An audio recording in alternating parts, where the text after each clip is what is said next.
Okay, committee? Okay. Sorry we're a couple of minutes starting late because of technical things, but I would like to welcome everyone to tonight's Committee of the Whole meeting of October 16th, 2023, and call this meeting to order. Good evening, everyone. My name is J.D. Pachariva, Councillor and Chair of the Planning and Economic Development Committee. I would like to begin by reading a safety notice for tonight's meeting. In the event of an emergency, please evacuate council chambers to the nearest exit through the chamber doors and obey all instructions given. And if assistance is required, please see our deputy clerk. Devan, can you raise your hand? So in the event of anything catastrophic, we will follow Devan out in an orderly fashion. Once you've evacuated the building, please gather in the front parking lot outside of Town Hall. Also, please ensure your cell phones are either on silent or turned off. And lastly, the Town of Lincoln Committee of the Whole meetings are posted on our YouTube channel.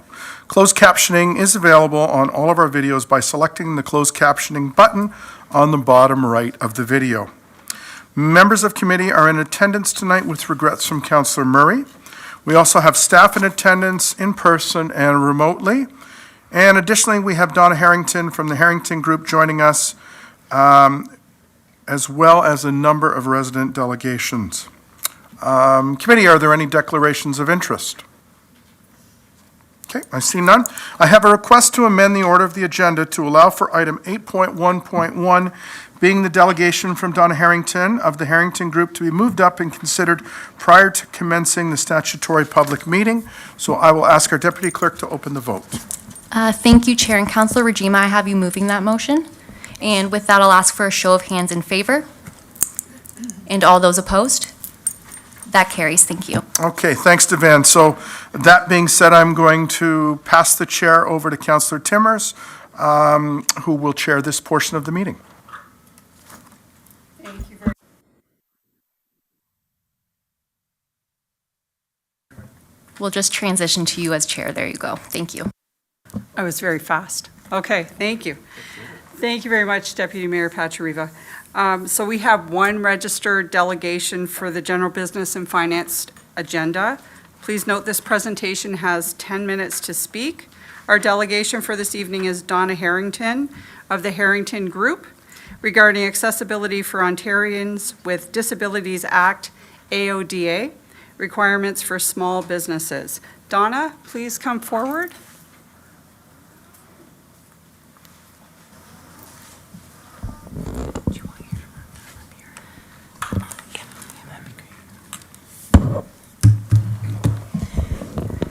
Good evening, and thank you for having me. As you know, I am the consultant for the George Accessibility Advisory Committee of Lincoln, West Lincoln, Pelham, Thorold, Niagara Lake, Grimsby, and Port Colborne. So I was asked by Councillor Regima to come and talk to you about AODA requirements for small business. So I'm going to do that very quickly. So why do we care about people with disabilities in Lincoln? Well, they have a funding impact of $25 billion a year and have a huge influence on secondary markets for friends and family, and account for 1 in 5 Canadians, or 22% of the total population. Okay, I'll just wait for us to catch up. So that means that 6.2 million Canadians live with a disability in our country, and that's equal to the total populations of Alberta, Manitoba, and Saskatchewan. In Niagara, that means over 90,000 people. Point of order, Mr. Chairman, or Madam Chair. I don't know whether this is a general problem with the audio or whether I'm the only person that can't hear it, but I really do want to hear what Ms. Harrington has to say. Forgive me, I had a stroke in 2021, so my voice is much softer than it used to be. So it could be me. Yeah, I'm just wondering if we can adjust the mic perhaps closer. I want you to be comfortable there, Donna, so, you know, it's a little closer to your mouth. Okay. Is that better? Maryston, can you hear now? No?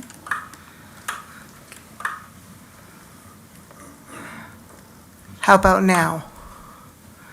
Is this better now? I can hear myself, so. Hear you now. Okay, Yes? great. Okay.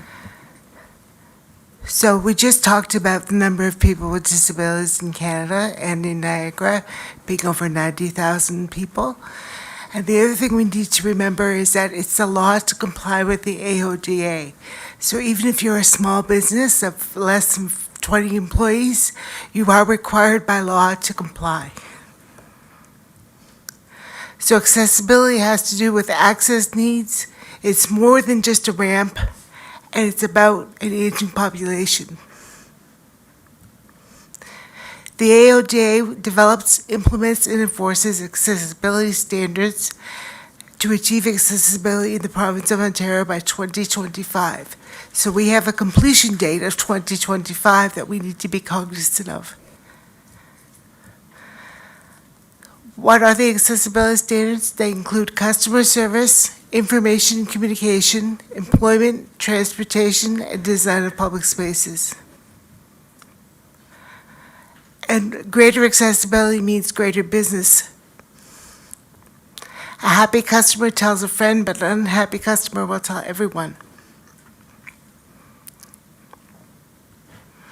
So I'm going to talk about what the legislative requirements are for small businesses of 20 employees or less.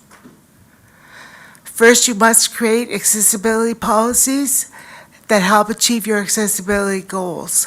Those policies, when you're a small business, do not need to be documented, but we recommend that you do so anyway, because it allows you to be prepared for when you expand or when AODA requirements change. And there are sample accessibility policies available through the province of Ontario. You don't have to reinvent the wheel. They already exist. You are required to train all your employees, regardless of your size, on the Ontario Human Rights Code, the Accessible Customer Service Standard, and any requirements that are specific to their job. Also, if you use self-serve kiosks, they must be accessible. They must have accessibility features built into them. You must provide accessible customer service. What does that mean? It means communicating in a manner that takes that person's disability into account, provide accessible formats and communication supports to people with disabilities upon request. This does not mean that you must have accessible formats on hand. It means you must provide them on request. You must allow assistive devices such as wheelchairs, scooters, and walkers to enter your premises. You must have a welcoming environment for service animals. You must provide notice of temporary disruptions to service. And you must provide accessible ways for people to provide feedback about your service. And you can invite customers to contact you if they're having difficulty accessing your services or goods. Free training is available through www.accessforward.ca. You don't have to pay a consultant to train your staff. You must ensure that employment practices are accessible. So you must ensure that employees or potential employees are accommodated throughout the entire employment life cycle, from recruitment to deployment. So you must provide notice to your employees that you have accessible features in your employment process. And you can do that by posting it on your website, creating a sign, or putting it on bulletin boards in your business. You must provide accessible information. Again, you do not have to have Braille on hand or large print on hand. You just need to know where to get those requirements when requested. And that you have to provide accessible information in the areas of emergency and public safety information, feedback processes, information for employees, and public information that's available to all general customers, such as menus, external communications, websites, brochures, or anything that relates to your business. And you must create accessible public spaces. And what we mean by public space as defined by the AODA are your parking lot and sidewalk, your service counter, any waiting area, recreation trail, playground, or public eating areas. So if you have a patio, that patio must also be accessible. So how do you comply? We focus on off-street parking and service counters and waiting areas. Things you can do now to help you when you're a small business is to talk to your customers, ask them about their accessibility needs, and respond. Talk to other businesses, work together to access funding opportunities so that you can make changes to your business, and talk to disability organizations, or the Accessibility Advisory Committee is here for you as well as a resource. And I happily answer any questions you may have. Great, thank you very much, Donna, for your presentation. I'm going to open it up now for questions from council.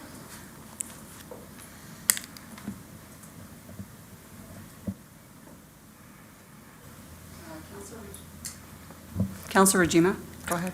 Thank you, Madam Chair. I don't have a question, but I wanted to comment. Donna's right. I did ask her to come forward.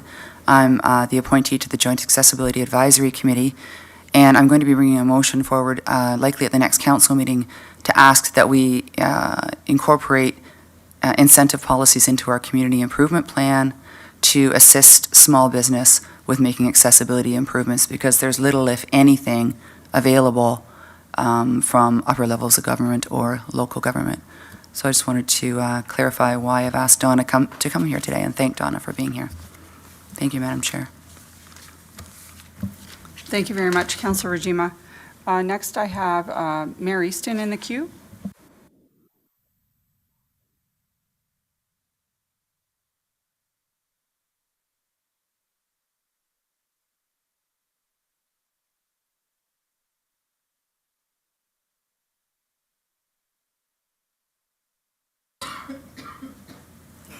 Thank you very much, Madam Chair. Donna, thank you very much. I hope that wasn't too strenuous for you to be raising your voice in that way.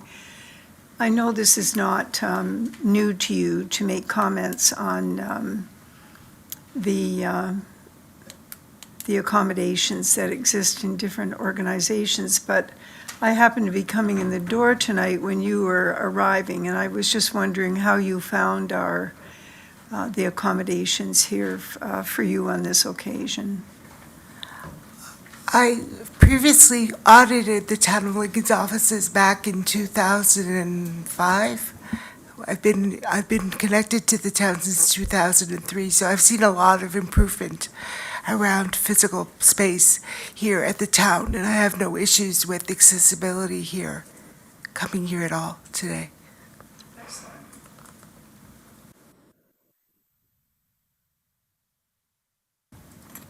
We're just having a little problem.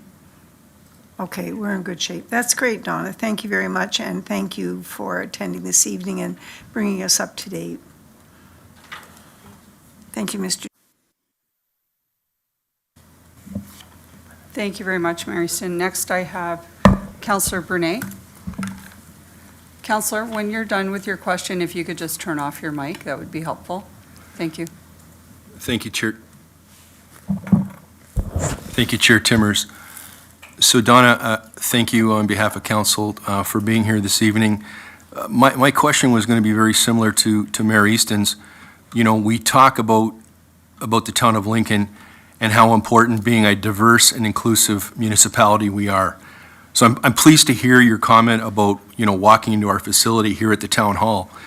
But we also have many other facilities, you know, whether it be our Lincoln Senior Center, you know, parks, and recently, you know, we have Fling on King, where we have 7,000 people coming to an outdoor event. And I think quite often we forget about people that need accessibility. So I'm wondering, Donna, if you could just comment, you know, beyond the scope of of this building, but how you interact, and I know you work with other municipalities, so, maybe just a comment from you on how you see us and how we're rating in terms of making sure that we're hitting the bar on AODS in some sort of fashion in our parks and other facilities, whether it be arenas or seniors, libraries, anything that you might access. Thank you, Chair. Sure. One of the things that the AAC has been doing has been auditing all facilities throughout all the municipalities that we serve. So we've been doing 5 municipalities per year within the town of Lincoln. So that included looking at parks, arenas, pools. So we have looked at other facilities here locally. The accessibility is largely affected by the age of the facility. The older the facility, the more challenges we've had because accessibility requirements were not required back in the 60s and 70s when some of these facilities were built. So we're making recommendations to staff on how to make changes so that it is more inclusive. And we find staff to be very responsive to our needs and very involved in the auditing process, so we've had no issues there.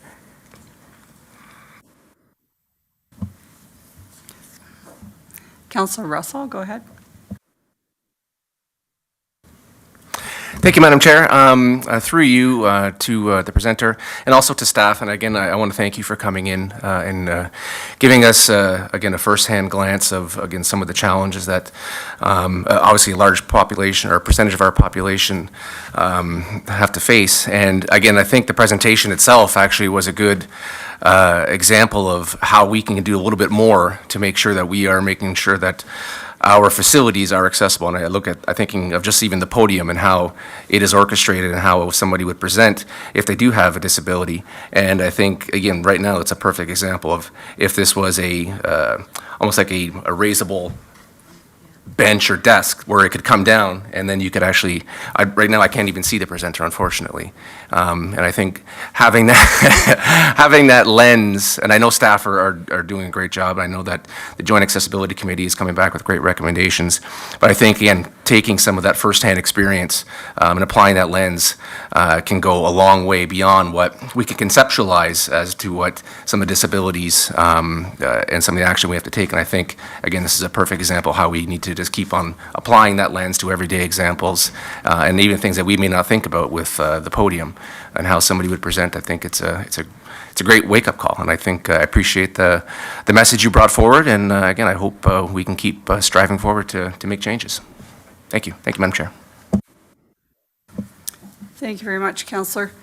So I'm not seeing anyone else in the queue, so thank you very much, Donna. And I should take the opportunity to just highlight the fact that the Age Friendly and the Joint Accessibility Committee worked on a project together, and it's been passed by council and currently being printed, from what I know. Perfect. And that's the Age Friendly and Accessibility Meetings and Event Guide. So I Right. think that's going to be very useful to any organizations that are doing meetings or planning events, and really appreciated working with you on that project, so. Yes, And thank it's you. nice to see you again. Good to Thank see you very much for coming out tonight. My pleasure. Okay. There being no further delegations, I have a motion moved by Councillor Rajima. The committee receive and file as information the following delegation regarding Accessibility for Ontarians with Disabilities Act, AODA, requirements for small businesses, the Donna Harrington, the Harrington Group. I now ask our deputy clerk to open the vote. Thank you, Chair. That vote's now open.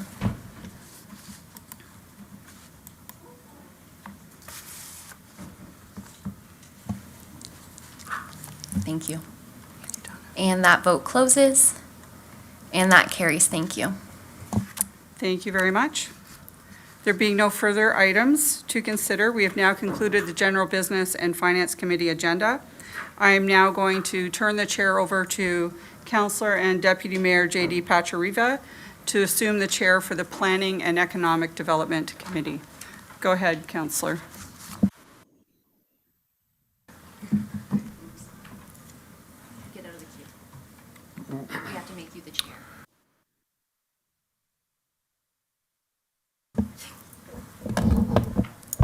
Cool in the gang, James? Okay, awesome. So, we have thank you very much, Councillor Timmers. We have two statutory public meetings this evening. The purpose of each public meeting is to receive and consider comments for the public related to each item.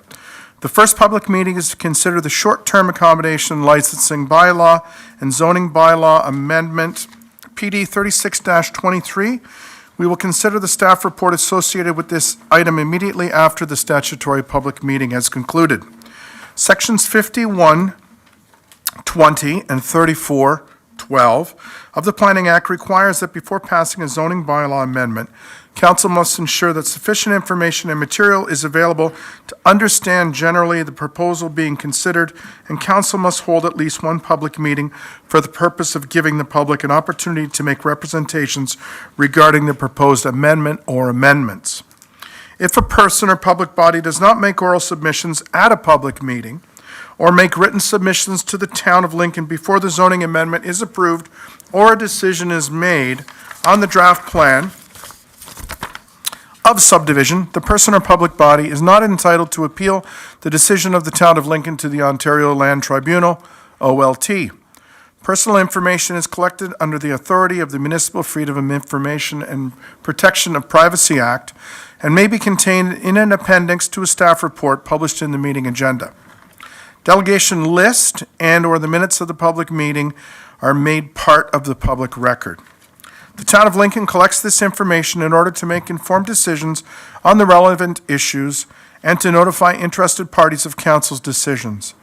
Names and addresses contained in submitted correspondence and other information will be available to the public unless the individual expressly requests the town to remove that personal information. The disclosure of this information is governed by the Municipal Freedom of Information and Protection of Privacy Act.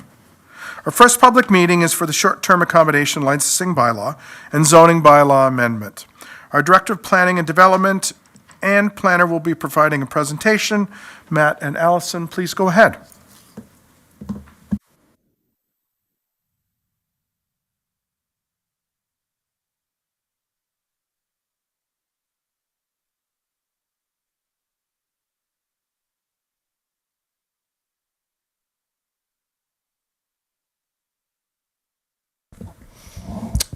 Thank you, and good evening, everybody. And before I turn it over to Allison to take you through where we are to date, I just wanted to highlight that this process has been one where we've had a significant amount of input received. It's been a collaborative process and a robust one to date, including multiple touch points with residents and members of our community and other stakeholders. We've had one-on-one meetings with operators, with other residents that are interested in this particular item as well. And I just wanted to highlight that tonight that dialogue, that collaboration continues. We're at a point now where we do have a draft framework before you. No decision coming forward tonight. It's an opportunity to gain further input both from council and from everybody in attendance tonight who wishes to speak. So the process continues from here, and staff will ensure that as we move forward after tonight, any input we receive will be carefully considered, and we will be looking to refine as required. But without further ado, I'll turn it over to Allison to take you through the presentation. Thank you. Thank you. Thanks, Matt. So we'll start with why are we reviewing short-term accommodations. In 2021, Council directed staff to review our existing policies and regulations for short-term accommodations to determine if there was a need to implement additional zoning provisions and/or a licensing bylaw. Town staff formed an internal working group consisting of staff from the Economic Development Department, Planning Department, Building Department, Fire Department, and Municipal Bylaw Enforcement. So prior to looking into what regulations or provisions could be applied to short-term accommodations in Lincoln, staff wanted to gain a better understanding of the existing operations we have within the town. So we found there are two. First, short-term accommodations that are located in the rural area versus those that are located in the urban area. And second, those where the owner lives in the unit and may or may not be present during the rental period, and those where the entire building or property is rented out. Staff also wanted to gain a better understanding of how many active rentals were present within the town. With rental channels and companies including Airbnb and VRBO.com, owners were able to advertise and rent out their homes to individuals. Using a platform called AirDNA, which is an online subscription service that uses proprietary algorithms to data scrape common STA platforms, staff were able to track existing operators. Through the group's review, using AirDNA, staff determined that there are 167 short-term accommodations currently operating within the town as of August 31st. Though it is important that there were only 167 rentals listed when the number was pulled, the active number of rentals is always in flux and changes with the tourist season and external demands. So this is an image pulled from our AirDNA software. On this map, the purple dots indicate a listing where the entire dwelling or accessory unit can be rented, and the blue dots indicate where a private room in a dwelling or accessory structure can be rented. Based on the information contained on this map, 82% of the rentals are listed for an entire dwelling or accessory unit. Staff performed individual and collaborative research and ongoing monitoring of over 21 municipalities in Ontario that have explored implementing or have implemented a licensing bylaw for short-term accommodations. Through the review of STA regulatory processes conducted by other municipalities, staff have determined that there is a need to address the negative impacts STAs have on the unique residential character of Lincoln. Staff determined that the regulatory framework should focus on the public necessity and desirability to regulate STAs for the health and safety of current and future residents. In order to achieve the desired results, staff determined that we would need to update the definition of short-term accommodations in the zoning bylaw, update existing provisions for STAs in the zoning bylaw to adequately address existing operations, and create a licensing bylaw and application framework that addresses Lincoln-specific issues. So to address residential short-term accommodations in urban and rural areas, staff have proposed an updated definition for short-term accommodations.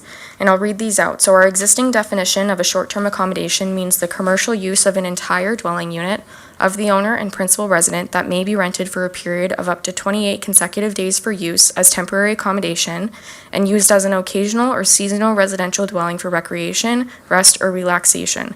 Short-term rental accommodations shall not include hotel motels, bed and breakfast establishments, inn, boarding house dwellings, or similar commercial or institutional uses. The principal resident shall not reside in the dwelling unit while the short-term accommodation is being rented.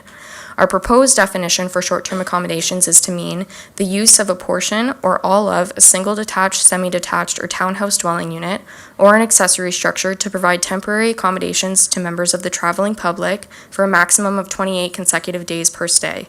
Residential short-term accommodations shall include bed and breakfast establishments and shall not include hotel motels, boarding house dwellings, or similar commercial or institutional uses. So to highlight some of the changes that we've made, we've changed the language to allow the principal resident to reside in the dwelling while a portion of the unit is being rented as a short-term accommodation to provide for greater flexibility. We've provided clarifying language to identify the type of dwelling or structure that are permitted to contain a short-term accommodation and have removed permissions for them to be located in apartment dwelling units. We've added permissions to allow short-term accommodations to be located in detached structures such as detached garage that contain living space above. And we've included bed and breakfast as a form of a short-term accommodation. We've also allowed for the requirement of no principal residency in the rural area, but have maintained that this is a requirement in the urban area. And this change was the result of ongoing consultation. Staff initially proposed to keep the principal residency requirement for all short-term accommodations, but requests were made for more flexibility in the rural areas. And based on the landscape there, the decision was made to remove the principal residency requirement. Staff have also proposed an updated definition for bed and breakfast establishments to better align with the new definitions of short-term accommodations.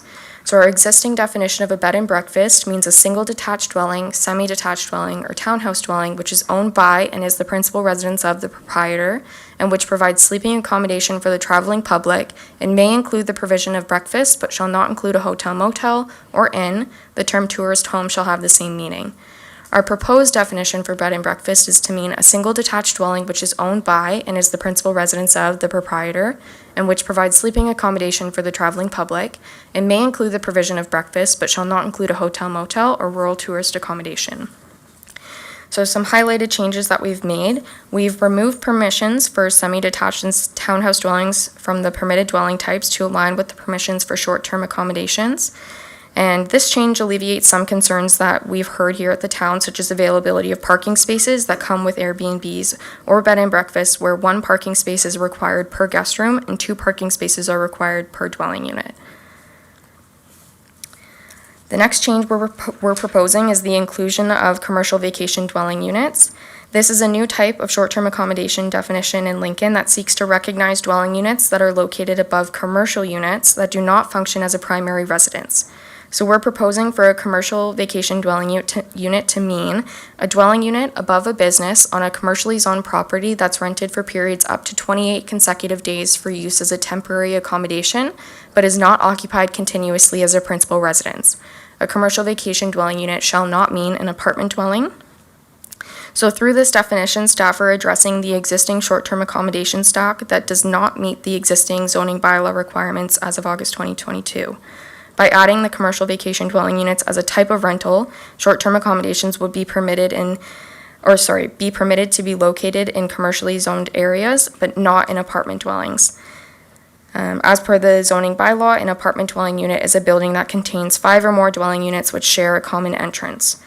To highlight again, this type of STA is not currently permitted within the town. We are also proposing a new definition for rural tourist accommodation.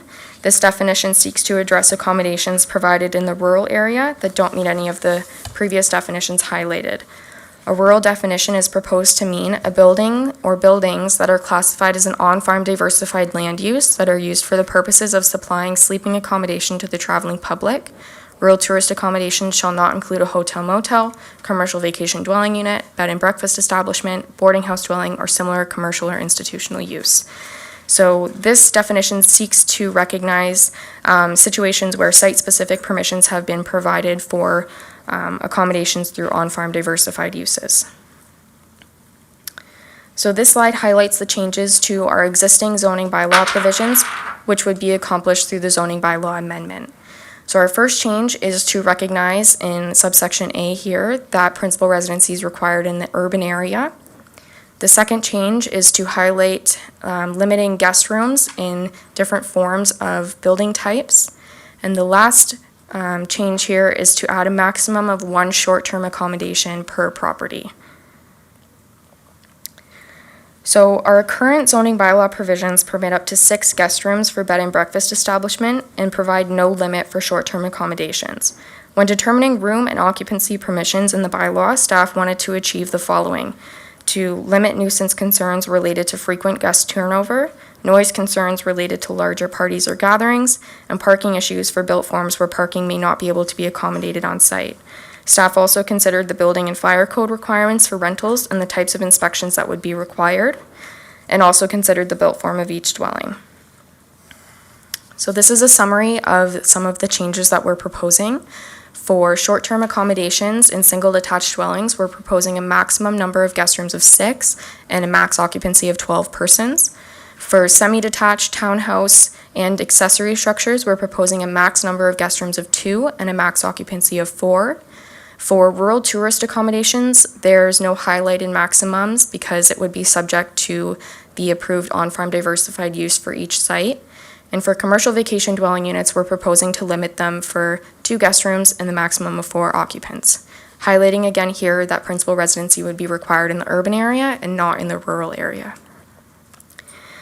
So our proposed licensing bylaw would require all short-term accommodations to obtain a license, and we are not proposing any grandfathering to ensure that there is equal application of all the requirements to all short-term accommodations in the town. We're proposing a $700 application fee for a 2-year license. To arrive at this fee, staff evaluated and completed a fee scan of municipalities who have bylaws in place, and also considered the staff time required to operate the program. We're also proposing, We're also proposing to implement a standard short-term accommodation application and renewal process for all operators. We are proposing a demerit point and administrative monetary penalty system for operators. Through this process, we'll be able to establish a registry of all short-term accommodations with the town, protect the health and safety of guests and residents within the town, minimize potential impacts to surrounding properties, and protect the residential character and stability of residential areas. As I mentioned, we're proposing a standard application process for all forms of short-term accommodations within the town. Some application requirements include owner-agent information, a local contact who can attend the short-term accommodation within 30 minutes, a floor plan, site plan, parking plan, and fire safety plan, as well as well as proof of insurance for the use of the dwelling as an STA. So as part of the licensing process and ongoing enforcement efforts, a demerit point system is proposed to penalize operators, which would impose financial and administrative points and may result in the potential loss of a license. An ongoing offender on a property may face escalating enforcement, suspension, and prohibition if fines are laid within a set period of time. So, public consultation prior to our statutory public meeting. We held a PIC on March 30th here at the town. We had 29 attendees signed in for the meeting. We held a second PIC on July 27th with 18 attendees signed in for the meeting. We had a public survey live on our Speak Up Lincoln webpage from March 7th to May 1st, and we tallied a total of 61 responses. We had ads run on the Town of Lincoln social media and in the newspaper in advance of the consultation dates, and they ran again prior to the statutory public meeting today. Some feedback received from residents surrounded the principal residency requirements, the number of parking spaces required per rental, the cost of the license, how staff will monitor and enforce parking regulations, the maximum number of guest rooms and occupants per rental, and the application of the bylaw to all forms of short-term accommodations in Lincoln. That's the end of my presentation, but would be happy to answer any questions.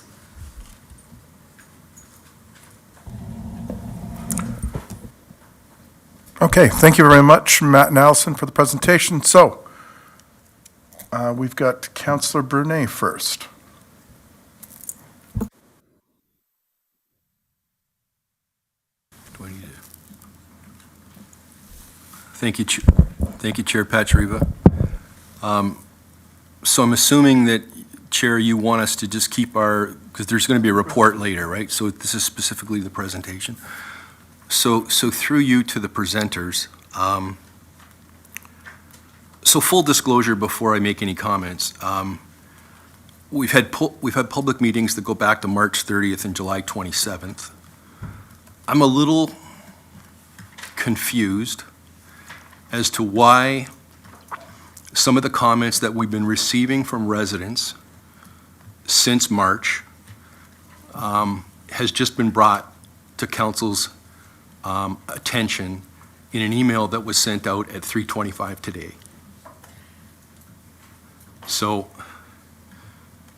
I'm just confused. Like, I come to these meetings as a councillor prepared to try to make, and I realize we're not making any decisions tonight, we're not voting on anything, but we have a fairly full audience here tonight, and I think it's respectful that we all come to these meetings fully prepared and informed as best we can. So when I get a report along with my colleagues at 3:25 with information from residents where staff have been going back and forth with residents since April, I'm confused. So maybe I could start with a clarification on why that information wasn't shared with council until 3:25 today. Yeah, certainly, and through you, Mr. Chair, I think that's a valid question for sure, and I think, when I think about some of our other public meetings we have, say for development applications and things of the like, there are sometimes back and forth between staff and between, anybody commenting. Some of that, if it's part of public record, we bring it forward. Some of it just gets brought forward in the recommendation report as well, because we try to address the comments within that and how they apply and the action that's been taken or hasn't taken. With this one here, I must admit it was a little bit, there was a lot of different moving parts. We had PICs that weren't part of the formal planning process associated with some of the zoning changes. We had Speak Up Lincoln, which normally there's commentary on that's accessible at any time. And there was a bunch of different avenues and different types of consultation that was undertaken. We also had to seek clarification from some of the residents that they were okay with it being brought forward in the manner in which we provided it to you. You're probably right, I should have provided some of it earlier, so I'll take responsibility for that. But again, it was our intention to, try to, instead of just coming forward with some of these comments like we normally would at the recommendation report stage and address them, we wanted you to have them a little bit earlier than that, but your comments are well taken, Councillor. Okay, thank you, Director. I appreciate that response. So, through you, Chair, my first question is, in some of those correspondences been going back with a particular resident with staff, I saw, just in trying to prepare for the meeting, I saw that there was a response to the resident with regards to enforcement and whether additional staff would be required. And the comment that was given back to the resident was that we, in terms of staff, have asked council to confirm if they would like to have a proactive or a reactive enforcement when it comes to STAs in town. I don't ever recall being asked that question, so I'm wondering why that's the response we're giving to a resident when that hasn't been brought back, maybe through you, Chair, to our Director of Municipal Law Enforcement or Mr. Bruder. I'm just trying to understand if I've missed something here, because I don't ever remember being told that we had been asked whether we wanted to take a proactive or reactive enforcement when it comes to STAs. Through you, Mr. Chair, I think some of that verbiage was maybe a little bit confusing, to say the least, the way it was laid out. I know that we've had conversations, generally speaking. I know I've had with a few of you about how enforcement will look. What are the active measures of enforcement? You know, what are going to be involved in the patrolling of the MLE officers, and what is a little bit more reactive in terms of things not being apparent and not, you know, a situation where you would go and investigate without having some form of input in terms of having maybe an additional or some type of complaint or issue that's brought forward. So again, I don't think necessarily that should have been quite the way it was stated in terms of we were waiting for council's decision. I think we've just been evaluating a bunch of different ways in terms of how we ensure that we do have proper staffing, making sure that we monitor the program as it unfolds, and basing it on how the process unfolds from a reactive and proactive standpoint. So again, I think maybe a little bit rewording would have been appropriate there, but the intention was just that we also need to monitor this as well as the program unfolds and when it comes to staffing levels, and keep reassessing as we monitor. Okay, thank you, Director, for that response. Chair Patriva, if I could just ask one other question. So in your presentation, you indicated that we've identified approximately, and Allison, you know, you clearly articulated, it's a moving target. The numbers could be changing weekly, but we identify approximately 167 active facilities, rental opportunities. So in your presentation, you talk about fire codes, you talk about inspection requirements, you talk about demerit and administrative monetary penalties. I'm not an operator. My wife and I do not have an Airbnb or a bed and breakfast, but when I look at some of the responses that I'm seeing from residents, it seems to be there's some concerns that maybe this is too restrictive.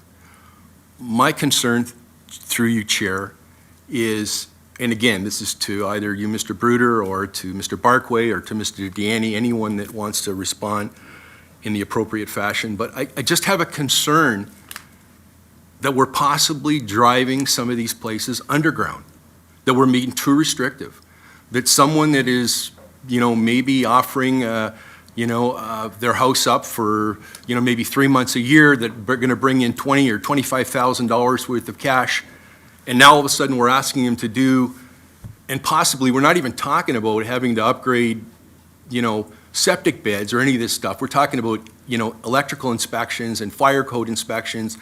When we talk about demerit points and monetary, I just start thinking, what are we doing here? And I'm concerned that we're going to actually be driving some of these places underground. And I'm also, through you, Chair, is, you know, I'm reading what other municipalities are dealing with, and I read an article where there's certain people are going, you know what? Give me the fine.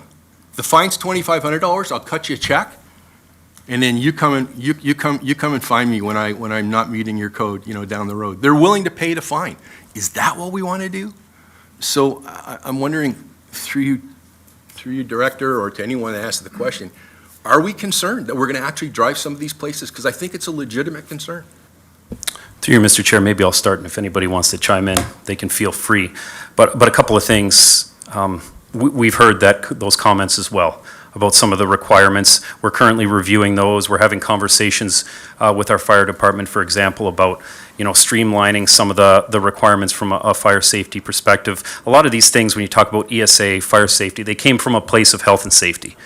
We wanted to make sure that if there are inhabitants there, that those measures are being undertaken. But that said, I think there's some accountability for an operator to ensure that too. So we're evaluating what is and isn't going to be a requirement for a license application. So to that point, it's something that we're considering, and it is input we've heard as well. But I also want to highlight a lot of the things that are identified, the requirements, the submission requirements, application requirements are not items that we just, identified out of thin air. We went through a comprehensive review in terms of best industry practice, looking at comparators, looking at other municipalities that also have a strong emphasis on tourism, and trying to look at what's been done by others that are having similar, concerns that we're having.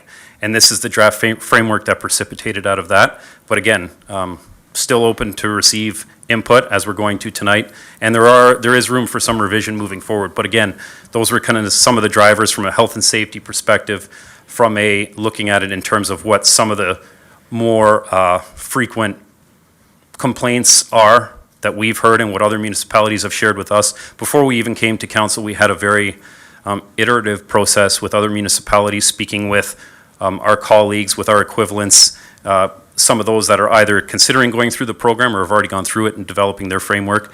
And through those conversations, they also, influenced how we've moved forward. But again, understand your point. And then finally, from a fine perspective, I think that's a comment I've heard before too. Well, what do I care? Why don't I just pay the fine and have a nice day? I'll just carry on. Well, the fine structure here, it's different in terms of it being from a perspective that we don't need to go to court like some of our other bylaws that we've experienced. Those are fines we can levy when this bylaw is coming forward, if it comes forward the way that it does, and they can be repeated as long as they continue to occur. So, it's not just always going to be a one-time fine. It can be an ongoing issue should that issue be continuing. So there's that side of it too. I don't think it's quite so easy to just pay a fine and just carry on. So. Okay, thank you very much, Allison. I just want to recognize you for the work that you've been doing over this on the last number of months and the PICs that you've run. So thank you for your work, and thank you, Chair. Thank you, Councilor Brunet. So, and just been contacted by the clerk. So, I'm going to ask everyone, so when they ask a question, because I guess the online camera's focused on me, I don't need the screen time. So, each question you ask, come out of the queue, or, turn your microphone off, so then it will focus on the answer. So, Councilor Brunet, thanks for being the guinea pig there. My face, Councilor Brunet's voice. Okay, so, Councilor Rinchema, were you paying attention? Yes? Yes, yes. Okay, so I'm going to, you can't talk yet because I haven't clicked you.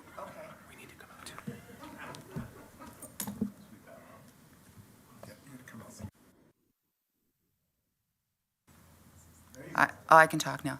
Thank you. I have a question to you, Mr. Chair, a clarification of what you had just stated. If I have a second question and I've shut my microphone off, I might just put my hand up and then you're going to give me an opportunity? Then I'm going to let you back in. So, Great. no one else is in there. I got a list. Yeah. The clerk's watching me. Okay, so we got this. All right. So go ahead. I know you do. So my question is one that came from a resident in one of the letters that we received. Have we considered limiting applying a maximum number of short-term accommodations that can operate within the town of Lincoln? And part of the reason that we might want to consider that, and I'm looking for your input on this, is to limit the extent to which the number of short-term accommodations put pressure on the long-term rental market. Thank you, and through you, it was a consideration that staff had, and I have to be honest, it was a conversation we had multiple times, but we're trying to be cognizant of the fact that we don't have very many traditional accommodation rooms in the town. We don't want to limit the existing untraditional accommodation base that we do have. So right now, we're not proposing to include any limits.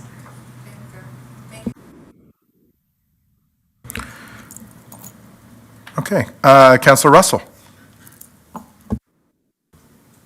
Thank you, Mr. Chair. Through you to the presenters.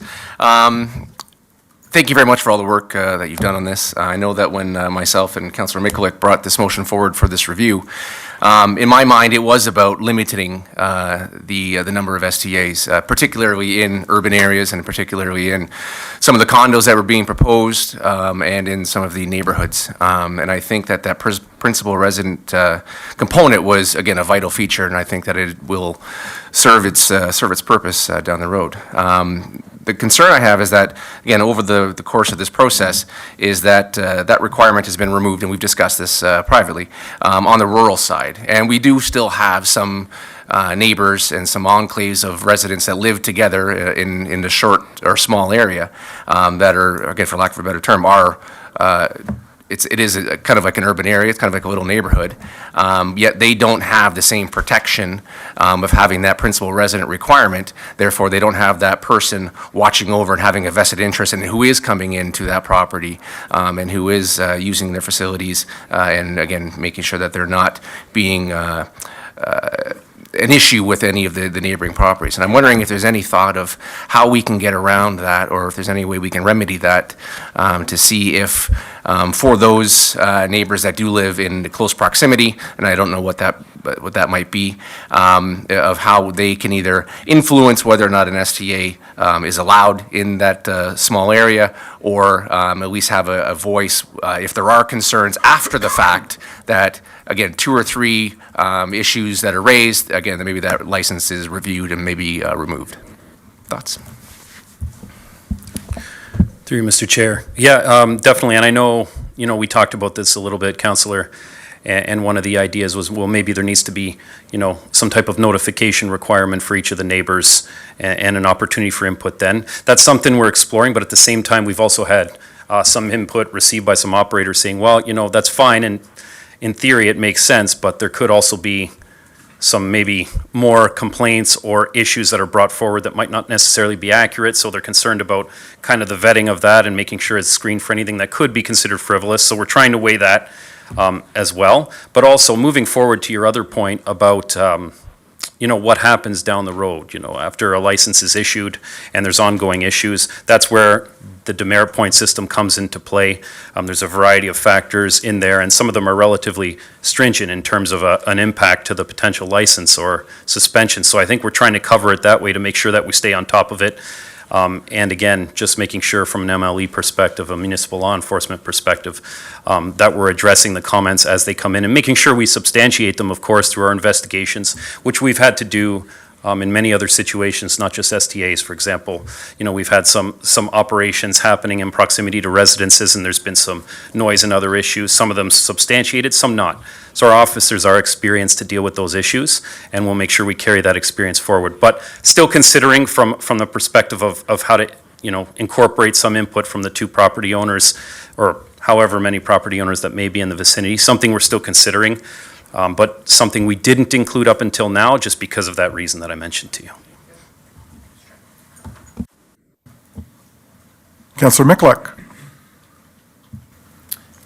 Thank you, Chair Patrieva, through you to Matt and Allison. Thank you for this, the time that you've taken. So as Councillor Russell mentioned, what was it, 2 years ago, we probably didn't even know how many Airbnbs or STAs we had. The concern I had at that time was that if there was a problem, if there was an issue where we didn't know who to contact if there was a problem. So I think this is a good idea that we're looking at this. The concern I have based on reading all of this and digesting it all is that it's going to be too onerous or too difficult or a little bit too challenging for operators to want to be a part of or be supportive of. So that's, anyone that's read this report, it's pretty detailed. The bylaw itself is 25 pages. So that's a bit of a concern to me. But question I have is, when we're engaging with the public, on the slide there, on slide 16, and we had 219 visits to that Speak Up Lincoln website, and we only had 61 responses. What happened to the other people that visited the website but just chose not to continue with the survey? What happened? Were the questions not such that they I think there was some correspondence where it didn't allow residents to answer in a way that they would have wanted to answer. Was the survey, was there something with the survey that didn't allow residents to provide their feelings or their comments? Through you, Mr. Chair, that's not so I saw that correspondence, obviously, that you're speaking of, and I did review the survey, and the questions weren't geared to, I think the general theme of the comment was, well, if I'm not in favor, it doesn't give me an opportunity later on in the survey to kind of say that. But the way the questions were formed, I think there was still kind of an opportunity to say that, what would be and would not be supported. We got pretty detailed in terms of which aspect, and, should there be certain regulations, should there not. So I think that could have been a little bit confused with perhaps another survey, but generally speaking, you're asking about, well, we only had 61 people comment, and where'd the others go? Well, I think either, they weren't interested in commenting on that time, but there's still been an ongoing opportunity for all of them, not just in that forum. Like we were saying, we've had multiple PICs. We're having this public meeting today. We had the survey. We've also, anybody that's wanted to come and speak with us, we've had those meetings. We've had those one-on-ones as well. So that was kind of what I was saying earlier on, where there's been a whole bunch of different ways of collaborating, of consulting. And, some of which are part of the statutory process, like today, and some weren't. Some were outside of that process, but still the same outreach and the same notification efforts went forward for everything.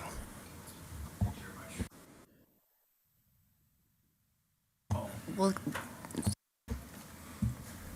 Thank you very much. Just another question that keeps to this report, because I know that, or this presentation.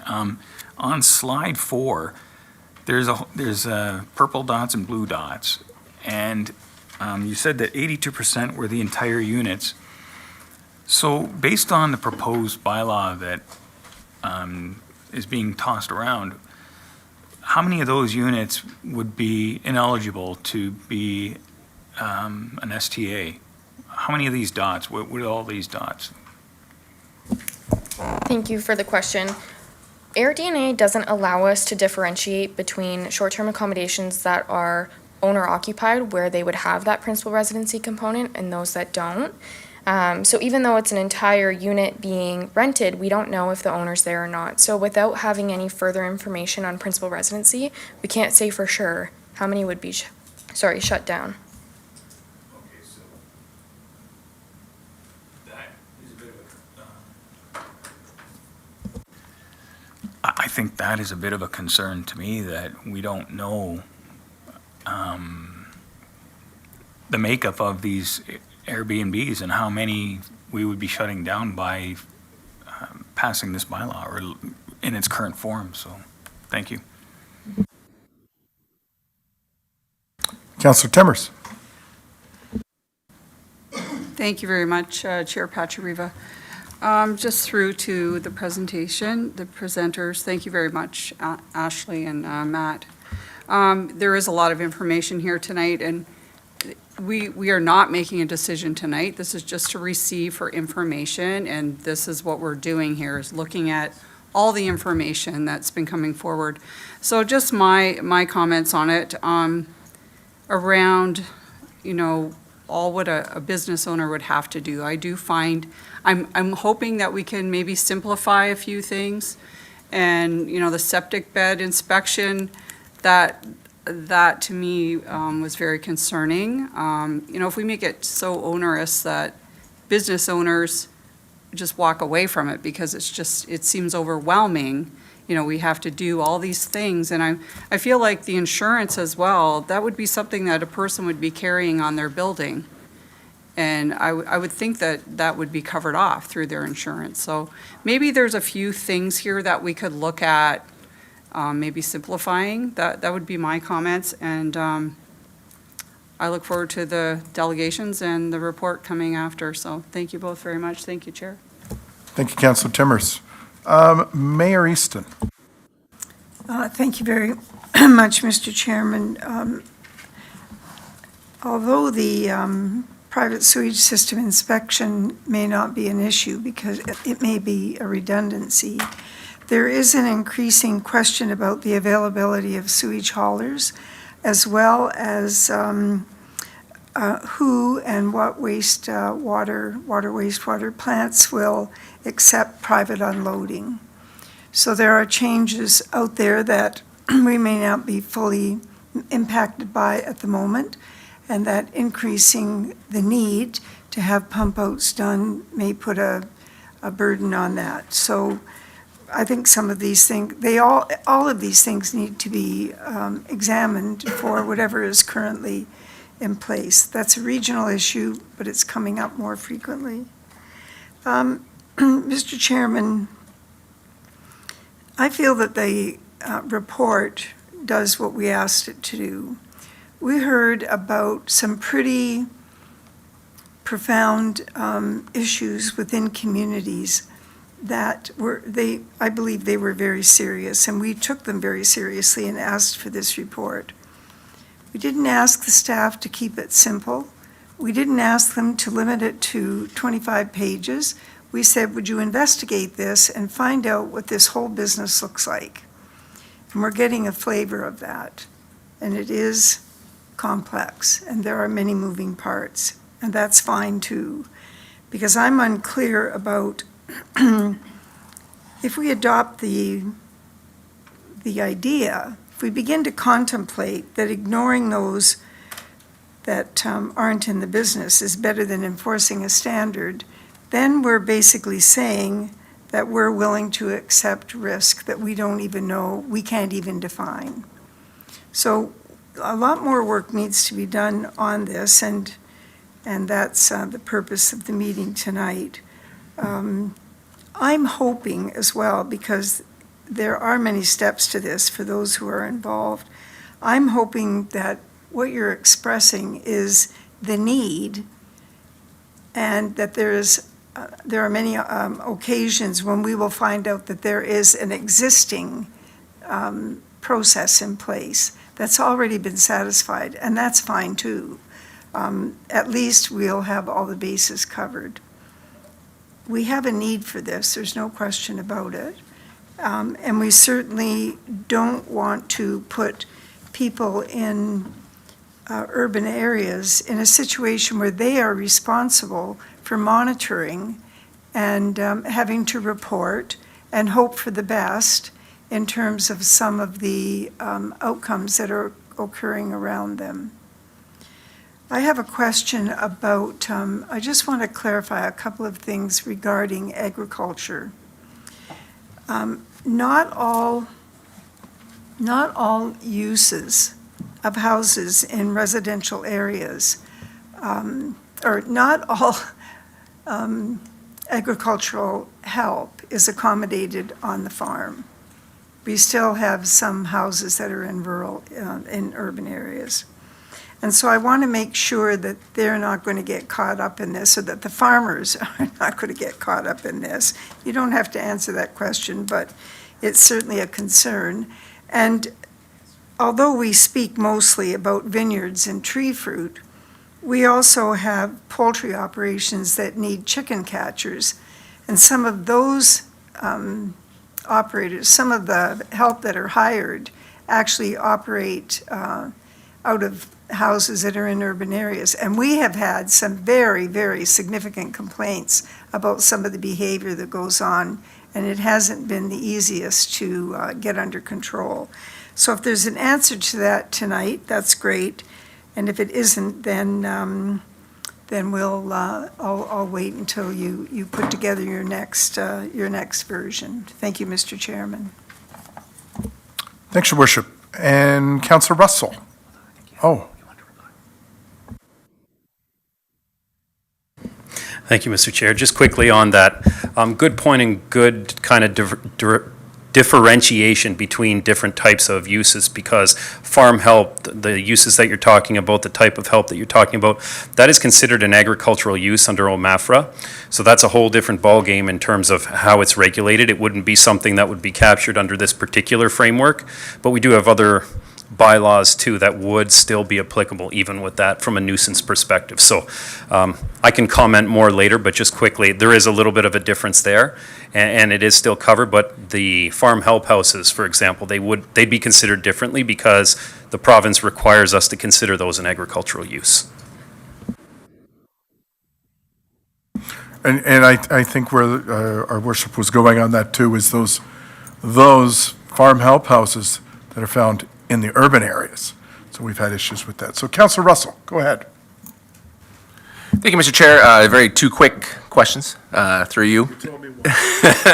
First is, again, further Councillor Mikulic's point, and wondering if it is possible when this does come back to have a little more of that data to maybe, and I know it's probably, it's not as easy to grasp and get as I would hope it would be, but to figure out, okay, what is rural, what is urban, what falls under traditional B&B, what falls under on-farm diversified or on diversified farm, just so we can kind of get a picture of, okay, so here's what we're looking at, here's, again, what number we would look at afterwards, and then, again, maybe if there are some jigging of the rules and what might be restrictive, we just have a better picture of what the outcome might be. So I don't know if that's possible. Through you, so Airbnb doesn't provide specific addresses for short-term accommodations or contact information on site. So what we've been able to derive was through the help of our planning student, looking at the image that's provided on a listing, comparing that to Google Images, determining what building it's in. But to have more information on the principal residency component will be hard without forthcoming information from operators. So platforms such as tonight, where operators are able to provide information, will help in determining those numbers, of course. But just, if I may, just in addition to that, I think, I get where you're going with it though, Councillor, and it's something that we'll put our heads together with the Economic Development Department. I see Director Deanne's got his hand up as well, so maybe he has something to share. Thank you, Chair, and through you to the Councillor, the question. So great question, Councillor, and you've probably heard staff reference a platform called AirDNA tonight a few times, and that is a software that basically scrapes data from Airbnb and Vrbo that basically provides us with the information about short-term accommodations in our community. We're, for lack of a better term, using the free version, which basically gives us a snapshot, but not the full data. And we haven't wanted to go down the course of purchasing that full version just yet, because there is a probably $8,000 to $10,000 commitment that we don't want to make at this point. But if we're going to move forward with municipal accommodation tax, short-term accommodation reform and licensing, it is something we want to look at. Having said that, the Tourism Partnership of Niagara does have the full version of AirDNA, and we do work closely with them. So we will ask our partners in Niagara Falls to see if they can share some of that data. Thank you for that, and to follow up on the farm properties. Has there been any thoughts or concerns raised from residents about those properties that lease out their agricultural land, and if they were doing a short-term accommodation, whether or not there might be some issues with the people who are the STAs, again, moving and going into the farmland, causing issues? I know that we had a lot of discussions with some of the farmers last year about people going on the trails and inadvertently tracking stuff through their farms. Any concerns there that there might be some conflicts? Through you, Mr. Chair, not really something that's been brought forward to us in any great amount, but that said, I think it's an important consideration as well, just because we have heard that even when it comes to some, forms of development that butt up against rural areas, just from a compatibility and transition standpoint. So I haven't heard a lot about that as it pertains to STAs to date, but still a consideration for sure. Okay. Okay, thank you very much, committee. Thank you very much, Mr. Bruder, Ms. Martin, for your presentation. And you know what? I see it. Councillor Rinchema, you're interrupting my soliloquy and going on to the public, but go ahead. That's okay, I'll give you a chance to perfect it while I'm talking. Okay. So I wanted to ask a little clarification of what I was asking earlier on. I'm going to ask you, when you do bring back your report, if you can clarify a little further as to how you've looked into how this will affect the rental market.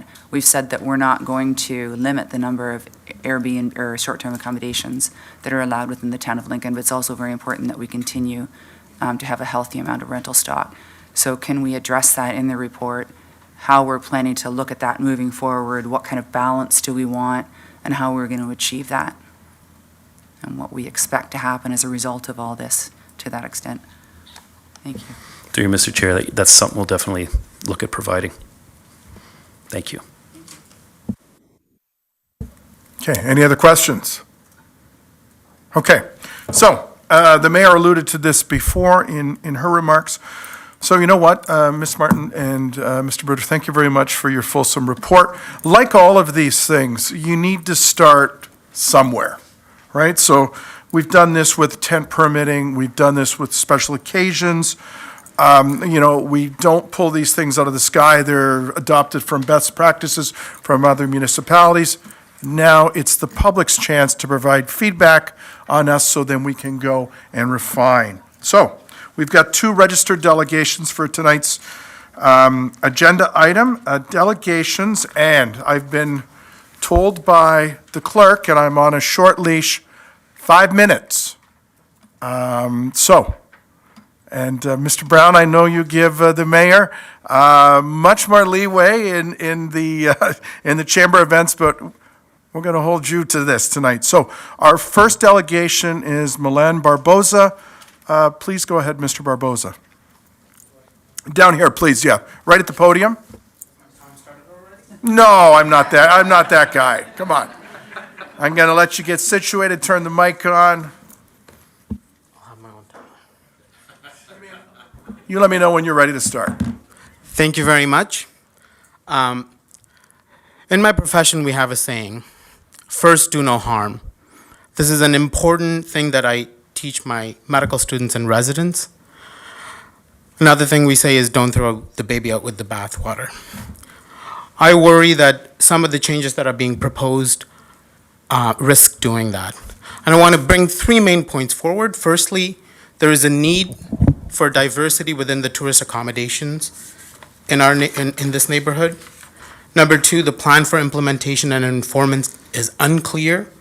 And thirdly, the strict regulations are incompatible with the MAT projections and goals.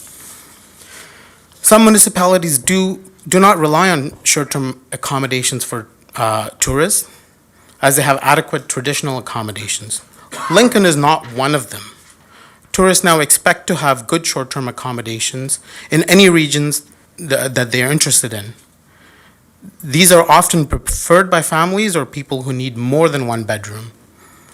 If they don't find what they're looking for, they will go elsewhere. Jordan Village has only 1 accommodation option, Vintage Hotels, leading to a monopoly on accommodation, which is not good in general. Vintage hotels are great, it's just the monopoly is not good. They have 2 current operating hotels and another one in the process of being built, I believe. Not all tourists are interested in this brand or this kind of accommodation.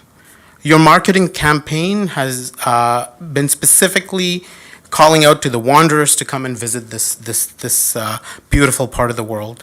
These tourists need accommodations that matches their interests, their vision for their vacation. Secondly, the plan for implementation and enforcement is unclear. We've been told by town staff who've been really great with their communication and very kind. They've told us that the plan for administration and enforcement, beginning with the rollout in January, is to use the existing staff to run the program. If the bylaws already exist and they're already unable to put them in action or unable to control and police the problem short-term accommodations, how are we planning on having sufficient staff and resources to enforce these bylaws going forward, or the new bylaws that are being made? How will they monitor the non-compliant properties in the future? This is going to require budget and staff. Municipalities who have tried this have openly admitted that they do not have the means to enforce the bylaws that have been put into place. If the program is to hire additional staff, we should expect that there will be a cost to the taxpayer. This is a shame, considering that existing bylaws could take care of many of the issues already brought forward. Thirdly, the final point I want to make is the strict regulations are incompatible with the MAT projections and goals. We've already discussed this with the town staff. We felt the projections regarding MAT tax collections are overly ambitious. The strict regulations being implemented against short-term accommodations will work against the collection of this tax, as many current operators will not qualify Unfortunately, we're thinking of winding down our short-term accommodations because of many of the challenges that have come forward here. One municipality in Sault Ste. Marie anticipated 50,000 in this tax. Guess how much they got? 5,000. It was very hard. It's not possible to run a program on that. We have a few suggestions in the last minute that I have. Number one, slow the rollout of the program to encourage compliance as opposed to incentivizing illegal short-term accommodations, as this is what's happened and this has been brought forward a few times. The need for fire safety plans and electrical inspections and septic tank inspections, many of these are already covered by the current bylaws. These are homes that people are living in. If we're adding additional requirements for safety, there has to be a good reason for it, right? Otherwise, we're doing harm by adding extra layers that will prevent people from inviting, by hosting people that could be good tourists to the neighborhood that bring a lot of business here. Keep in mind that short-term rental hosts also have faced lengthy government shutdowns during the pandemic, 30 to 40% increase in operating costs, such as cleaning, insurance, laundry. We have a local property manager that we pay. Hosts are widely reporting slower than usual business following the post-pandemic travel boom. The parking requirements are just nuts, 2 spots per bedroom. We want a realistic plan to enforce this bylaw to ensure that, the ones who are doing a good job are kept in place. I think I'm out of time, so I don't want to take any more of your time. Maybe consider grandfathering the properties that are doing a good job already. I really hope that we can keep running this, and please let me know if you have any questions. Happy to answer. Yep, thank you very much, Mr. Barbosa. Any questions? Oh, before you go, because we might have questions from committee. So, Councilor Russell, go ahead. Thank you, Mr. Chair, and thank you, Mr. Barbosa. Again, just to get some perspective on your thoughts, do you own a traditional B&B, an Airbnb? If you can give your thoughts. We bought a 5-bedroom property that was a traditional B&B, but we didn't have the ability to run it as such, so we use it as our vacation property. We love the neighborhood. As soon as we came to this area, my wife said, things are going to be happening in Lincoln at some point, right? And big things are going to happen. And it's beautiful, it's relaxing. So we use it as a vacation rental. Our in-laws use it, and we rent the whole property out at times. Over the last year, we've also bought another unit in the town of Jordan itself with the commercial space and another building above it. Yeah. Does that answer your question? Thank you, Mr. Chair. Now, again, as you said that, I think you were sent a letter in as well. I think this is on King. Yeah, okay, thank you. I understand. Councilor Brunet. You got to come back in. There you go. So through you, Chair, thank you, Mr. Barbosa, for your comments and the respectful fashion that you showed. I believe from the moment you started talking, you completely eloquently described, what our needs are in this community. We don't have a lot of hotel areas, so we do have a requirement for short term. But some of the things you talked about, I think, we need to hear, and we need to be respectful, and we need to make sure that we're not putting too many restrictions and handcuffs on operators. So I do appreciate, again, like Councilor Russell, I'm trying to, and again, I apologize, we just got some of this correspondence late today, so I'm trying to understand who you were in some of those attachments we received. So you have a property here in Beamsville, or are you in Jordan? In Jordan. Okay, so were you, there was something that really resonated with me. I just want to make sure that came from you. Are you attached with a Jody? Yes, that's my wife. Okay, so I saw a bunch of correspondence. There was something that I read that said one of your recommendations might be that the town looks at the way we zone our new builds accordingly so that buyers know what they are purchasing. Was that your statement? My wife's statement. Okay, I think it's bang on. And I just appreciate the fact that you've been corresponding with our staff for the last 5 months and took the time to come here this evening. Thank you, Chair. Thank you, Councillor Bernay. Councillor Michalak. Thank you very much, Chair Brunet, through you to the presenter, or a delegation. You made a comment about the parking being too prohibitive. What is your thoughts on what you think is an appropriate level or amount of parking per room or per unit? So we've actually, this has come up a lot. So we've been driving around on Saturdays trying to figure out Saturdays, Sundays, where the problem with the parking is. And we've never, at least 50% of the spots have always been open throughout the town of Jordan. Maybe the problem is elsewhere, right? To expect 2 parking spots per bedroom, it means that, every single bedroom, there's 2 people coming in a different car. And then it's usually a couple that stays in a room. Right, so I think 1 spot per room may be reasonable if there is no other parking in the area. No resident should be put out because of these businesses, right? Residents should get first dibs, and we have to make sure that they have the spots that they need. But if that's not an issue in the neighborhood, as it is not in most of the places where we stay, then why would you want to turn off something that brings tens, maybe even hundreds of visitors to the neighborhood, simply because of that one rule?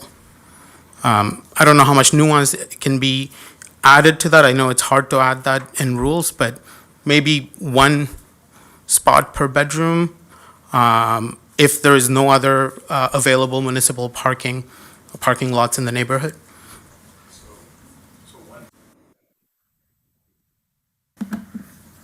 So 1 parking spot per bedroom. So a 2-bedroom unit would require 2 parking spaces. Okay, thank you. Okay. Thank you very much, Mr. Barbosa, for your comments, and thank you for coming forward. And I think, too, and if I may, part of the starting point on the parking is whenever we have a planning application, it's one of the big bugaboos is parking, right? And people, residents in existing neighborhoods lose their you-know-what when cars are parked all over. So that's probably where staff was starting from. I appreciate your comments. Fabulous, and we'll take them back, and they'll be part of the report going forward. So thank you very much. Mr. Brown, come on down.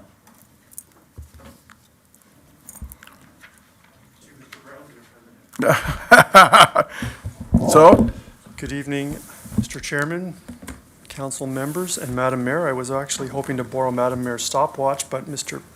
Chairman has taken that ability away from me, so I'll have to use my own, and hopefully it still works, maybe not quite as good as the mayor's. I should have. I apologize. So I'm going to get through this because it's going to be pretty close, tight for 5 minutes, so when do we go? I'm up. Good evening, my name is David Brown. Together with my spouse Diane, we own the property at 3985 15th Street in Jordan Station, where we operate Lounge in Jordan, a bed and breakfast operation we've operated since 2017. Our property has historically been operated as a bed and breakfast dating back to at least 1980, based on my research, which time it was known as Home and Hearth Bed and Breakfast. The Town of Lincoln zoning bylaw currently permits a bed and breakfast used in agricultural zones, residential zones, and commercial zones. The zoning bylaw defines a short-term accommodation as a commercial use. However, it does not specifically permit the use in any zone within the town. Council is considering amendments to the definitions of these 2 distinct uses, including minor revisions to the definition of a bed and breakfast that we heard about earlier, and some more substantive changes to the short-term accommodation definitions, which will be revised to include a bed and breakfast within the use of that term. The amendment also includes 2 additional accommodation type uses, some other housekeeping type changes, and finally an amendment that also changes the requirements for short-term accommodations uses. The changes are being proposed to address 2 issues, as I've come to understand. The first is to address challenges that have been experienced by the town in respect to negative impacts caused by what are colloquially referred to as Airbnbs. These impacts are a result of guest behavior at rented properties in urban areas which have no regard for their neighbors. These circumstances typically have one common denominator, the rented property or house is not the principal residence of the owner, and they do not reside at the premises, nor is there an on-site property manager type of individual. This is a distinction between bed and breakfast and an Airbnb rental. The efforts of the town to regulate these Airbnb rentals has cast a wide net, and it's caught all overnight accommodation facilities, except for the hotels, where there is staff on site and available 24 hours a day. I recognize that you may think it's easier lumping all these uses together for the purposes of regulating and addressing the problem operations. However, I believe that a distinction should be made between the operations where a property owner is present on site in contrast to those accommodations where the operators are not present during the guest's stay. The general provisions of the town zoning bylaw defines a bed and breakfast use, and the residential, agricultural, and commercial zone classifications include these. The zoning bylaw defines short-term accommodation use, but it doesn't identify them in any zones as a permitted use. I would note that there currently are very few bed and breakfast establishments remaining in the town of Lincoln. It strikes the speaker that the bed and breakfast operations are in fact the cure to the problem that I've just referenced. I'm a little biased, I appreciate that. We live at the property where we conduct our business, and we have a vested interest to ensure that our business does not create problems for our neighbors or for the town.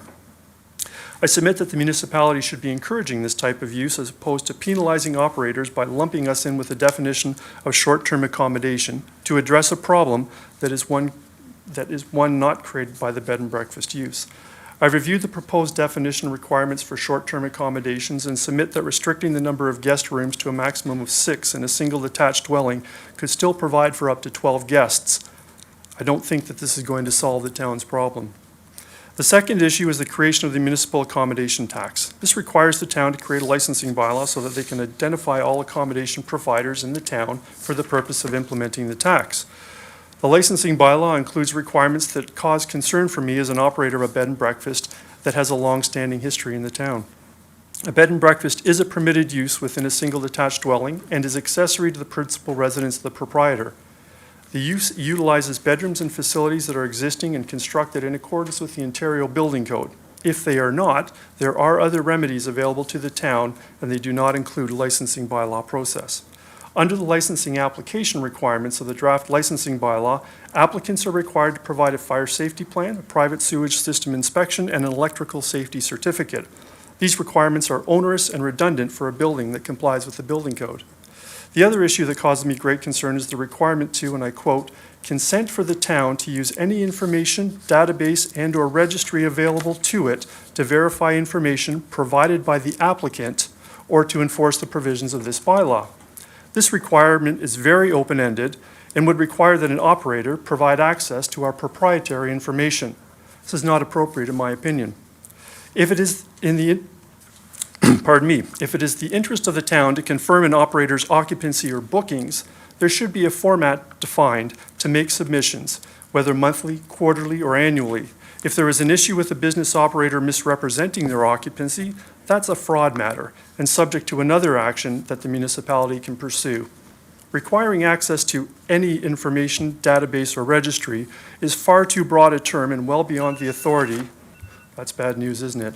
Well beyond the authority of the municipality, in my opinion. It needs to be much more specific and brings me back to the need for a form for use of reporting.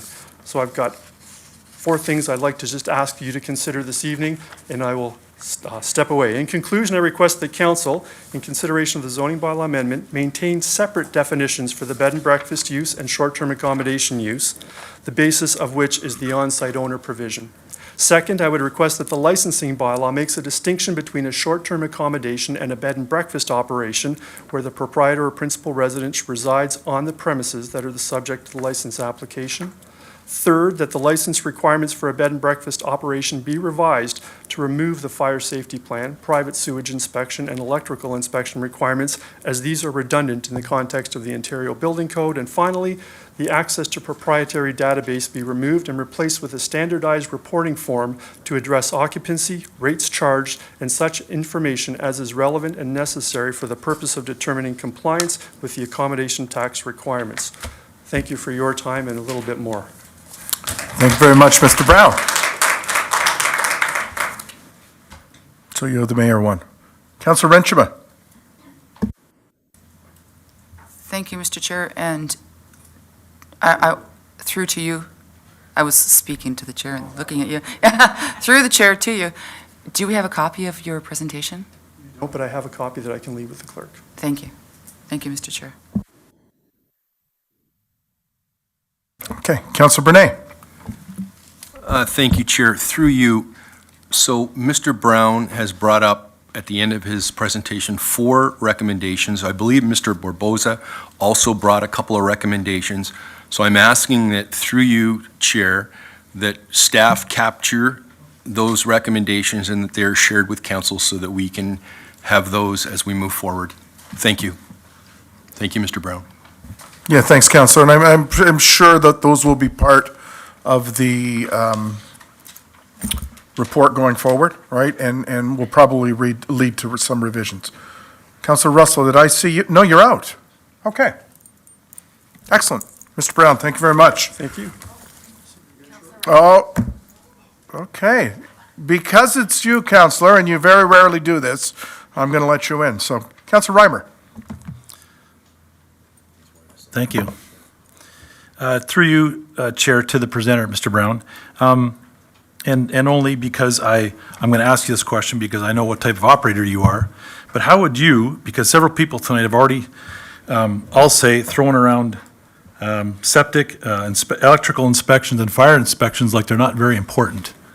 A lot of the houses, and I know this to be true, are not purpose-built for Airbnbs, for short-term accommodations. So I'm just looking for your suggestions on how do we address that when we have the bad apples in the bunch who have a septic that's spilling out in the ditch, who don't have a fire plan, and whose house is not purpose-built for these type of things. So I realize I've heard it several times, but I know, I'd like to hear your input on how do we address that? I come from the perspective of the bed and breakfast operation in contrast to other short-term accommodation uses. That's where my interest lies in this. So from the bed and breakfast side of the equation, if you will, it is a principal residence that was built as a residential dwelling and is occupied as such. There are provisions within the zoning bylaw currently that you would be allowed to rent out those rooms to the traveling public, but that house should comply with the code. If it doesn't, there are means available to the town, in my opinion. If it's septic, for example, the region gets involved and that takes on a whole interesting avenue. Short-term accommodations are different because of the way that they're used and they're not purpose-built. I understand your concern, and I think that's the distinction that needs to be made. With the bed and breakfast, you have a owner-occupied proprietor. With the short-term accommodations, many of them you don't. Some of them you do, but many of them you don't. And the bylaw, I think, is right at the outset. It defines these as a commercial use. And I think in that respect, they need to be viewed differently under the building code from a residential dwelling. And that may be the answer to your question. Is there a building permit or has there been a building inspection? And through that process, the inspector can determine, or the fire inspector could determine that, yes, these changes need to be made to address the type of occupancy that's being proposed, which is not that of a single detached residential dwelling.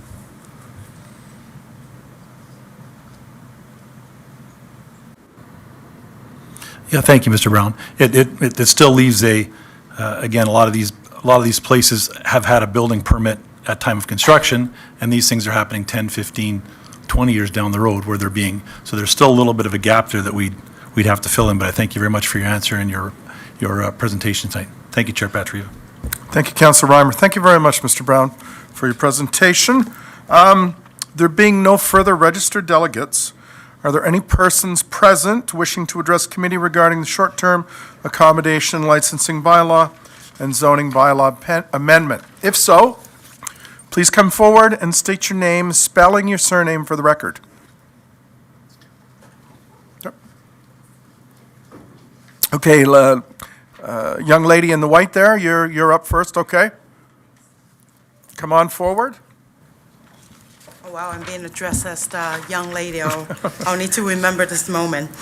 My name is Peggy Capitain, last name Capitain. So unlike the other two speakers, I don't have an eloquent presentation prepared. I have no speeches, but I thought I would make 2 points. I agree with councilors that, your comments that were made tonight, that it felt like the proposals, there were more barriers than there are benefits to us. I am an operator of an Airbnb. I was fortunate enough to have bought a sizable home in Jordan Station about a year and a half ago. And my family is small. There's only 3 of us. So we decided that we have a loft above our garage that's attached to our home that we would rent it out for Airbnb. The purpose of our loft is actually to move my parents here from Vancouver eventually for when they are older. So anyways, in the meantime, while my parents are not there, I wanted to rent it and share this beautiful town with everyone. I am very fortunate that I live very close to Port Morisset, which is one of the best restaurants in Canada. I'm so proud to be living in the region, and most of my guests are actually guests of Port Morisset. So they go and they have a nice dinner, and usually the dinner lasts a long time. It lasts about 4 hours, and obviously I have wine pairing. So my first point I want to make is that for safety reasons, actually I think my Airbnb actually provides safety measures for the town, to prevent guests who come into our wine country who might not want to drive home. And, you know, honestly, we're way too far to do Uber from here to Toronto. It's just not possible. So actually, a lot of my guests are they stay one night after they have dinner. And then the second point I want to make is that even though I've only been here for a year and a half, I felt like I actually have made contributed a lot of benefits to economic growth in the town, because I talk about Jordan. Everyone is so intrigued about where's this Jordan Station. The beautiful that I share on Instagram is so beautiful, and so I actually attracted a lot of my friends and my colleagues to come over who have actually been the guests of my Airbnb, and so through the proposal, I feel like it wasn't acknowledged of the value that we bring to the table and the impacts that we have created, the positive impact. And so I think a lot of the recommendation in terms of what we can do with, in terms of the proposal, I think it's been addressed already. But if there's too many barriers in front of me and too much cost, which actually, not sure if you're aware, there's very minimal insurance company that will insure Airbnb. And my home insurance is actually $7,000. It's ridiculous. And so I will pull the plug. And I actually meet all the criteria. You don't count me out. $700 is not a big deal. But with everything that comes to as a part of the proposal, I have a full-time job. My husband have a full-time job. I would prefer not to have to go through the fire to stay in business. So that's it. Thank you so much. Yeah, thank you very much, Peggy. Peggy, one sec. Councilor Russell, go ahead. Thank you, and thank you very much for the presentation, or the delegation. Just very quick, so from your standpoint, the barriers for you, not necessarily the licensing fee itself, it's everything else that comes with it as far as insurance requirements go, the inspections go, that type of thing. Is that correct? And also and we've had probably over 150 stays, even just in a short matter of time. And then I've all my reviews are 5 stars. I've not created any problem whatsoever. But for me, it's, I have a family, I have a full-time job. It's overwhelming to me that I have to now run my Airbnb at nighttime, on the weekend, and then have to think about, now I have to submit taxes. Now I have to make sure I apply for the licensing. I have to, answers to requests of these data points. I don't know if it's worth it for me. I'm not even sure that I'm breaking even. And so, I would say it's the whole package that it seems very overwhelming to me. That and I don't know what's the work involved on my end that makes it worthwhile for me. And before you go, Peggy, too, and I'm just going to throw it out to staff. So something like that, we would, Mr. Deanne and Mr. Bruder, we would work with these operators, much like we've done on applications, CIPs in the past, help them and maybe have some sessions on how do you apply and all that kind of stuff. And yeah, take the, I don't know if it's a word, but I'm going to use it, take the onerosity out of it. Okay. Thank you, Peggy. Thank you very much. And keep promoting the town. You're doing a heck of a good job by the sounds of it. Oh, I'm sorry, Peggy. I'm sorry. We've got some, yes, we got a couple more, so. Mayor Easton. Thank you very, very much, Peggy, for your presentation. You've presented us with another variation, which is rather an overarching theme with this subject, and I appreciate that. It sounds to me like what you really have is a B&B, but I guess that's something that you'll get sorted out. But I do appreciate your commentary on the onerous nature of the paperwork as time goes on and what that means to you in terms of the enjoyment that you're getting out of this. It's too bad that, I'm sure that there isn't anybody in this room tonight that's a bad operator. However, when the complaints come, it's pretty difficult to not pay close attention to some of the impacts. But I thank you very much for what you're doing for the community, as I want to thank everyone, because you're bringing us a perspective tonight that is very important. Thank you. Thank you, Mr. Chairman. You're welcome, Your Worship. Councillor Michalak. Thank you very much, through you to the delegate. Yeah, like year and a half, welcome to Jordan, welcome to Lincoln. That's why we're all here, is to talk about these things. Question I have to you personally is, do you feel that there should be any sort of regulation, or there should be any sort of licensing whatsoever? Or are you against it altogether from a common sense perspective, and asking yourself, like, what do we have going on in this town in terms of Airbnbs or short-term accommodations? What are your thoughts, comments on that? Yeah, I mean, the other delegates have expressed it very eloquently that we have a lack of accommodation in this town. That's just the end of it. And I think when I did a quick math of, $700 for 2 years, 170 operators that we can count of, that's like $60,000 a year. Like, if we ask ourselves, like, how far could that $60,000 go, really? If the bylaws is like 25 pages, as you said. So I think I'm all in with, part of the recommendation around, taking an inventory of who we are to make sure that, we're following the rules that should be followed. I think I'm all in for that. I think the licensing, that's fine, like if we have to apply once every 2 years.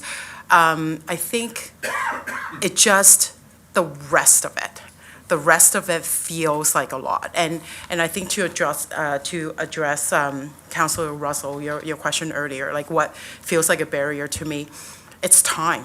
The only thing that I value in my life right now, it's time.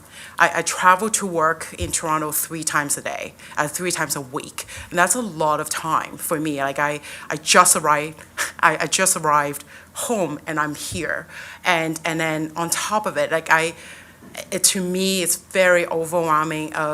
It's the emotional space that's taken in my head, but also time. Like I think about all these things that I might have to answer to, that it might be unnecessary use, like it might be not a valuable use of my time if I'm complying to, I think, both of the delegates have spoken about. So I guess back to your question, I think a simpler version of this, I think I welcome it. I can't talk on behalf of everybody, but I feel like right now, the plan is too complicated and too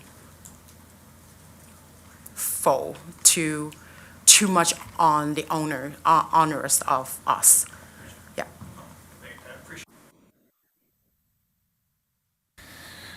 I appreciate your answer. I just, it was a question I was going to ask to somebody, and I had to choose the right person I thought would answer it, in as honest a way as possible, and I felt with your presentation, unscripted, that you were the appropriate person to ask that question. Thank you. Okay, thank you very much, Councillor. Thank you, Peggy. Yes, come on forward. Is that you, Carla? Okay. So, Carla, state your name, spelling your surname. Carla Carlson, C-A-R-L-S-O-N. I didn't come forward sooner about the B&B, or the accommodation issue, because I had heard or read somewhere that B&Bs were not going to be included. And I've owned a B&B for 22 years, since 2001.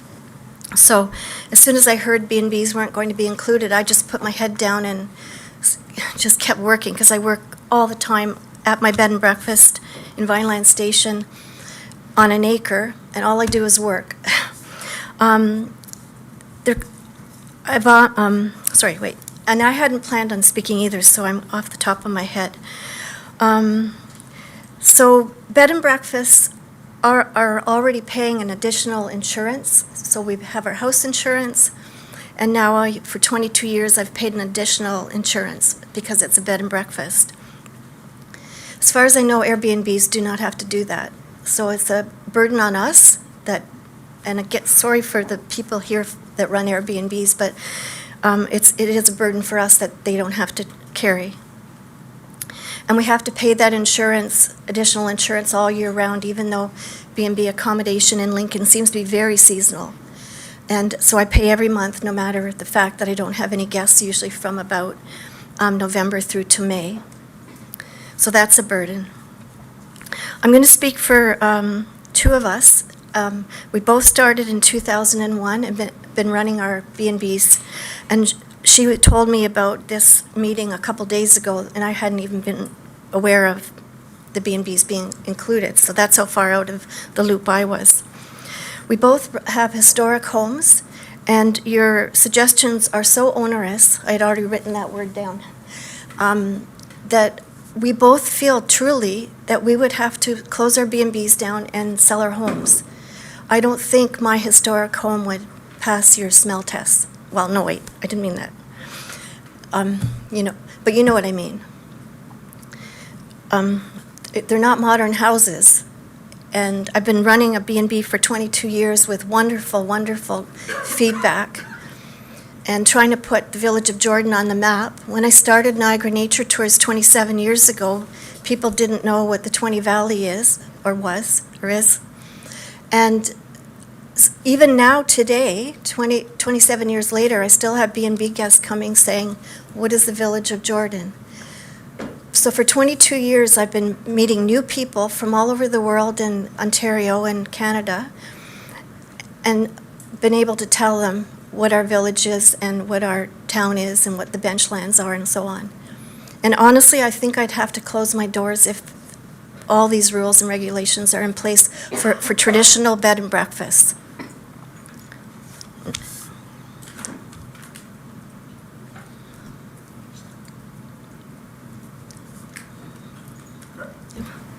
Thank you very much, Carla. Any questions from committee? I was busy writing your points, Carla. No? We're good? Okay, thank you very much. Come on forward.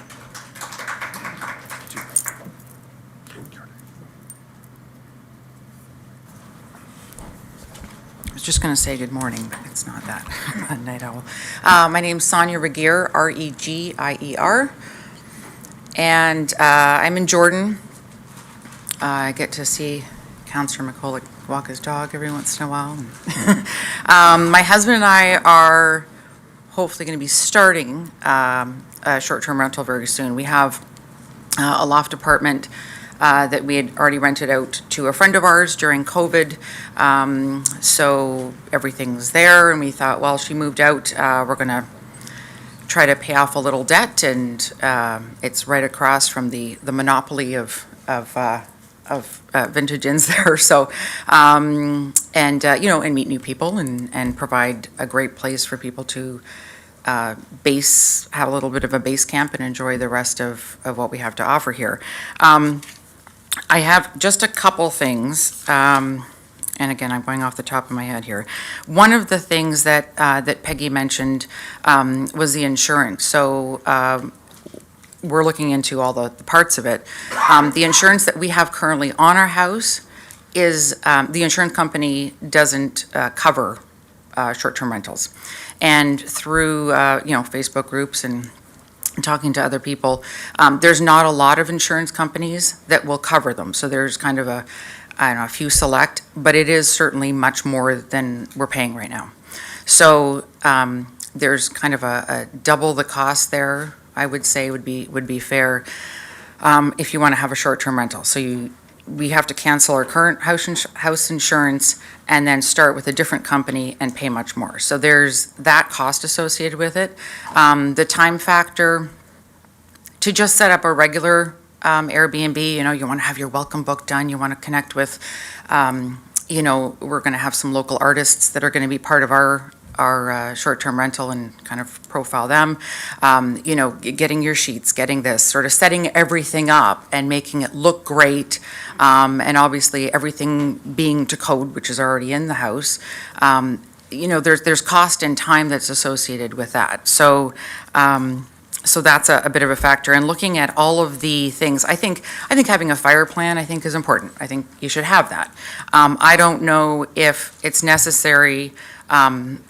I think it's a good to have thing to have, fire alarms and CO2 monitors and all that. But as other people were saying, if you have a house and it's already insured and you've already got that stuff, we would be living in the house, obviously, and then we've got the separate entrance and everything for the loft. That should already be in place. That's already something, right?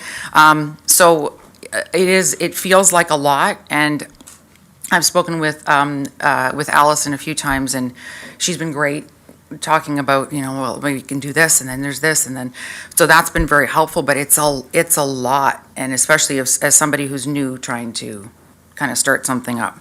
And one other thing, sorry, I'm going through my notes here.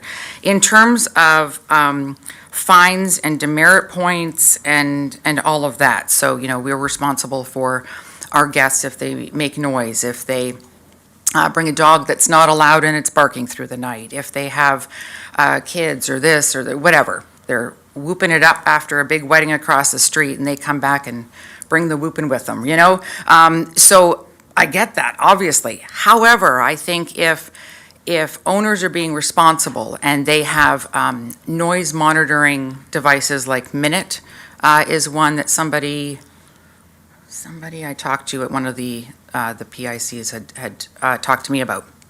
If they have something like that, if they have outdoor cameras, maybe to monitor, like, is there a dog that's not allowed and it's barking all night and whatever.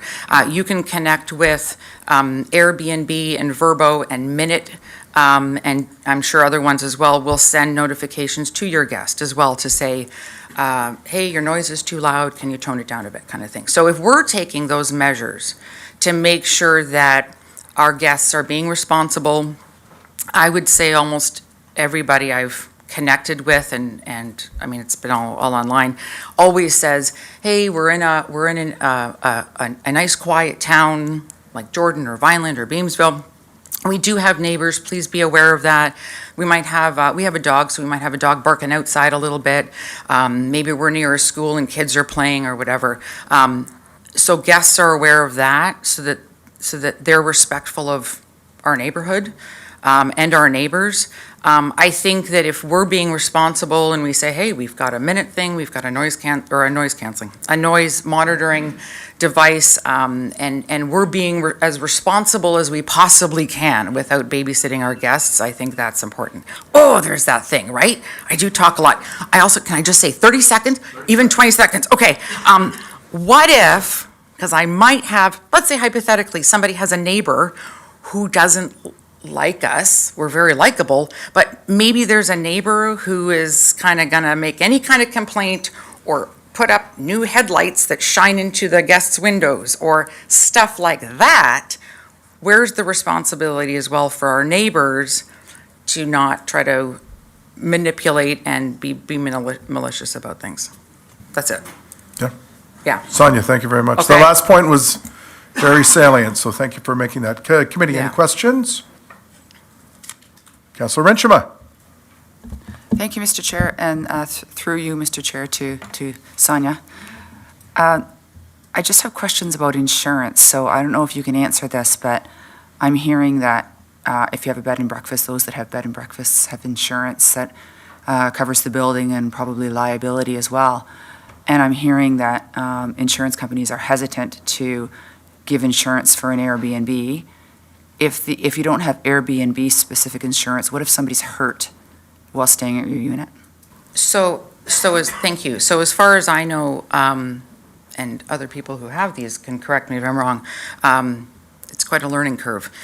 Airbnb does have insurance, but everything I've read and every comment and thread and everything that I've been on has said, don't just rely on that because it won't cover you for everything. It kind of covers you for a little bit and then that's it. So you really do need to get like insurance that covers your home and the short-term rental so that you're covered in case somebody's hurting them, has hurt themselves, has fallen down the stairs, is going to sue you for hot coffee in a lap or whatever, right? So you need more because the Airbnb insurance part is, you can get it, but it's just minor, but you really have to get to be responsible and cover your butt proper insurance. And it's more than what we're paying on just a house, yeah.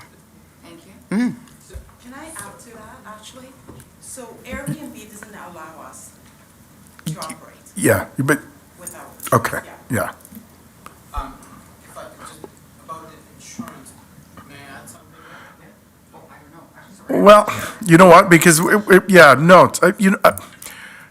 because we got to get through this, so, but in your written comments, Mr. Barbosa, yeah, shoot them in but we're hearing, that it's available for a B&B, but not, you do, okay. Okay. Yes, okay, so, okay. You're good? Okay, thank you very much. Okay, thank you. So now there's, and I'm going to stand up. So the young lady in the black coat with the glasses, yes, come on forward. No, come on. I call them how I see them. 16 years old. That's my daughter. Oh, sorry. That's going to be my in Beamsville and Chris. Okay, so before you start, Last name. okay, Xiao, X-I-L. XIO. Crystal Xiao. Okay. That's being in Beamsville. I was disabled in bed, moved from Windsor. Move in the house, okay? So I'm disabled, but I did not take disabled. I don't believe that. Couple of $100 I can make myself. So that's living in Beamsville. I've been home. I don't want to move anywhere else. But looking, where I'm coming from. But I called home. 3 people all together moved to the home. Now kids graduate. I'm 60 years old. That's what I'm talking about. I'm not young anymore, but I still have energy because my leg can move. Thanks, Beamsville. Thank you, everybody. I think community gave me a lot. Not trying to contribute to community, I think.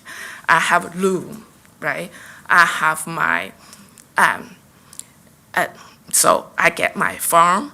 I had do the vein, right? I disabled, right? That was in bed for just this year. I be able to normally. So I have to work. As I think of Airbnb. Speaking about back to the topic today, we're talking about Airbnb. I'm thinking, should I get this business going, right? From my heart, I love it. I registered McDonald's part-time. I can make money from it. Wing doesn't make money. The weather ruining it. That's nobody's, it's God's hands, not me. I can do it, but I still can do it. See, I have my geese. pandemic, because my income, right? So about 50 geese, not half of it, now becomes tourist attraction.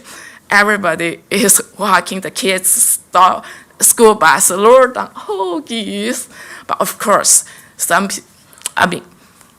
human, then I got lots of investor fans, everything, second layers, because geese sometimes gonna fly out, they will stay, but still has 20 at some other income. So if I can put the Airbnb, they can enjoy the vineyard, right? We have contribute the community of economic, I think. And then I can have some income. But look at today's $700. Should I start it? That's put my balance, my beam on the other side. $700 tax pays every year, annually.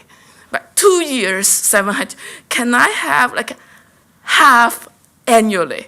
Follow that section, this detail. But to us, it's kind of, I'm talking about income hundreds, right? 100 to 100. And counts if I pay more to invest, Airbnb has to invest, as all speaks, right? I can understand. Thank you for the information. I'm going to watch. But my balance sheet to the other side. Should I go through it? Or I shouldn't do it? On my McDonald's work, I feed myself. I can be retired. You all know I'm not yet. 65. Should I take my retirement? 400? That's the thing, right? I don't think Airbnb can make us anywhere rich. But balance to say, I can feed ourselves, at least I feed myself. And everybody looks much nicer because I have income. My property be nicer. The geese like a zoo, I can make them, right?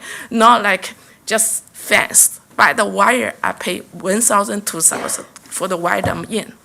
With the tree, with the apple trees, we do certified organic farm. So everything runs organically, more sustainable, and compost. Hopefully, the kids can enjoy, neighbors enjoy before they have a complaint, of course, but I accommodate them, right? Tell them, they help. We go vacation, they take out our geese.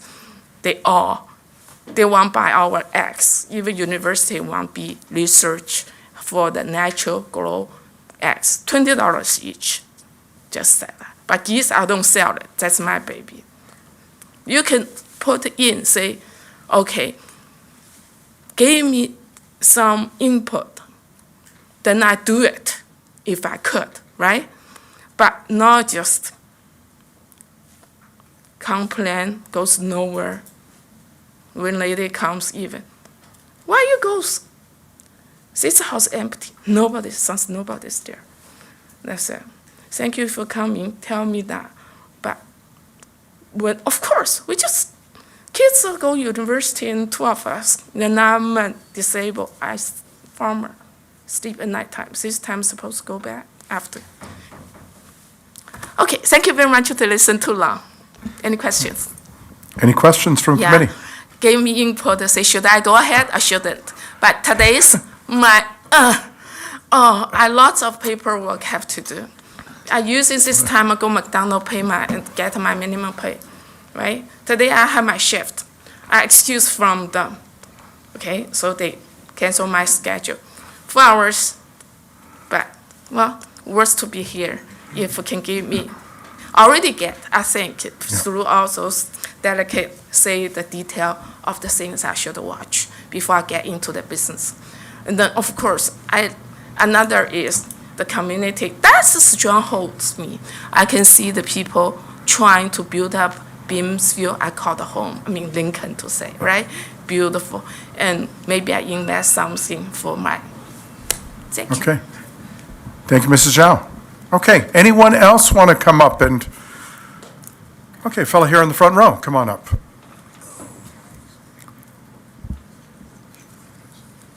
Hi there. My name's Thomas Kosis, Kocis. And I've got a question for all of you, not staff, because I know you guys don't get holidays, but how many of you here on the council have actually stayed at an Airbnb? Can I get a show of hands? Just you three, okay, well, you guys should. My comment is it's a very commonly used source of accommodation.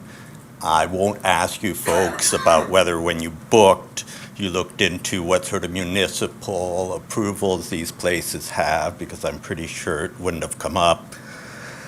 And I understand council wishes to have oversight and control. I would, however, caution you on overreach. Time and time again, I have been in this council chamber and seen the town, with all good intention, try and implement things, and come to realize they just didn't really have either the legislative capability, the manpower, what have you. I think a lot of the issues that have been discussed around Airbnbs and B&Bs are covered under current zoning bylaw, and I don't really understand why we need to revisit them. I mean, noise after 11 o'clock is, you know, it's controlled by a noise complaint going to the police. You don't need special and different legislation for that, or, sorry, municipal laws. I would also point out, sorry, Mr. Diani, I hate to put you on the spot. How many wedding or event venues are there in the Lincoln? Mr. Kosas, we're not asking. No, you're just, sorry, it's going to a point, okay. Yeah, but this, it's a public forum, just, you're up to state your, your thoughts, and then if you want to ask questions to staff, Okay. yeah, do it directly with them via email or that, or we're Yeah, not going to okay, get through fine, stuff. Yeah.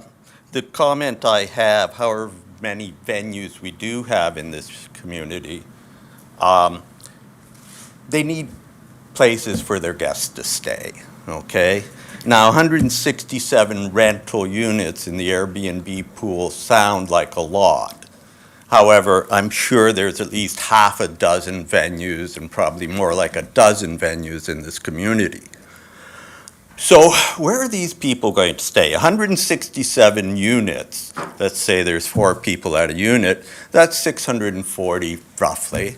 So these 10 or 6 or 12 venues, likely, if they were being used on a weekend, the 167 Airbnbs or whatever you should call them would probably not really have enough accommodation for all the guests.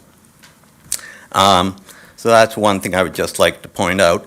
The second question I have, or comment, is that you're now sort of proposing to take in a fee for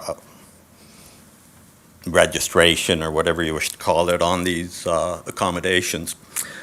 I noticed in the mailing I got advising of this meeting that one of the opening statements was that the town of Lincoln has identified tourism as one of the prime drivers of economic growth in this community. So I just want to be careful about, are we encouraging this main activity or are we discouraging it?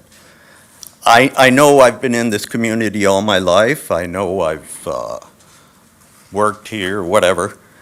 I know the grape and wine industry is massive. It's probably the single largest aggregate employer in the town. Yet when you drive into the town of Lincoln, there's nothing that tells you that. Yeah, there's some blue signs on the highway. But you could drive into Timmins and get the same idea of what's awaiting you as when you drive into the town of Lincoln. So my suggestion is, if we are indeed going to tax or fee or whatever you wish to call it, Airbnbs and B&Bs, perhaps we should think about where that money should be spent. Maybe it should be spent to promote the town of Lincoln and all the industries we have and drive tourism and encourage tourism, because it is, and I do agree with the town's statement, going to be likely the largest economic driver of this community. What more do I want to say? Oh, yeah, just a comment to peer review. I hope the peers with whom we reviewed some of these ideas are also sort of in the same demographic of a community that is trying to encourage and grow tourism. Because yes, there's a lot of different communities that we can talk to in the province, but I'm sure each one is unique, and perhaps the reviews should be specifically with other communities that are trying to encourage tourism. And I'll leave it there. Okay, thanks, Mr. Kosis. And I'd encourage you to stick around for our other public meeting, because it's going to talk about the municipal accommodation tax, which is actually going to be used to promote tourism like you suggested. So these are hand in glove. So we need to identify the short-term rentals, and then the accommodation tax comes along with that for the promotion. So, Councilor Bernay.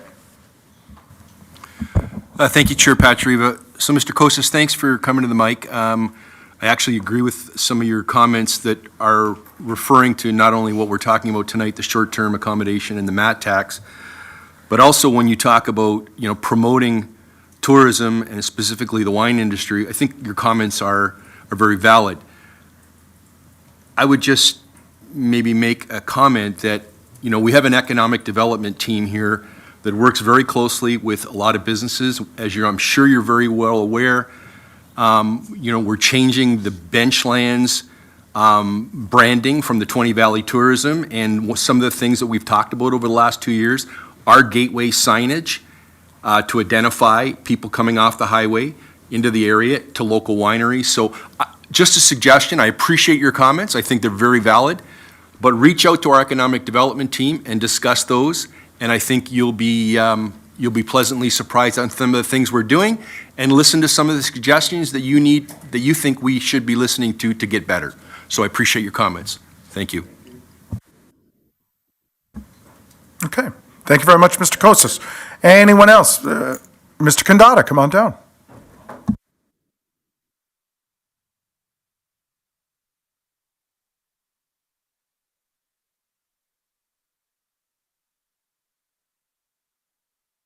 It's not on? It's on, yeah. My name is Robert Kandata from Hansberger Estate, and from our own residence in Jordan, 2500 4th Avenue in Jordan, as well as 4060 Jordan Road, also known as the Hansberger Estate Winery. I'm just making some comments to specific wording within the document that I've read, and I've noticed you captured single residential properties or single unit properties within the context of some of the new bylaw that you're looking at implementing. But there are many of us that are farmers that have more than one residence on properties. And are you saying that it's a property, or are you saying it's per unit? How many people in a unit, or per property? And is the licensing per property or per unit? Because we have several units, and for 65 years, we've provided low rental income, low rental housing to many people within the area. And actually, Mike Mikla could vouch for that. Just 4 years ago, our maximum rent was $500. Down one unit to $280 a month. So we've done that forever, and then the pandemic hit, and we decided that we had to do something else to become diverse enough in accordance with the provincial policies as on-farm diversified uses. So I'm just wondering, are you venturing into licensing in the agricultural zones for each unit or per property? Right off the bat, because we're looking at several units on a property, so I'm like, we could be talking a lot of money here for every unit. So that's my first question. The The next question is I'm wondering, are you actually going into those provincial policy statements that pertain to OMAFRA? And are you crossing into that type of agricultural uses within the municipal sector? Because now we're crossing municipal into agricultural and different uses that are allowed. So that's the next question. So those are the two main things that I'm curious about. Any other respect as well, Mr. Brown actually captured, we have Airbnb as well. We've gone through the formal process. It's designated through the town. We did that in 2008, so he pretty much captured everything that I would have to say, and I agree with him 100%. As far as electrical safety authority, septic systems, those are all pertinent maybe, but I would think, as stated by many, those are part of your normal use, and they would be considered up to snuff, I would think. Furthermore, it's not a municipal sector, it's a regional sector. If you get into the septic systems, it's Niagara Regional Health. So now so there's that. The other thing I'm just kind of curious on, and I don't want to take up too much more time, is it more that you're looking for information as a registry for the units that are identified as Airbnb, bed and breakfast, or are you looking for something to capture the $700? Or is the $700 covering the cost of the new employee you have to hire? Because it's $60,000 a year at 167, and I'm going to tell you there's probably 280 out there that you have not probably identified over 100. And there's a lot of them running underneath. And a really good question was, did anybody stay at an Airbnb? Well, when you got to the Airbnb, did you check for the safety plan? Did you look for the electrical safety authority's stamp of approval? Did you check for the regional approval on the septic system before you went to the washroom? None of us did. We've all done Airbnb. We've looked for the cheapest rate at the best place, and we book the place and we go and do it. We're in a tourist destination here. We bring in close to 17,000 people a year at our place. We probably fill a lot of the Airbnbs in the Jordan area, and we're very happy to do that. And we just recently opened up 2 Airbnbs on our property, and it's not easy running those Airbnbs either. So I don't know. I think the list of stuff that you want to do is very complex. Everything that's put together through Matt's office is fantastic, because you got to bring the good out with all the bad to create a really good discussion, which is why all of these people are here. And this is a little less than the CAP bylaw, but at least everybody's still here. So that's all I have to say. So I'm just looking for specific answers. And like Mrs. Carlson, I did not come to this because I thought agricultural properties were actually exempt due to OMAFRA.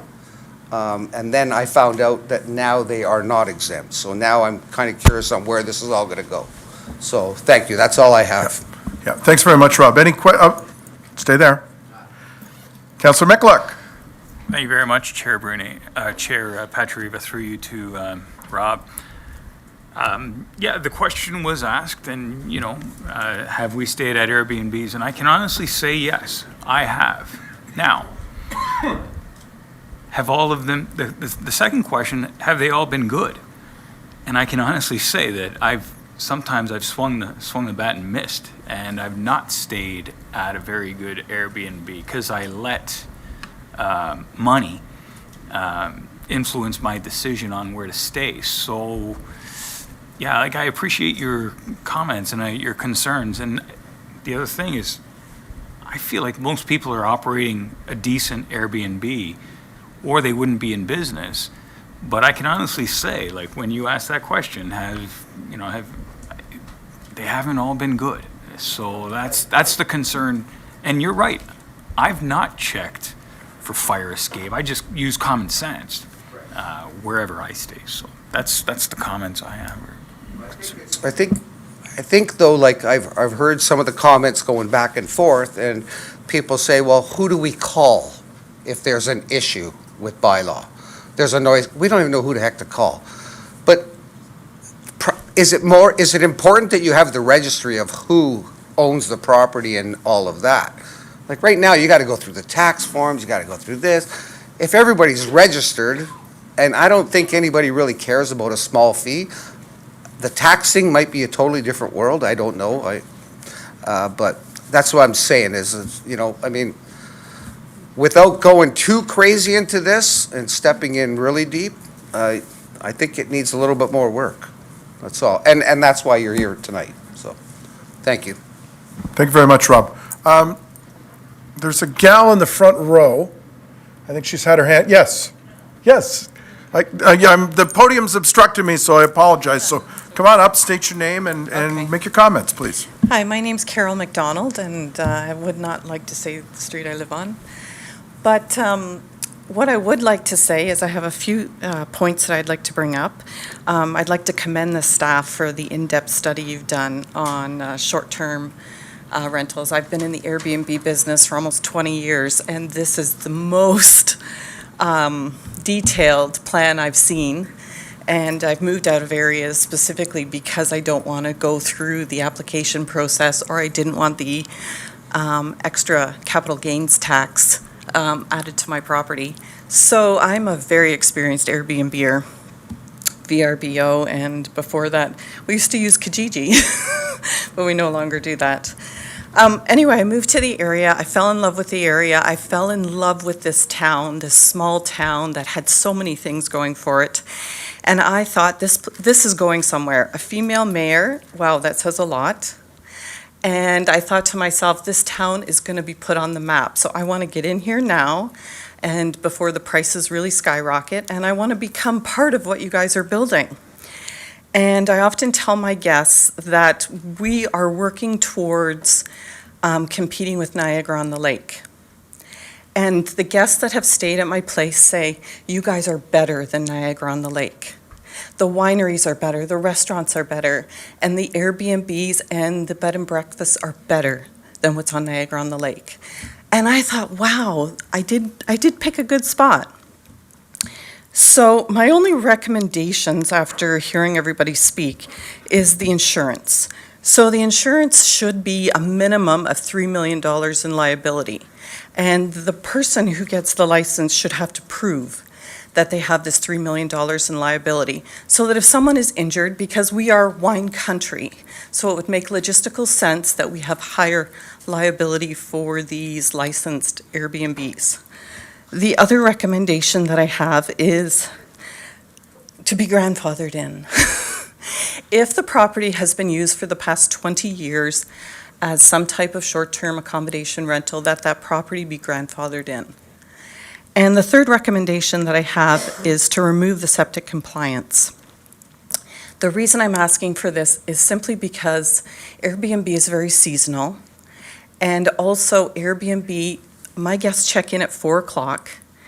They hit the last wine tasting at the wineries, and then they go to a restaurant for dinner. I do one-night stays, which a lot of Airbnbs don't do because they're a lot of work, and then they head to Reveille for breakfast or another really nice restaurant in the area, and they're out by 10 o'clock. So what impact is this really having on my septic system? When the guests check in at 4, they're gone for a few hours, they return back around 10 o'clock at night, and then they're gone by 9:30, 10 in the morning out for breakfast. It's really not having as huge of an impact on the septic system as what you would think as a long-term renter would have. The other thing I would like to just talk about is the situation for rural versus urban. And I know that urban areas do have noise problems with Airbnbs. I get it. I wouldn't want to live next to one, especially one that didn't have an owner on site. And I wouldn't buy a property next to a licensed Airbnb. So something you do have to consider is, does it decrease the properties that neighbor onto a licensed Airbnb? And that's just sort of the other side of the argument. I think rural properties should have less regulation and less restriction, and rural properties should kind of have, not a pass, but just a little bit more flexibility than an urban property. Did anyone have any questions? Okay, Councillor Russell. Thank you, Mr. Chair. I'm through you. So just to clarify, so your Airbnb, you reside at it? I reside on site, and then I have detached dwelling.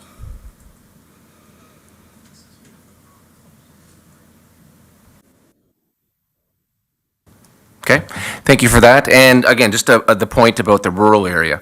As again, I mentioned in my discussion point earlier after the presentation, even though, again, I understand the idea between rural and urban, and I do appreciate that, but we do have some of those rural properties that do have adjacent neighbors, like right next door to each other. And I agree, and I love reading all your posts online. I agree, and that's a very rare, small pocket of this community. So, and I get it, like I may fall into one of those kind of areas, but the point is, rural should have flexibility that urban areas do not have in terms of all these onerous restrictions. And the reason that I particularly bought this property wasn't for necessarily the house. It was because I was at a dead-end location, and I was at a point where I couldn't bother anyone. So I think anyone that's going to be running Airbnbs, they're looking for that. I'm buying on a quiet area, in an area where there's not close neighbors. So people consider that when buying. And I think what has to happen is we have to think about the people who are buying into urban areas, who are now buying a house that's like $1 million in an urban area, and then they move in and they find out, oh my gosh, there's like an Airbnb on both sides of me. No one told me.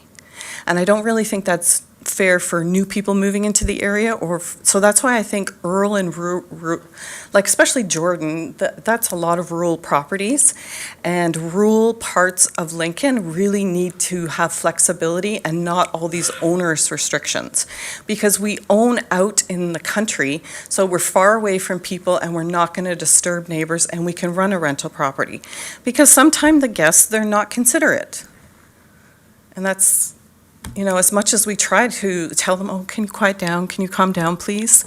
They're drunk. They went to the wineries. They're not listening all the time. You know, we try, and believe me, we try. Thank you, I appreciate that open, honest response. And again, maybe it's not necessarily an urban versus rural, it's proximity to adjacent neighbors. Because again, I think your point is bang on that people that do live adjacent to a home that turns into an Airbnb or vice versa, again, they need to have some protection around them. And those locations like yours, it sounds like, that don't have that, maybe there should be a little more flexibility there, especially when it's an owner resided as well. So maybe that's a takeaway for staff. Exactly. And John, I just heard at the beginning you said something very formal that said, if you plan to oppose something, you need to state it in a formal setting. Is that what you said? Okay, so can I go on record as opposing? As opposing everything? Well, your comments tonight are going to be captured. Oh, so okay. you're on the record, right? So Okay, you're so good. it's formal. Okay, great. Thank you. Thank you. Councillor, before you go, Mr. McDonald, Councillor Brunei had a question. Thank you, Chair, to Ms. McDonald. So appreciate you coming to the podium, because you brought up some points that are a little bit different than we've heard from some of the other residents. You've stated that you've been operating going back to when you were doing it on Kijiji, and so I think some of your comments, we need to hear. Not that other people's comments aren't important. Everyone's comments are important, but you brought up some dynamics that for me were a bit of an eyebrow raiser. When you talked about your perspective on what you thought about having $3 million worth of liability insurance and why you think that's important. I think we need to hear that. I also think, when you make the distinction between, through you, Chair, when you make the distinguishing factor between short-term and long-term, you made up a comment that, and I just came back, my wife and I just came back from Portugal when we were in Airbnbs throughout the whole 15 days we were there. And yeah, a lot of times you're getting there late, you're getting there at 4 o'clock, and you're gone by 9 o'clock in the morning. So what impact are you making on the septic system? I mean, you can't draw everything with a wide brush, but you bring up something that I actually hadn't thought about it. So I do appreciate your comments, and I appreciate you coming to the podium. Yeah, thank you very much,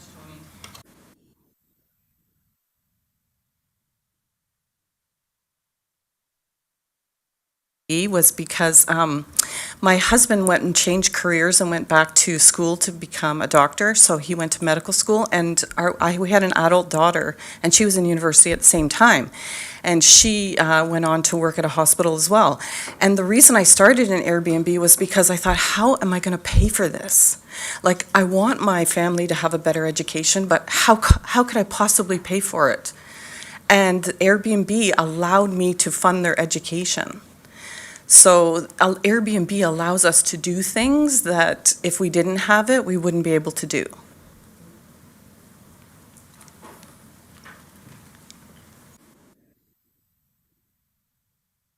Thank you, Mrs. McDonald, for that. And maybe going forward, Mr. Bruder, you know, we've got a minimum distance separation in rural, urban, you know, looking at nuisances with pests and livestock and things like that. Maybe that's something that we can entertain going forward as this, because it's come up a number of times, that the urban versus the rural. So looking forward to that in your report. So let me go back to my notes here.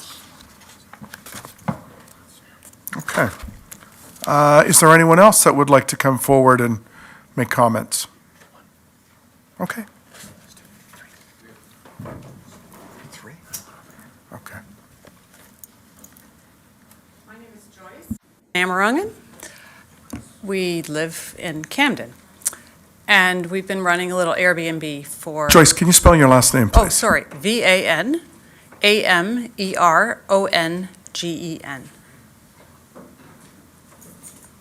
That's Dutch, and it's long. So I'm coming in here at the 11th hour. I'm one of those really busy people who just decided to run an Airbnb because it helped to pay for a lot of little things. One of our kids moved up to Thunder Bay. It helps us to go up to see our grandkids up there, and a number of other things. I didn't intend to speak, but there were a couple of things that I wanted to address. So we had a guest come the other day who was attending a wedding at Vianney and was so thrilled to be able to find a spot within the neighborhood. Everyone else had gone out to St. Catharines. So I think it's a fair point to say that we are providing a service to the town that is part of our vision for the future, I think. And to the point of many of the other people here, I think I'm just another one of those ordinary people who's just trying to, you know, earn a little bit of extra money to be able to do the extra little things. And, okay, full disclosure, I have 9 children, and they keep me very busy. I'm here because my husband came home from work and he said that town meeting is tonight at 6 o'clock. And I have a steamer on my stove full of wine, not wine grapes, sorry, juice grapes. I'm making grape juice for my family, and, you know, I'm here because I want to be able to keep doing what I'm doing for our own sake, but mostly for the people who come. We don't charge a lot of money for our little Airbnb, $100 a night, but it's booked most nights, and people who come are really enjoying what they're seeing, what they're feeling. The atmosphere of the town is really attractive to them. So many of them come and say, we didn't know this was here. We're so glad we found you. I develop relationships with these people. I would really hate to give it up. But if I have to jump through all these hoops, I'm not sure I wouldn't just go find something else to do to make the extra little bit of money. But I do think that that would be a detriment to the town itself. So there was another point that I thought was quite, it was coming through in most of what everyone was saying. I think that the biggest problem here seems to be, And I'm sorry that I wasn't really keeping up. We had a busy summer, but my understanding is that the biggest problem are the homes without principal residence. So let's say we cut those Airbnbs, that Airbnb number in half, that the principal residents are allowed, that like the people who own the place and live on site are allowed to continue with a simple registry. So the $700 fee, that's it. We know you're there. You're not allowed to register basically if you don't live on site. You suddenly cut your income in half, but you also don't have to hire someone else to look after all of the red tape that comes along with it. Just my 2 cents. That's it. Thank you very much. Any questions from committee? Councillor Timmers. Thank you very much, Chair Patriva. Not really a question, just a comment. So I really appreciate, I've just been listening to all these comments, and I do appreciate, the differences I'm hearing here. There are quite a few differences between a B&B and an Airbnb. So, it's becoming clear. And whether the owner lives on the property is a completely different situation when there was no one there. So I'm just wondering, from your comments, perhaps we need to look at, this is going to get more complicated, but a different way of licensing B&Bs and Airbnbs, because it's very apparent that they're very, very different to me. So I'm just putting that comment out there, and I do appreciate your comments, and I don't have any specific question for you, but thank you, Chair, for allowing me to make comments. And thank you for being here.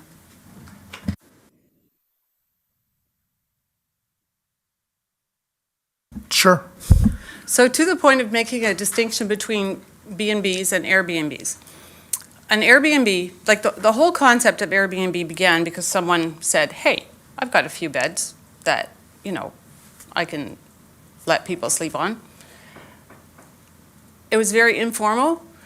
The Airbnb website has morphed into something much bigger than that, and people have taken advantage of it, in my opinion, to buy homes basically in an area and let them out as short-term rentals to make a lot of money on. They can make way more money on Airbnb than they can with just a monthly rental fee.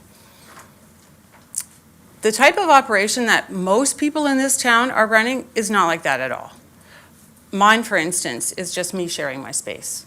My husband loves to garden. We have beautiful gardens in the back. Everybody wants to come in and just enjoy and sit, and we're sharing our lives, basically. But if you make a simple distinction between Airbnb and bed and breakfast, then I'm getting lumped in with all the Airbnb short-term rentals, out-of-towners, whatever, right? But I would consider myself more along the lines of a bed and breakfast. But if I'm an Airbnb, technically, then I'm not a bed and breakfast, if you get my point. Thank you. Yes, so it's owner presiding on the property as opposed to not. And that's come up time and time again tonight. So, Councillor Michalak. Thank you very much, Chair Patriva, through you to the delegation. So I just want to ask you a question. Like, we've heard a lot. There's definitely heard a lot about regulation, about this, about that. And in your mind, in your view, do you feel that the licensing fee is a make or break amount or figure that would shut you down? So the fee, $700, is a lot. Every 2 years. Yeah, every 2 years. It's a fair bit because, that's a week's worth of rentals for me that's gone. But I don't think the fee itself is the big thing. So we're talking about, if we have to register, then we're talking about a municipal tax yet on top of that. We're talking about all of the other things that have to be done, like all the red tape that I have to go through. The work is actually more of an issue, and the tax.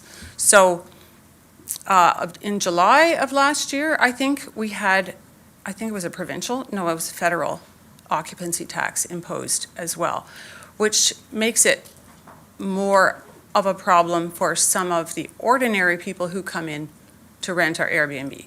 So, for instance, if I'm charging $100 a night and then a $30 cleaning fee, then Airbnb takes approximately 30%, not that much, 13% cut.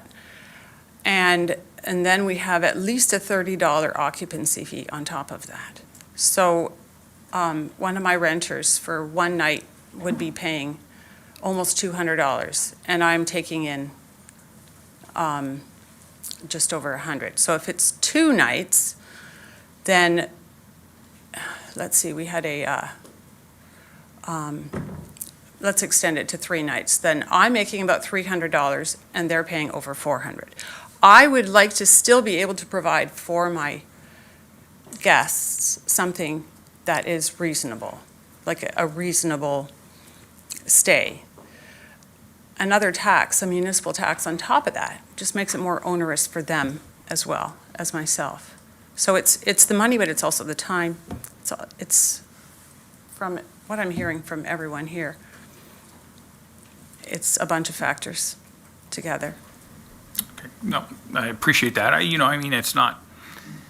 not in the business. It's not my business to try to, figure out a business plan. I'm just trying to gather information as far as like where is that tipping point or that balancing point? Like how critical is that sum of money over the course of 365 days? So that's the comment. And you felt like the appropriate person for me to ask that question. So thank you. Okay, thank you very much. Okay, I'm going to stand. Anyone else? Oh, come on up.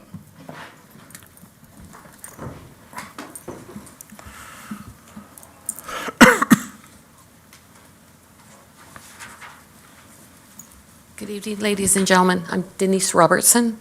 Robertson like the jam? Okay. I live in Jordan Station. I live in my family home I've had for 33 years. It's a very large home. It's a Victorian home. I've raised my kids in Jordan.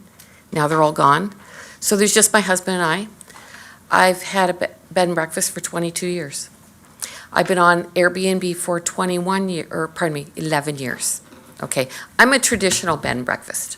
I live right on site, which means the bedrooms are about 8 feet from my bedroom. I greet you at the door with a plate of fresh hot cookies. I invite you in. I show you my house. I take you into the dining room where I have fine china. I have good linens. I have crystal and silverware that you have to polish, okay? And a lot of antiques. I am the traditional European type of breakfast, but I'm on the Airbnb platform. I'm a real romantic, okay? We cater on weekends, Friday, Saturday, and Sundays, to weddings at Hansberger's, to Cave Springs, things like that. And we price our rooms for the first room is full price for 2 people, and then after that, there's a set price for each individual person. We enjoy having families. We have discounts for families because we feel that families shouldn't have to break the bank going away for a family wedding or a family reunion. I also run a really tight ship. I say to the people, my bedroom's there. If I hear you, my neighbors will hear you. Even though we do have a good-sized property, I am very respectful of my neighbors. I have a fire pit behind our turret. I say to them, you can use the fire pit till 11 o'clock, and that's it. We have our fire permit, and if I hear you, they can hear you. My brother, who I inherited when my parents died, he lives above our garage that's attached to our house. So his living room overlooks the pool, which he likes that when there's nice people in nice bathing suits. But if there's noise, he's never married. He's 66 years old. He does not like noise. If he hears them, they can hear them, okay? So, and we have a gazebo, and we have a beautiful back garden. So when we have wedding guests come in, they want to use our garden for pictures and that. Now, this is the neat thing, is after 22 years, We've had people come in for weddings, then 3 years later, they come in for a baby shower. And then next thing you know, they're coming in for their dad's 70th birthday.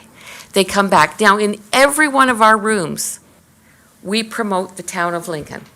We have brochures. We have chocolate in every room. We have brochures for wineries. In every room, we have menus from Hansberger's Estate, because they have awesome pizza. And people can walk from our room, walk from our place over to Hansberger's. They can go to On the 20. They can go to the Jordan Hotel. We promote the town of Lincoln. But when I first came to the town meetings and talked to Allison, when this came about, the short-term rentals, they said that the traditional bed and breakfast would be excluded. Oh, man, that was great, because I was stressing over this. My husband is 13 years older than me. He's an old guy. He's 77 years old, and he's had 2 strokes. So he's somewhat disabled. He has frontal lobe damage. He's not as social as he used to be. The bed and breakfast was my baby, okay? So I've renovated a little bit so that he can get out of bed in the morning. He has our bathroom. He has our bed sitting area with a big screen TV and a little fridge, so I can put munchies in that for him. If he doesn't feel social with guests, then he's there. But as much as I love the bed and breakfast, and that keeps us in our home, because my kids are gone, that helps to pay the taxes. We're not making a lot of money because since COVID, the prices of everything has gone up. Cogeco's gone up, gas has gone up, property taxes has gone up, everything has gone up. But that's okay, because we can stay in our home.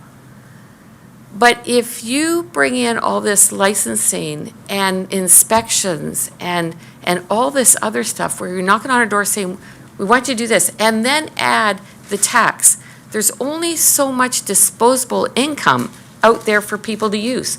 We've got a new carbon tax and all this on gas. So when people come in and they're, oh, I'm sorry, make it quick.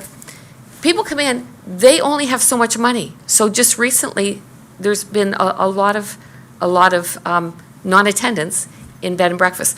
Also, and in closing, I'd like to say, there's a big difference between a traditional bed and breakfast, and I'm sorry, I'm not trying to be rude or offensive to Airbnb people, because we are on Airbnb, but there's a big difference between someone who's in residence, that's your principal residence of a house that you love and you're passionate about, and a house that maybe you've bought as an income property that is taking it out of the rental unit, occupation, or like for young families wanting to rent a house.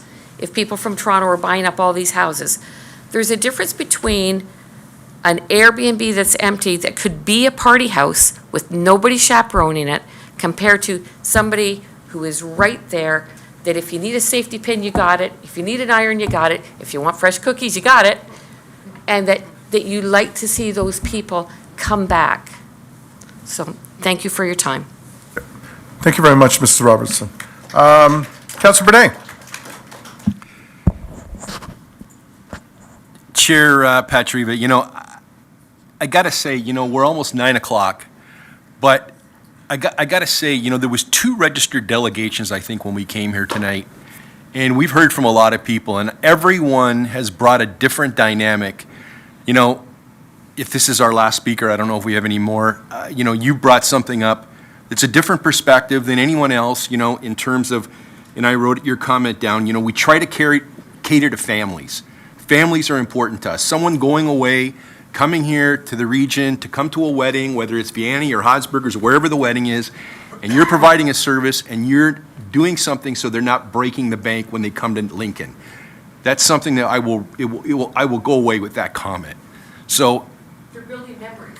Yeah, and so I guess all I'm saying is, we come to these meetings not knowing what's going to be scripted. We got 2 delegations, but everyone that has had the fortitude to come to that mic has brought something that we needed to hear.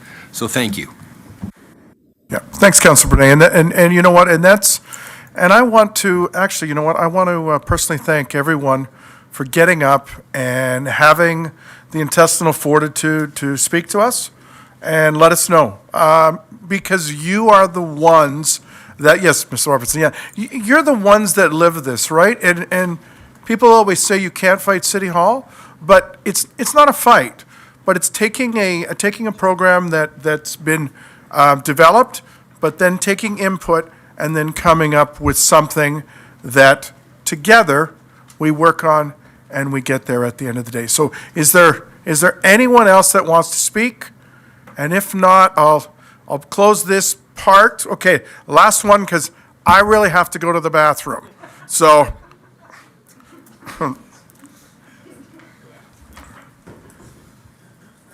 I'm Mike DeCamps, DESCAMPS. I'll keep this really quick. My wife and I have a Airbnb on our property. It's an outbuilding, a barn. We've renovated the top of the barn. We live on premises. That's our full-time residence. The only thing is I point out, just what can't the current bylaws that we have capture? Noise complaints, that kind of things we already have in place. Why can't they take care of these rules that we're suggesting? Again, the inspections, ESA, septic, I don't know if that's quite necessary given I just built mine 2 years ago, had everything inspected, passed, and I have to go through this again. Mine probably unique to other people, but again, we already have these things that have been inspected when the house was built or whatever the situation is. And then the mat tax, we're already now to make it even more expensive for renters to come to stay. And so I almost wonder if we're going to get to a point where it's not affordable for people to come to this area. For example, so I'll just real brief. We had a guest that stayed with us for a few nights. Their final bill was $1,200. Of that, we seen $630. So now we're going to add a mat tax into that. I wonder if they'll just save the point, like, let's go look somewhere else. It's too expensive to stay here. So we're kind of on the brink of whether we're going to continue or shut down with this. And then as far as insurance, I know this is kind of a debate, but insurance, we were told by our insurance companies to take $2 million liability, and that seemed to work. So anyways, that's all my points I want to make. Thanks. Thank you very much. Any questions from committee? No? Thank you. Okay. Last call. Anyone else? So let me go back to, okay. Please make it quick.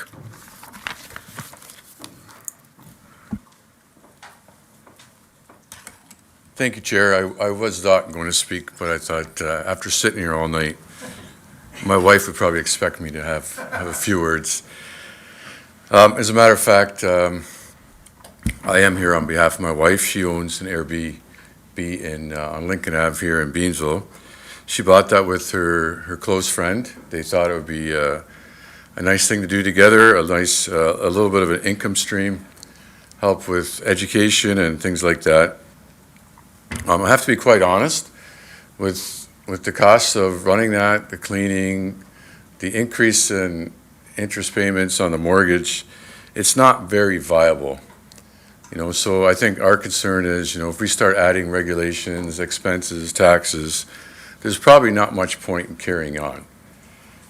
They enjoy doing it. They enjoy hosting. They have lots of great clients come in. They love our town. We send them to all the local restaurants, wineries. And it's a really neat thing to do with a friend. But I think you have to realize for most of the Airbnbs, I would expect it's very small business. It's not big business. It's ordinary people trying to do something on the side. And to get over-regulated and to put all kinds of stress on that, I think we would be in a position, we just say it's not worth it. We can't even use it as a long-term rental. It wouldn't cover the mortgage payments. So if we can't make a couple $100 a night, there's no point in carrying on with this. So I would just ask you to reconsider what you're going to do with this and keep it simple. I can't imagine many people have trouble with safety issues and fire prevention and things like that. I don't think there's any issue with those kind of things, but I would ask you to be very careful with the expenses because I know for us, it really wouldn't be worthwhile carrying on. It would just be 3 or 4 years of work, going through COVID, struggling through that, high interest rates now. It's just be a big waste of all our time and energy these last 4 years. Okay, thank you. And your surname, sir? Oh, sorry, George Alkema, A-L-K-E-M-A. Thank you, Mr. Alkema. Any questions from committee? No? Okay. Thank you, George. Thank you. Sorry to keep you up. And, no, that's okay. And last call. Anyone else? I'm going to stand up so I don't miss any hands. Okay? We're good. Thank you very much. And this concludes our first public meeting. We're going to have a 10-minute break. Sorry, Chair, we do have a motion that we need to pass to Okay. receive all the delegations and written I submissions. was looking Thank you. for that. And then, if you will, we can receive the report for information prior to having that recess. Okay, so what page am I looking for, Chair, Deputy Clerk? you are going to page 6. Okay, I found it. So, thank you very much. This statutory public meeting is now adjourned at 8:57. In addition to the staff presentation and delegations this evening, there is written correspondence which has been incorporated into the agenda for consideration with respect to this item received from Brian Adlam, Chris and Debbie Shelton, Jane Woolsey and David Jacobs, Harold Thiel, Jody Refuse Barbosa, and Mike Deschamps. There being no further discussion or information on this item, I have a motion moved by Councillor Reimer that committee receive and file for information the staff presentation, the following delegations and written correspondence regarding the short-term accommodation licensing bylaw and zoning bylaw amendment.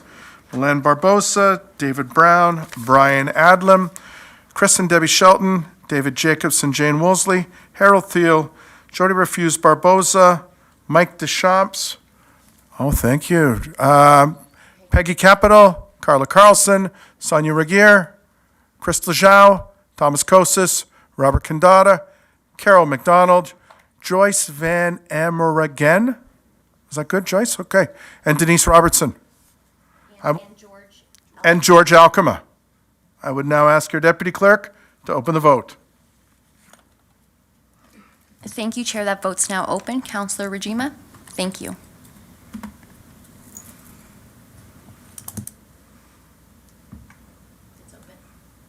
I already voted. Everyone was very Councillor- fast. Well, hold Thank on you here. very Now, much. Councillor Michalak, you have a question about the vote?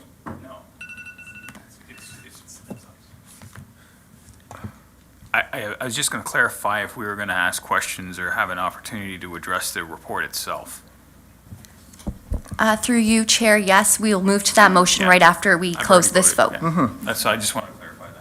And just so everyone's on the same page, that vote did carry. Thank you. Okay. So now you go into the report, page 7. Okay. Page 7. So we're not, okay, then I might need someone to take over for me. We will move directly into Report PD 3623 regarding the short-term accommodation licensing bylaw and zoning bylaw amendment. Are there any questions from committee? Councillor Michalak. Thank you, Chair Patriva.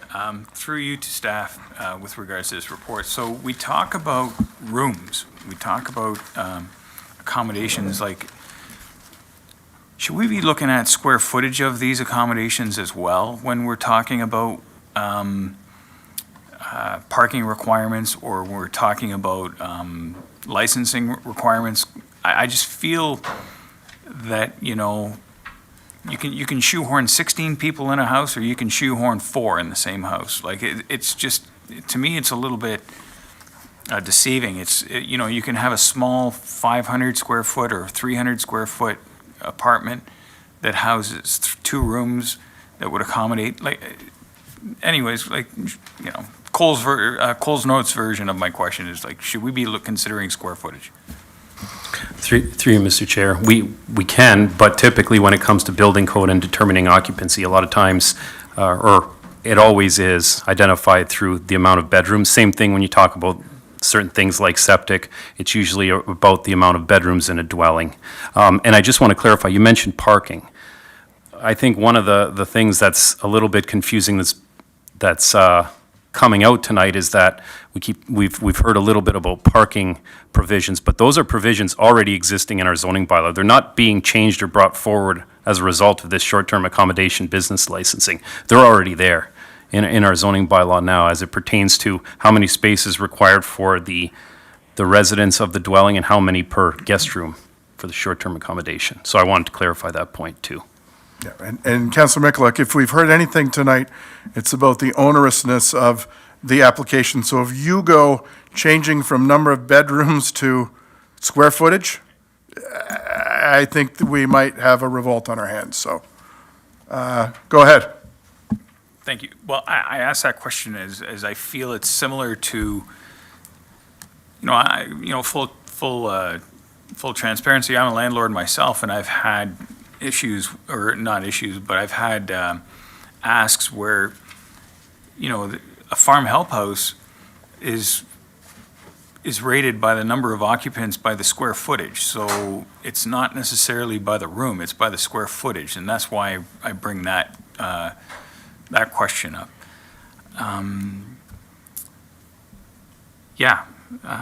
There's another question I was going to have, but I'm sure that it's been asked amongst everyone here tonight, so thank you.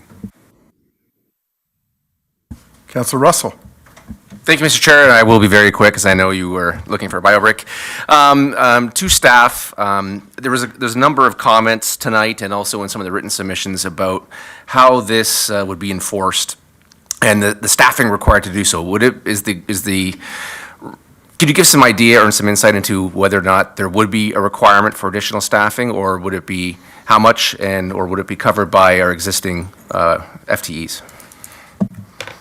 Through you, Mr. Chair. So we definitely looked at that. When it comes to items regarding, the appointment of a hearing officer, we already have one that we subcontract for other potential screenings, so we wouldn't need any staff for that. In terms of municipal law enforcement staff, we're proposing now going into, should this go forward, there would be a grace period where we'd be working towards education, working with applicants, working towards helping out with submissions, all those things for the business licensing. But moving forward, July 1st, we would, if things went the way we had initially proposed, we would look to bring on a part-time municipal law enforcement staff from July 1st onward. And that would be kind of your initial measure. So as we monitor the program as it rolls out, we would be evaluating, if there needs to be more resources applicable, there very well could be, but that's how we were going to start the program. And again, take an incremental approach and basically learn from the project as it unfolds in that regard.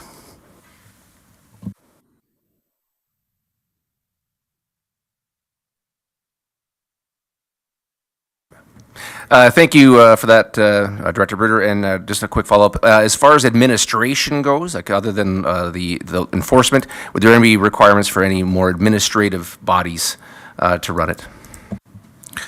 Through you, Mr. Chair, not initially. The planning department would be handling the intake of the applications and working with the existing staff complement to process those.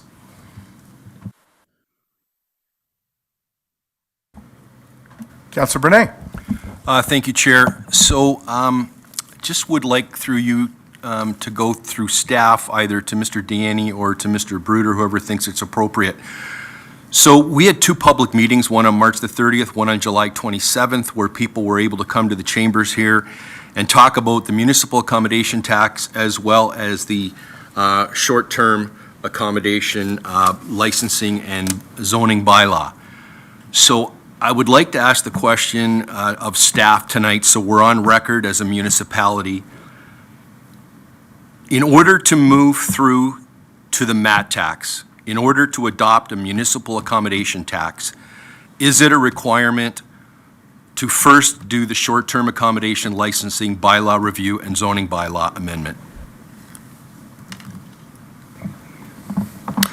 Thank you, Chair, through to the councillor. So the councillor is correct that in terms of, and we're going to reference this in a little bit, but in terms of bringing forward a municipal accommodation tax for the municipality, you do need to have licensing in place for short-term accommodations and accommodations for traditional hotels as well. So you do need a licensing system.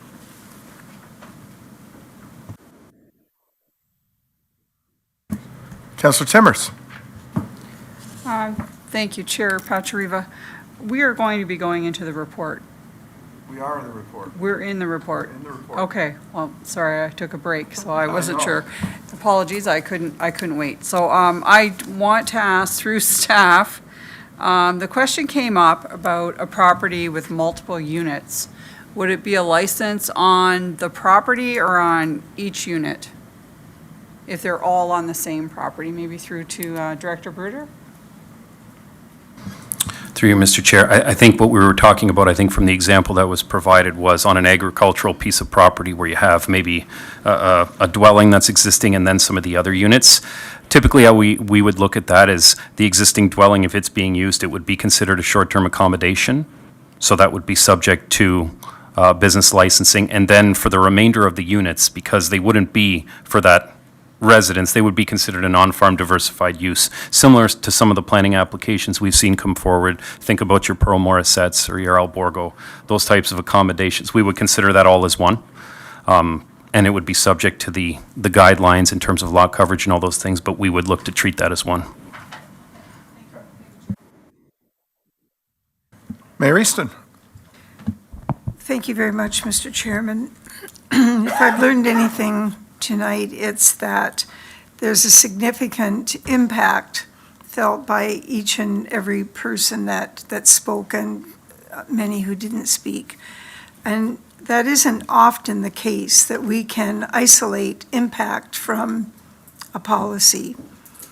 And so the question that I have is really, in terms of what we've heard tonight and the future report, should we be looking for the staff to consider a number of options in order to help us work our way through, including, I suppose, without preempting, the issue of grandfathering, which I wouldn't have considered it before hearing the individual impact statements, because I feel they were very genuine and authentic, and that the reasons for having B&Bs and short-term accommodation is very real in terms of people's own viability and, some of the pleasure that they can bring their own families.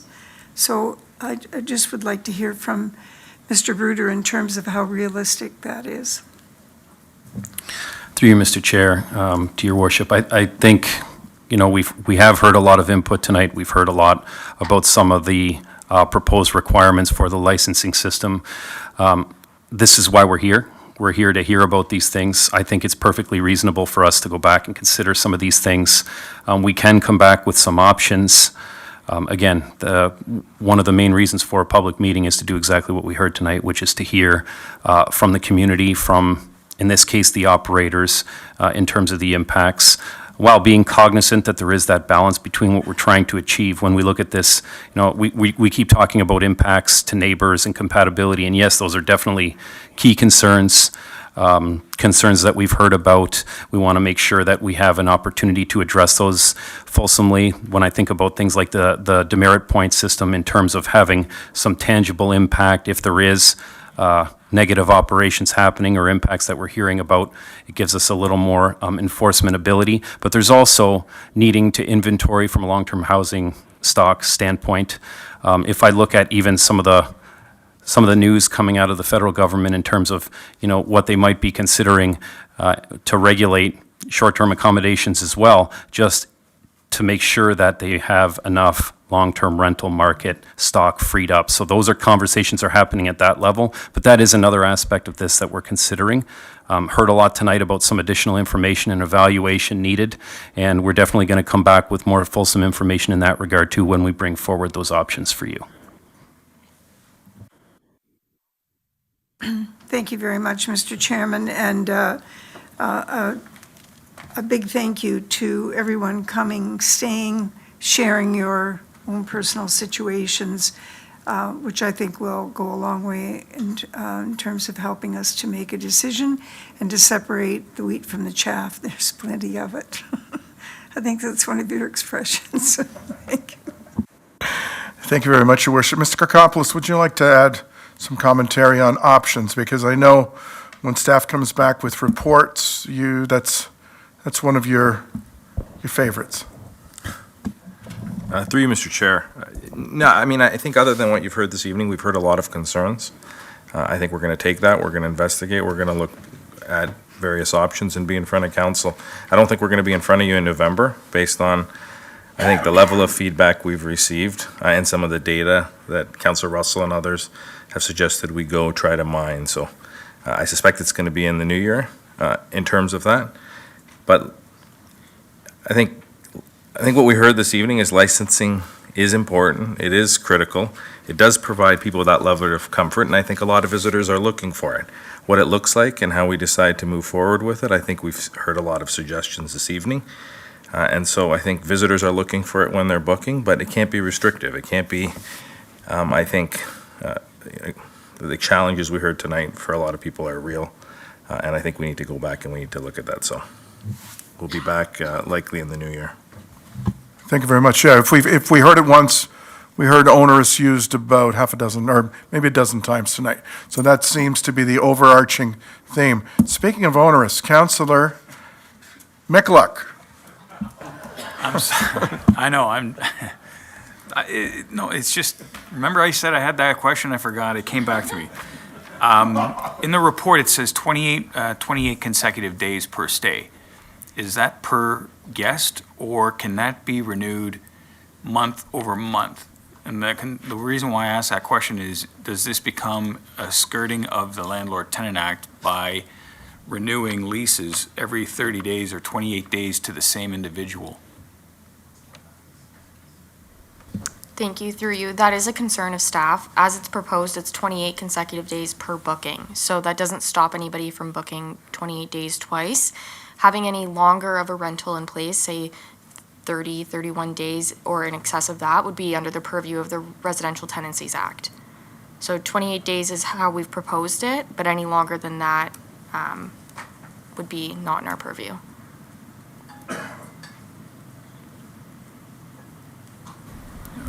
Okay, so I just want a clarification on that, that it's per stay, per booking, per individual.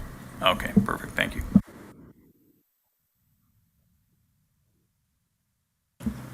Councillor, good question. So, there being no further questions, I have a motion moved by Councillor Michalak that committee receive for information report PD 36-23 regarding the proposed short-term accommodation licensing bylaw and zoning bylaw amendment, and that a recommendation report be prepared once all comments have been received and concerns have been addressed. I will now ask our Deputy Clerk to open the vote. Thank you, Chair. That vote is now open. Councillor Rajima, thank you. And I'm closing that vote, and that motion carries. Thank you, Chair. Okay, terrific. So before we go to our second public meeting, 5 minutes? Yeah, 5-minute break. Okay, thank you.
Okay.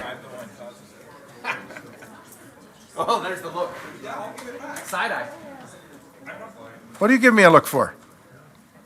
Sit down, Mr. CIO. Because he's...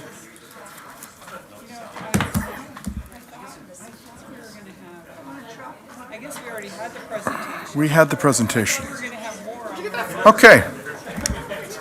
And then I left, it was, square footage when I came back. Oh, stupid. So we didn't get to the report. I was told by the mayor, so it's official. Well, we're going to start. We're waiting for the deputy clerk to sit down. They're passing out candy. No time for that. We had time, and if you had a little chit-chat, then you've abused your time. So, our second public meeting is for consideration of the implementation of a municipal accommodation tax in Lincoln, AD 11-23. Our Director of Economic Development and Communications, Mr. Paul Deanny, will be providing a presentation, and I see he has the lovely Brittany Bezlewski with him. So, Paul and Brittany, please go ahead.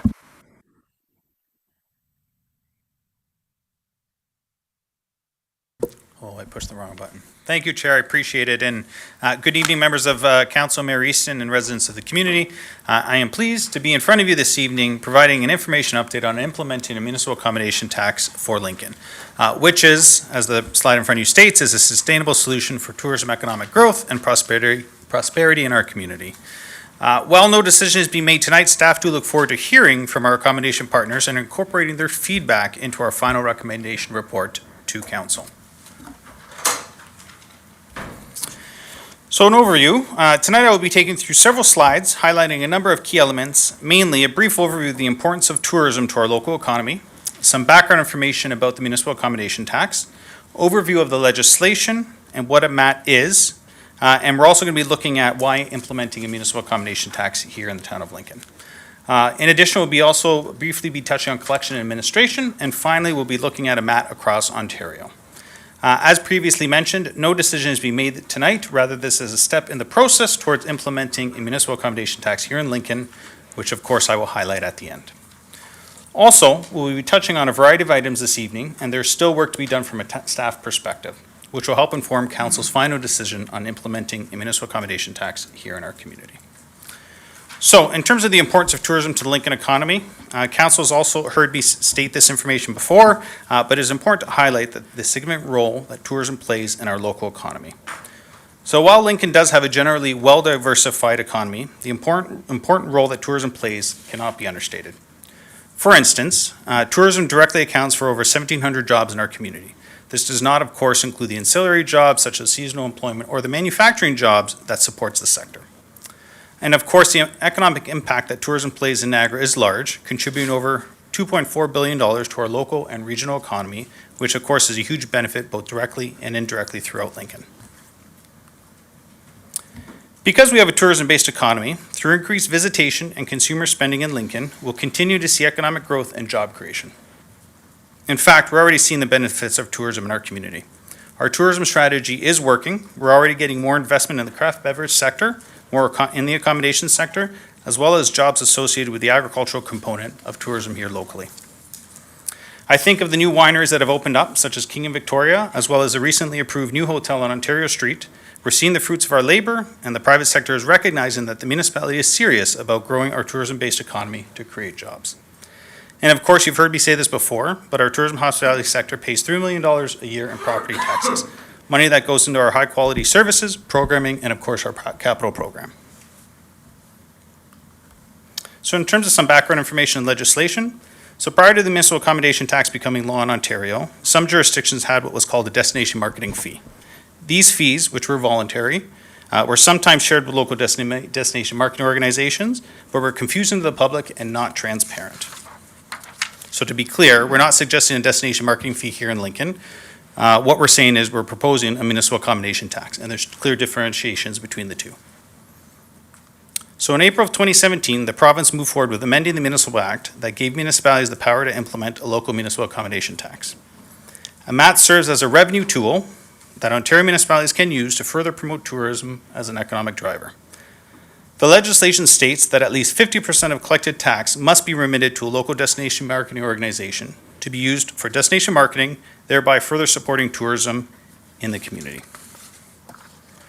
The remaining portions of the amount collected, minus administrative fees, can be used for other things such as tourism related in the community. Community beautification, capital infrastructure such as roads, parks, community signage, and events. The province allows the municipality to determine the needs for the community. So what is a municipal accommodation tax? The municipal accommodation tax are taxes that are levied on the accommodation portion of a visitor's overnight stay. MAT can only be charged on the room. It cannot be charged on other amenities such as food and beverage. MAT is a tax that is levied on visitors staying overnight, not on our local residents. It must be collected by the accommodation partner, similar to HST, but remitted to the local municipality. Municipalities get to decide which type of accommodation that MAT applies to. However, in our research, most municipalities cover all types of accommodations. So why implement a municipal accommodation tax here in Lincoln? So as defined in our tourism strategy, Lincoln's greatest opportunity for economic growth and job creation is through our tourism and hospitality sector. And I think we heard in our previous public meeting, some members of the community reiterated that information. The primary objective of MAT is twofold. One, to generate additional revenue to support economic growth and job creation in the municipality through destination marketing.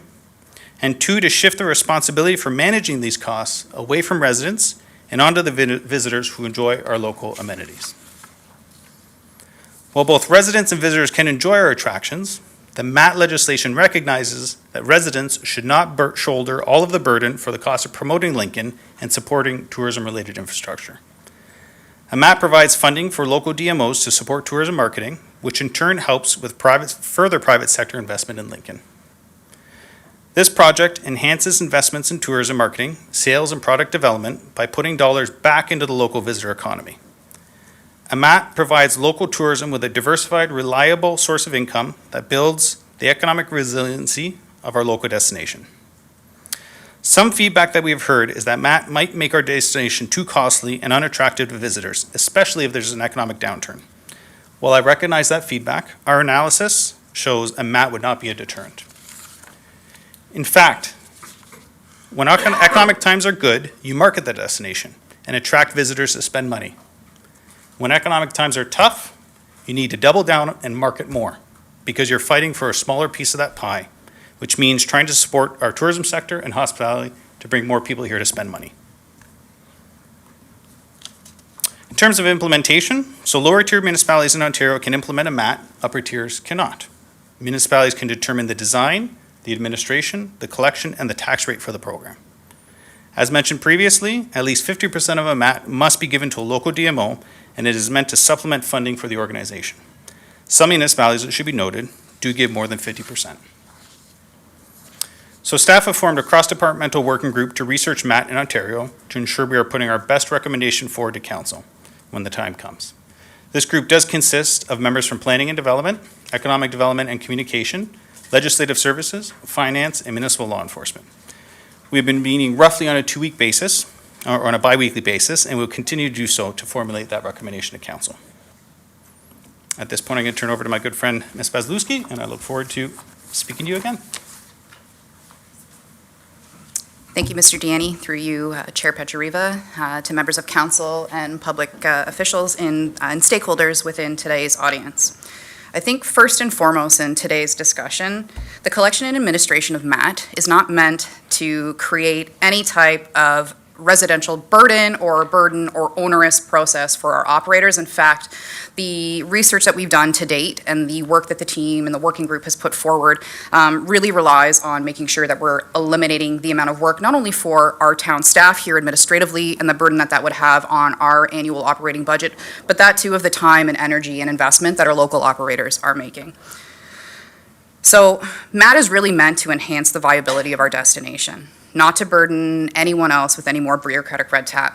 The MAT working group is really truly looking at a variety of options of how we can collect and administer MAT while limiting any additional burden on our local operators.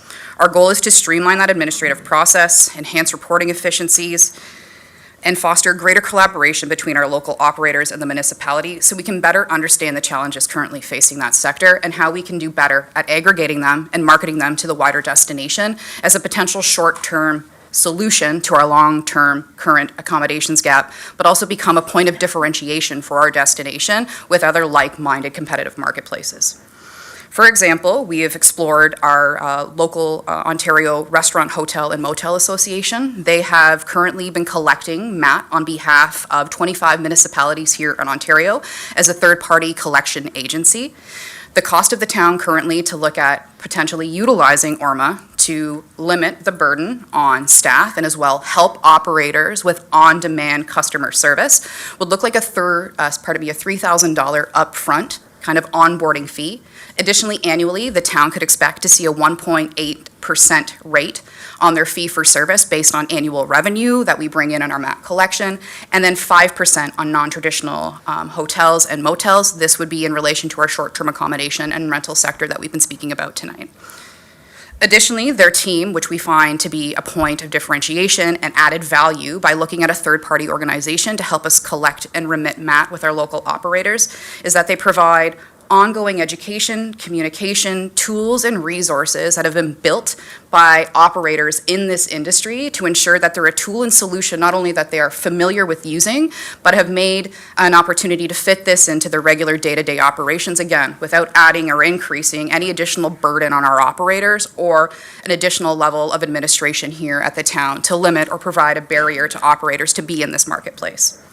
The potential impact the town budget to employ ORMA, and we're going to look through the other slides, looking at our MAT projections for 2024 would be in around an approachable $8,000 when you consider the total value of fees. We're going to see this slide momentarily. It's really a nominal fee for us to get a massive wraparound support that our small but mighty economic development team just doesn't quite have the manpower right now to provide that fulsome support. However, by employing a third-party organization, we can ensure that the short-term gaps we might have in staffing resources are complemented and again echoed by our partners in a third-party organization such as ORMA as our collection entity.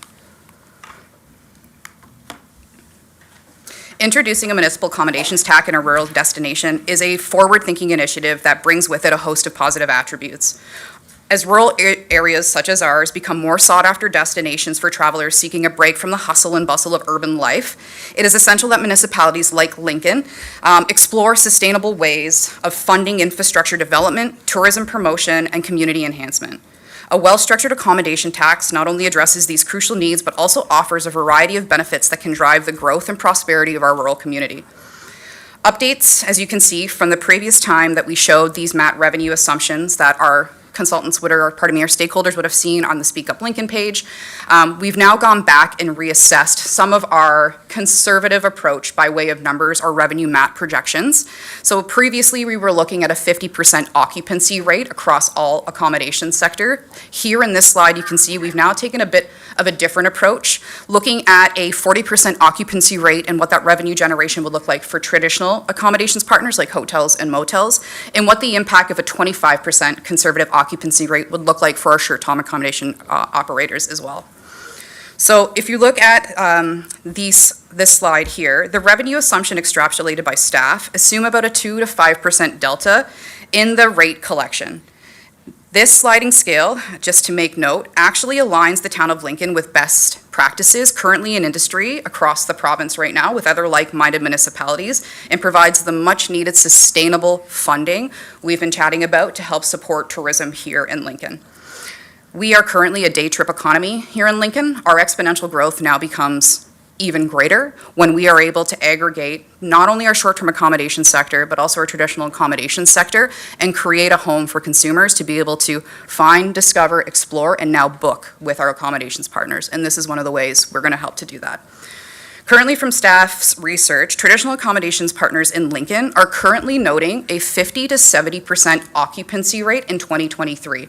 So our conservative 40 is feeling rather conservative at this point in time, not to mention that based on AirDNA data that we can viably see, our short-term accommodation partners who are currently marketing their listing on Airbnb and VRBO are actually pacing occupancy at 48% here in 2023.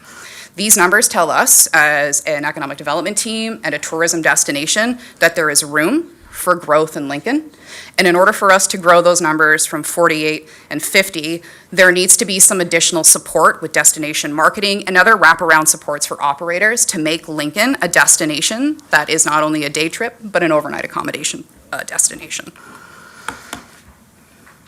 So our focus today really remains on the positive implementation of a municipal accommodations tax, a practice that has become a cornerstone of successful tourism management across the province and across the Niagara region. While not many of we may not currently collect such a tax here in Lincoln, the reasons to consider its implementation are compelling and far-reaching.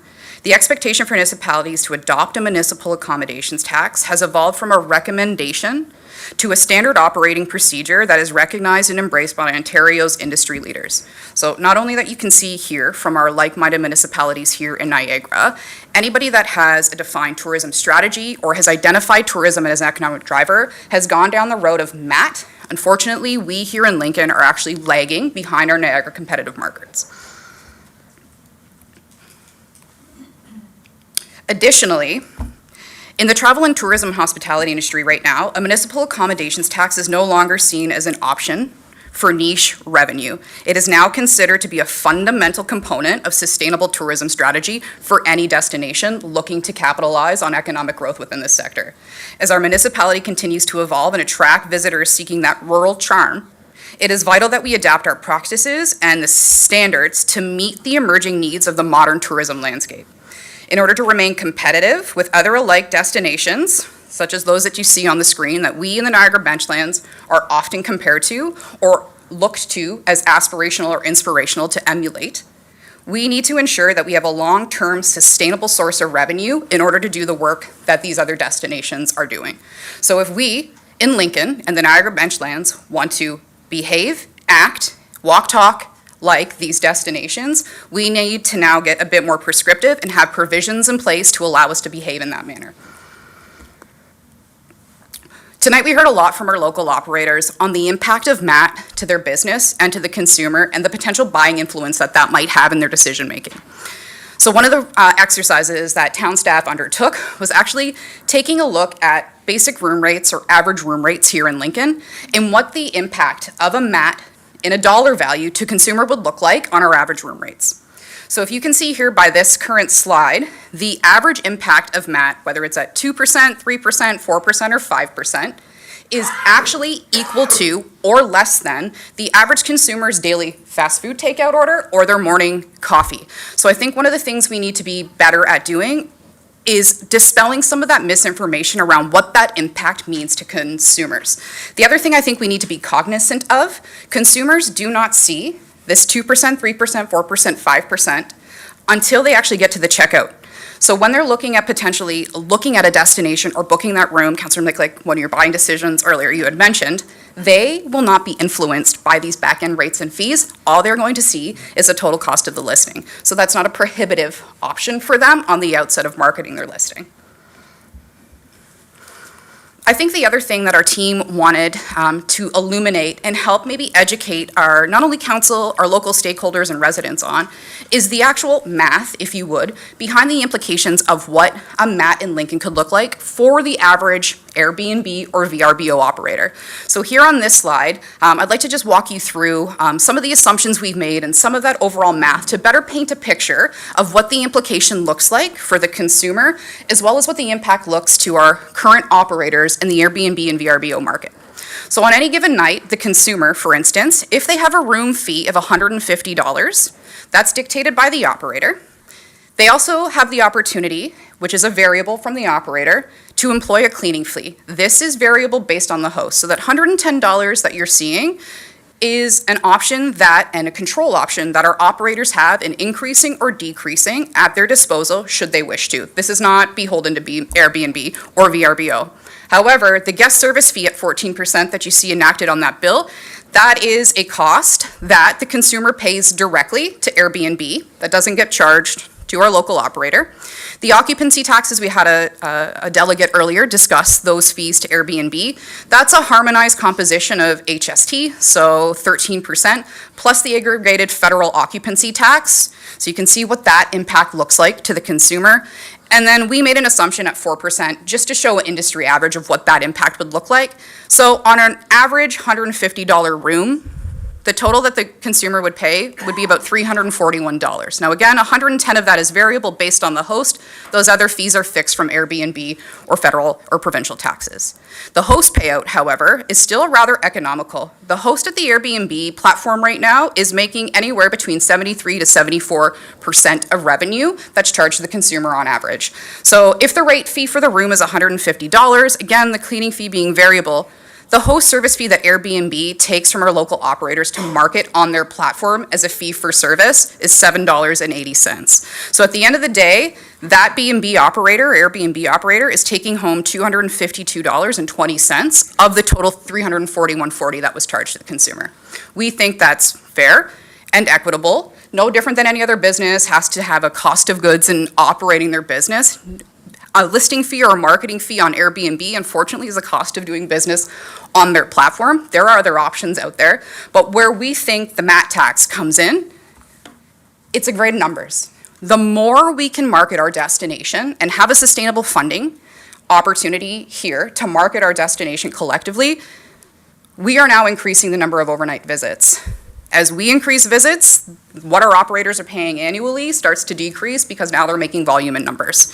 Even now as it stands, our operators on the traditional Airbnb platform, again, which is one of the most expensive platforms to currently market their listing on, they're still making around 73 to 74% of that total overall revenue charged to consumers. Paul?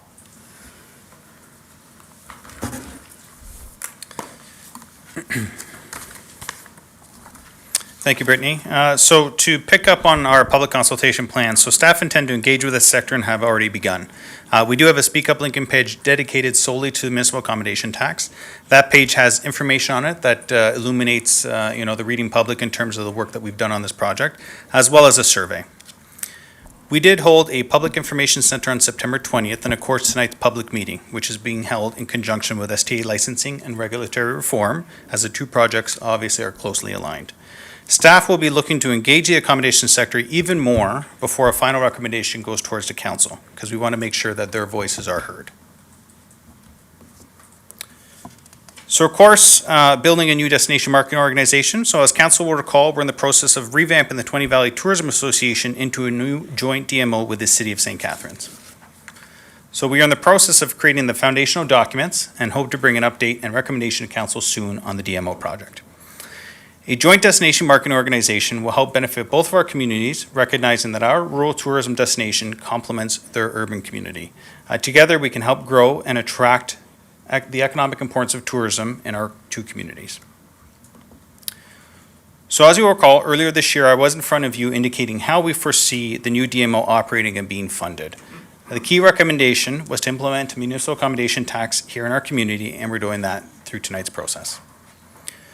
There was also a recommendation to commit some base funding and value-in-kind services to get the organization up and running. I'll provide more of an overview come budget deliberations for 2024, but I do recognize that the DMO project and the municipal accommodation project that we're working on do go hand in hand, so we'll be providing a fulsome picture for council come the time. So in terms of project timelines, we will be looking to have a staff recommendation report to council in November, with a bylaw coming into force on January 1st of 2024. However, we do envision that a 6-month grace period for education, onboarding, and getting the program up and running, with MAT collection beginning on July 1st of 2024.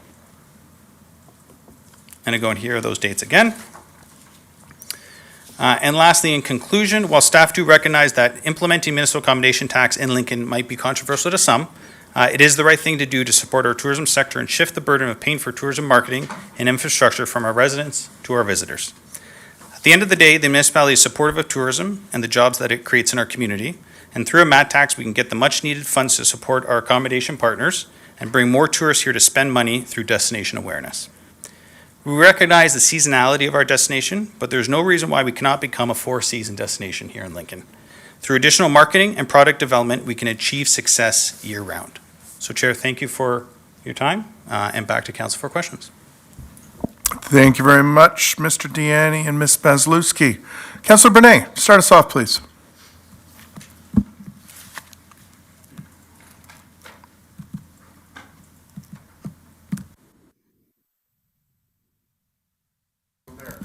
Thank you, Chair. So Paul, Brittany, thank you for the presentation. There are certainly a lot there. I certainly agree, couldn't agree more, Paul, with your last kind of closing remarks there that, that anything we're doing here, whether it's the short-term accommodation bylaw, whether it's the MAT tax, that this should not be on the burden of the taxpayer. So I will applaud you there a million times, saying that needs to be the focus for me. I have received a number of emails, some of which I shared with you over the last number of months while we've been going through this public engagement. I guess my first question through Chair to Brittany and to Paul would be, we heard over and over again tonight, people that came to the microphone, larger Airbnbs, small bed and breakfasts, a lot of them talking about restrictions, but a lot of them also talking about the comparison between Niagara-on-the-Lake and Lincoln. We heard one speak very, very eloquently about, people are saying, I've stayed in Niagara-on-the-Lake, I've stayed here, your wineries are better, your accommodation's better, et cetera, et cetera, et cetera. So my initial question is, I'm wondering if you could speak to the MAT tax that Niagara-on-the-Lake is currently receiving and how they do it in terms of the amount of units in the areas that are exempt. I'm just wondering if you'd elaborate. Yeah, thank you, Chair, through you to the councillor, and great question, and I couldn't agree more in regards to how our destination was referred to this evening, councillor. I mean, we all know that. We live here, we work here, we spend a lot of time here. Our tourism destination can rival any destination in Ontario. But what we need to do is actually tell people about our destination. And that's ultimately what we're trying to do through the municipal accommodation tax to support the DMO and destination funding. So in regards to your question, councillor, on Niagara-on-the-Lake, so Niagara-on-the-Lake on July 1st, 2022 did implement a 2% municipal accommodation tax. On January 1st of 2024, they're going to 3%, and January 1st, 2025, they're going to 4%. So currently, municipal accommodation tax in Niagara-on-the-Lake applies to any accommodation that has 5 rooms or more. They currently exempt anything with 5 rooms or less. However, in speaking with staff from Niagara-on-the-Lake today and Friday as well, they're changing that. They are in the process of bringing forward a bylaw that will make sure all accommodation partners are charged a municipal accommodation tax, regardless of room size. Okay, Chair, I'm glad I asked that question because I've been asking that same question for the last 6 months. I've never received that answer, and I've got people saying to me, how do you expect us to compete with Niagara-on-the-Lake when they don't have that MAT tax for units that are 5 units or less? So I'm really glad you've checked with staff, and I think it's very important that we communicate that to some of our owners of these, operations that are thinking they're being handcuffed and are not going to be able to compete with Niagara-on-the-Lake, because that information is new information, and I think we need to scream that from the mountaintops. Thank you, Chair. So I agree, Councillor, that information was new to us as well, and we will be speaking about it. Thank you, Councillor Brunei. Okay. Mayor Easton. Thank you very much, Mr. Chairman. Do I need to do something I've forgotten? I'm good, thank you. All right. First of all, I want to be really clear that I support Lincoln tourism. It would really be an oxymoron for us to have on-farm diversified uses and a number of other elements of the tourism economy and not properly support it. And I think the spin-offs or the triple helix or however you want to describe it is pretty obvious, and we've certainly gone to the trouble to do that on a number of occasions. I also support the independence of the agencies that govern tourism, including the shared services and the partnership agreements. Now, the point that I want to make is that in the last 9 years, but I think the turning point was probably more like 6, possibly 7 years ago, but I think it was 6. We, at times, because of the size of our community and the maturity of some of our agencies, do use levy dollars to help people get through a transition. And I think that that is the right thing to do in an economy of our size in order to get things moving. And we have never been disappointed. We've been on the cusp of saying, this isn't going to make it. But it's usually by virtue of the skill of people that are hired and the energy that they have, that these things get turned around. So it's not meant to, it's meant to give people a lift up, but not to carry them the whole time. And that would be very unacceptable. So that deliberate transition is something that that's what you're recommending this report. And I support that. It is the right thing to do.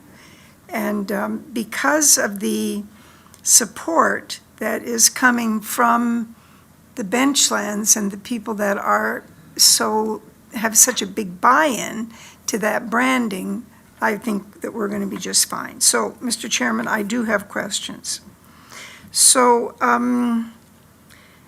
the MAT tax has to be collected by the owners of the business, and the third party's going to take the collection and do the remitting and all of that sort of thing. That's fine. And eventually you'll sort the details out and we'll make a decision. What I want to know is whether, given the businesses that we heard from tonight, is there a simple, standardized electronic method of both documentation and transfer? I mean, I think the transfer is pretty straightforward. But if I book you in, either of you in, for a week's stay,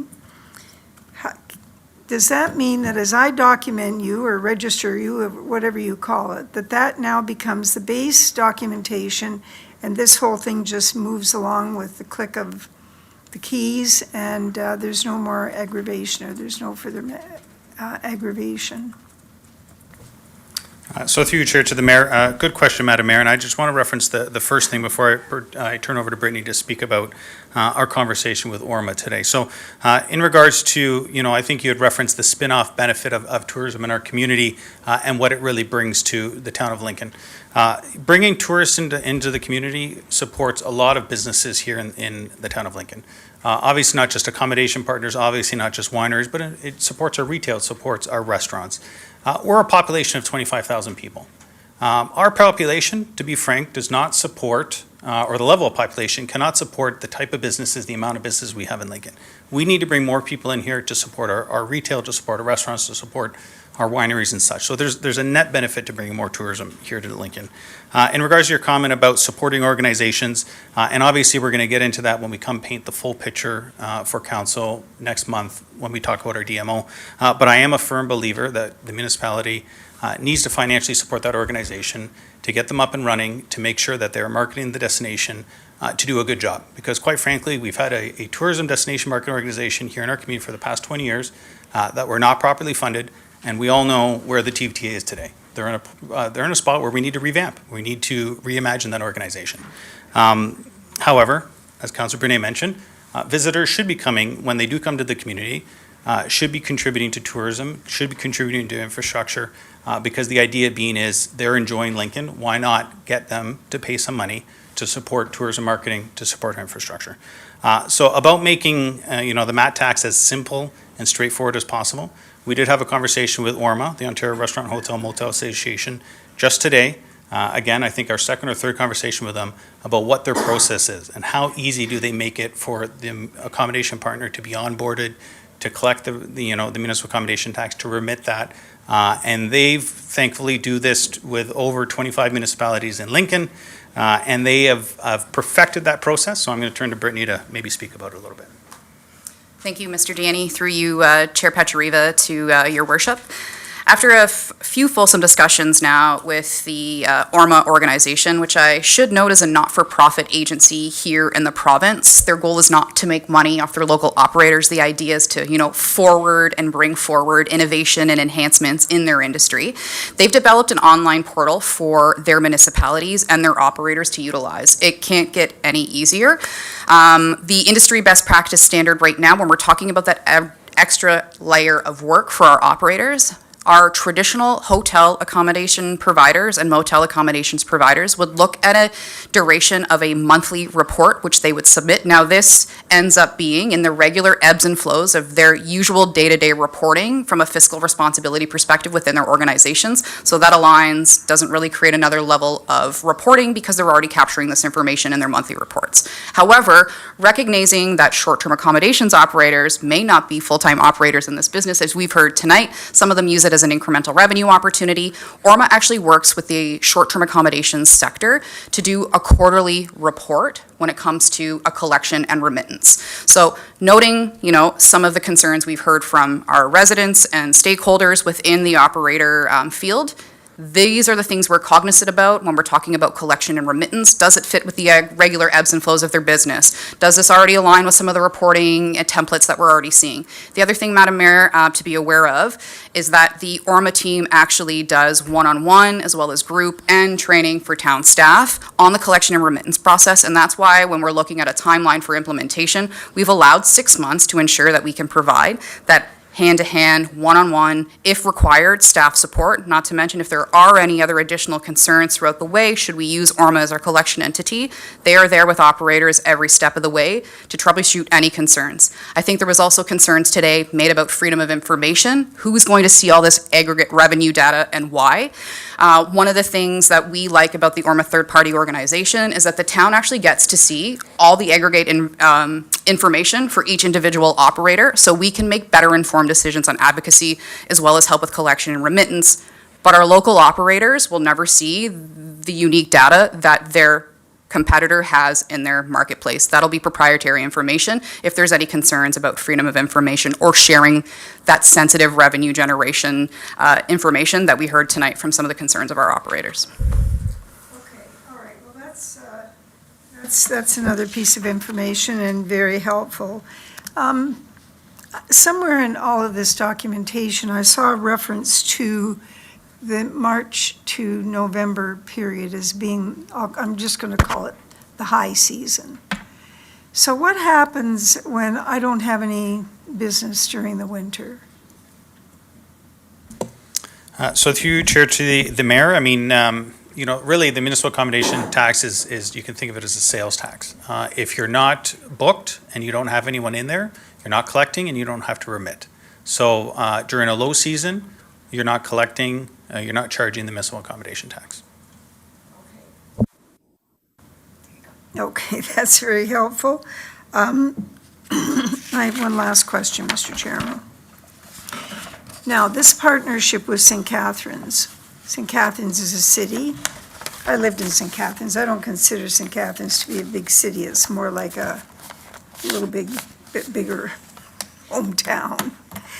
But they largely have hotels.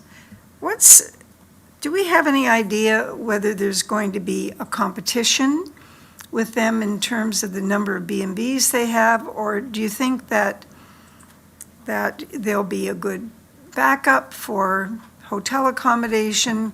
Because we're not likely to have any more than 2 hotels, I would guess, maybe 3 when it's all said and done. But what about the number of Airbnb and B&Bs that they have? Would that be competition for our businesses? So Chair, through to the Mayor, I don't think it would be a competition, Madam Mayor, and I don't recall off the top of my head in terms of how many short-term accommodations they have in the city of St. Catharines. They definitely have more traditional hotel rooms than they do have STAs. We're the flip side. We have more STAs than we do have traditional hotel rooms. However, we're actively, as you can imagine, from the economic development perspective, trying to secure more accommodation investment in our community. So we recognize what the short-term accommodation providers provide to our tourism sector. As was stated earlier tonight, when a visitor stays in the town of Lincoln overnight, they spend more money. Obviously, the accommodation partner is paid, but they might have breakfast or lunch or dinner, attend a different winery, go to an event. So they spend more money in the community. So the idea is to really keep them here. So I don't think there's competition. There is a natural, as I previously mentioned in the presentation, a natural play between their urban environment and our rural environment. We have a lot more of the wineries, the rural agritourism, the ecotourism aspect, where they have a lot more in terms of the accommodations, but also the downtown, the Performing Arts Center. They have sports tourism. So there's a natural synergy between the two. I see a healthy level of competition, but something that will definitely grow both of our communities. Well, I expect we're going to hear a lot more as time goes by. Thank you very much, Mr. Chairman. Yeah, thanks, Your Worship. And something that was always kind of, I'm going to say drilled into my head, was when we're looking at us in St. Catharines is the Napa Valley, Napa City model. So they have the accommodations and we have the tourism product. And we used them in the past because we were short on that. And I must remind you too, though, we are going to have 3 hotels in Jordan Village, 1 proposed in Vineland, 1 proposed in Lincoln, and a possible, so we could be looking at 6, and we can't forget the Beacon.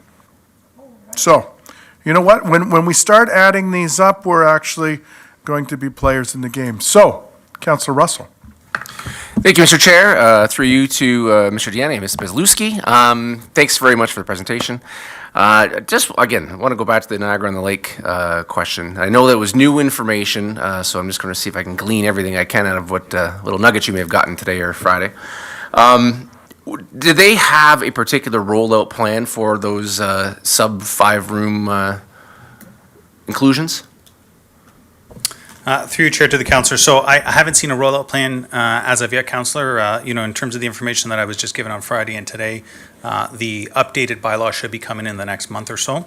And so hopefully there'll be a rollout plan associated with that, but we'll definitely be asking questions to figure it out. Thank you. Follow-up. I think you mentioned at the top that your recommendation to council is going to come back in November. Is it possible to make sure that we try to glean as much of that information of whatever Niagara-on-the-Lake is going to be doing? So I think they are the most like comparison that we can make. And again, I would love to see, as part of that recommendation, what their plan is, just so that we can make sure that we are covering our bases as best possible. Most definitely, councillor. We'll look into that. Councillor Mikluck. Thank you very much, Chair Patrieva, through you to Mr. Deanne and Ms. Lewski. So we heard earlier a delegation mention Sault Ste. Marie and their lack of revenue from a MAT tax. What's our plan should we not actually achieve the goals that have been set aside, have been set by yourselves?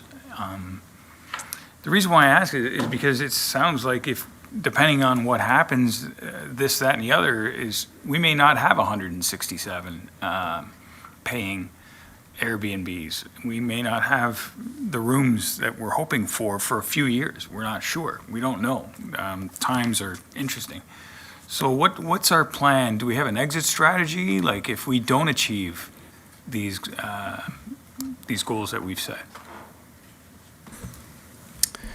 So through you, Chair, to the councillor, so great question, councillor, partially because it reminds me of something that I wanted to bring up. So in terms of slide 15, the Lincoln MAT tax revenue assumptions, I think I stated this on September 25th, but these are assumptions. These are calculations and things that we've done on the staff side to really try to identify what could a MAT bring into the town of Lincoln.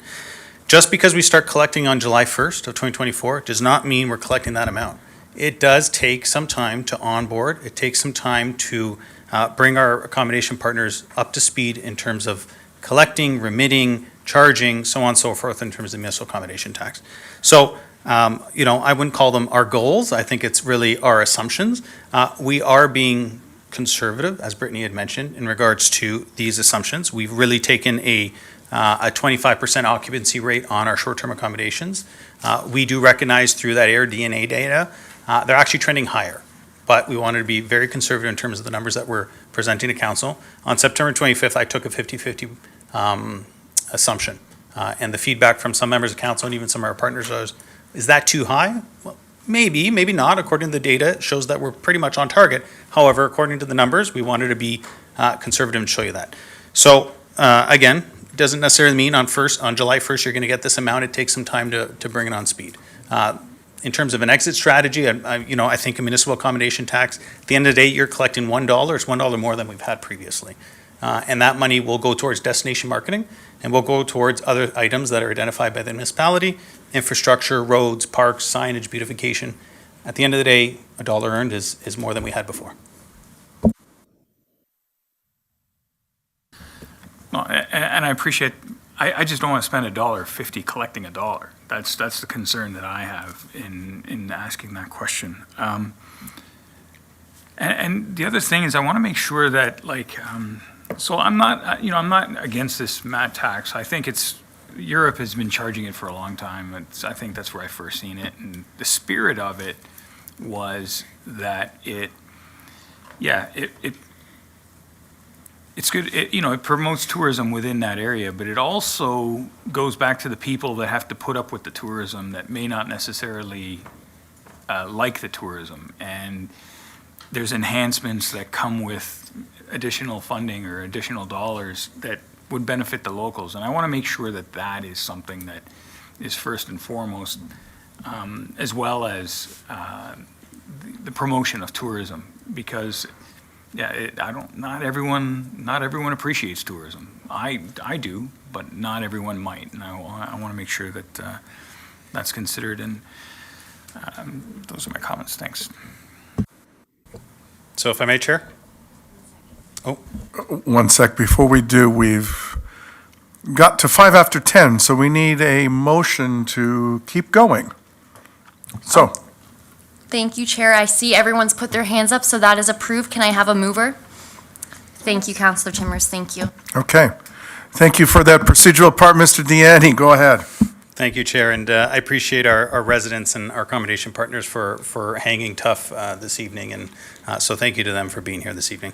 I am going to turn over to Ms. Pazuski. I think she wants to reference a couple of comments that you made, Councillor, but I like to think that we've made tonight and we'll be making again next month, but I think we've made it countless times over the 6 or 7 years that I've been here in terms of the importance of tourism to the local economy. I think we heard it tonight, the accommodation partners are able to stay in their homes. A few people mentioned that because of the fact that they're running an accommodation, because of tourism, because of people coming into the community. Tourism has its fingers in a lot of sectors of our local economy, and it is important. In regards to, you don't want to spend $1.50 to collect a dollar, I agree with you, Councillor. I mean, at the end of the day, that $3,000 upfront fee is a one-time fee. Anything ORMA collects after the fact is really collected from the MAT revenues. So we're not spending, after year one, any more money than what is not coming in terms of the municipal accommodation tax. But I'll turn over to Brittany. Thank you, Mr. Danny. Through you, Councillor Petrieva to Councillor Miklik. I think it's also worth noting, Councillor, that I think there was a comment made by Mr. Danny earlier, in an economic downturn, you double down and dig in harder. So if we're talking about a four-season destination and we don't have a compelling merit or market in the winter to be able to drive destination to, then we're cart before horse, chicken and the egg discussion all over again, unfortunately, in our economy.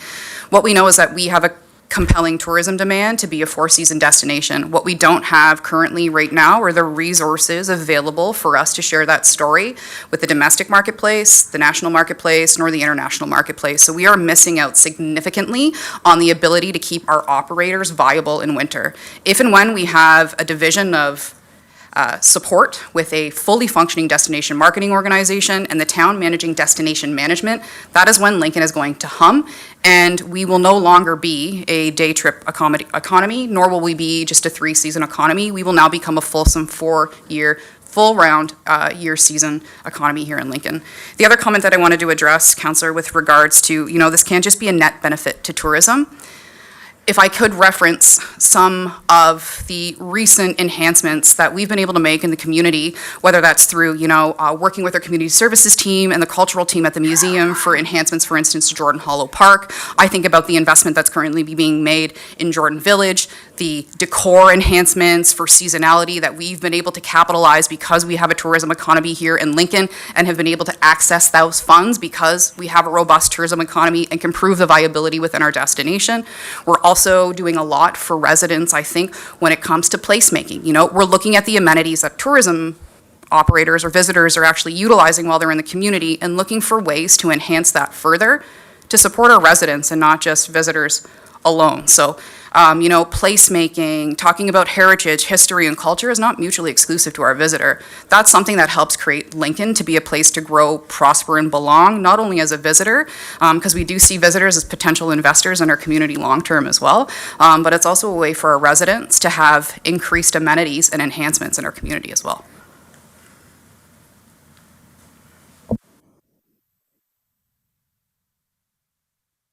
Thank you, Councillor Mikluck. And you know what, and I often, what's the word, caution myself on unsubstantiated comments. You know, the comment we heard before about Sault Ste. Marie and the B&Bs and stuff like that. Having had a son that went to university there and then went to college there and got married there and visited there, they charge a DMF on their hotel rooms. They probably have a dozen properties there with upwards of 1,000 rooms. And even on my wife's Porter discount, there was still that DMF charged. So, or the MAT tax charge. So, I mean, they've got a heck of a lot more pot to do that. And before I go to Councilor Richmond and to Mr. Deanne and Ms. Basilewski, one of our direct competitions is Prince Edward County.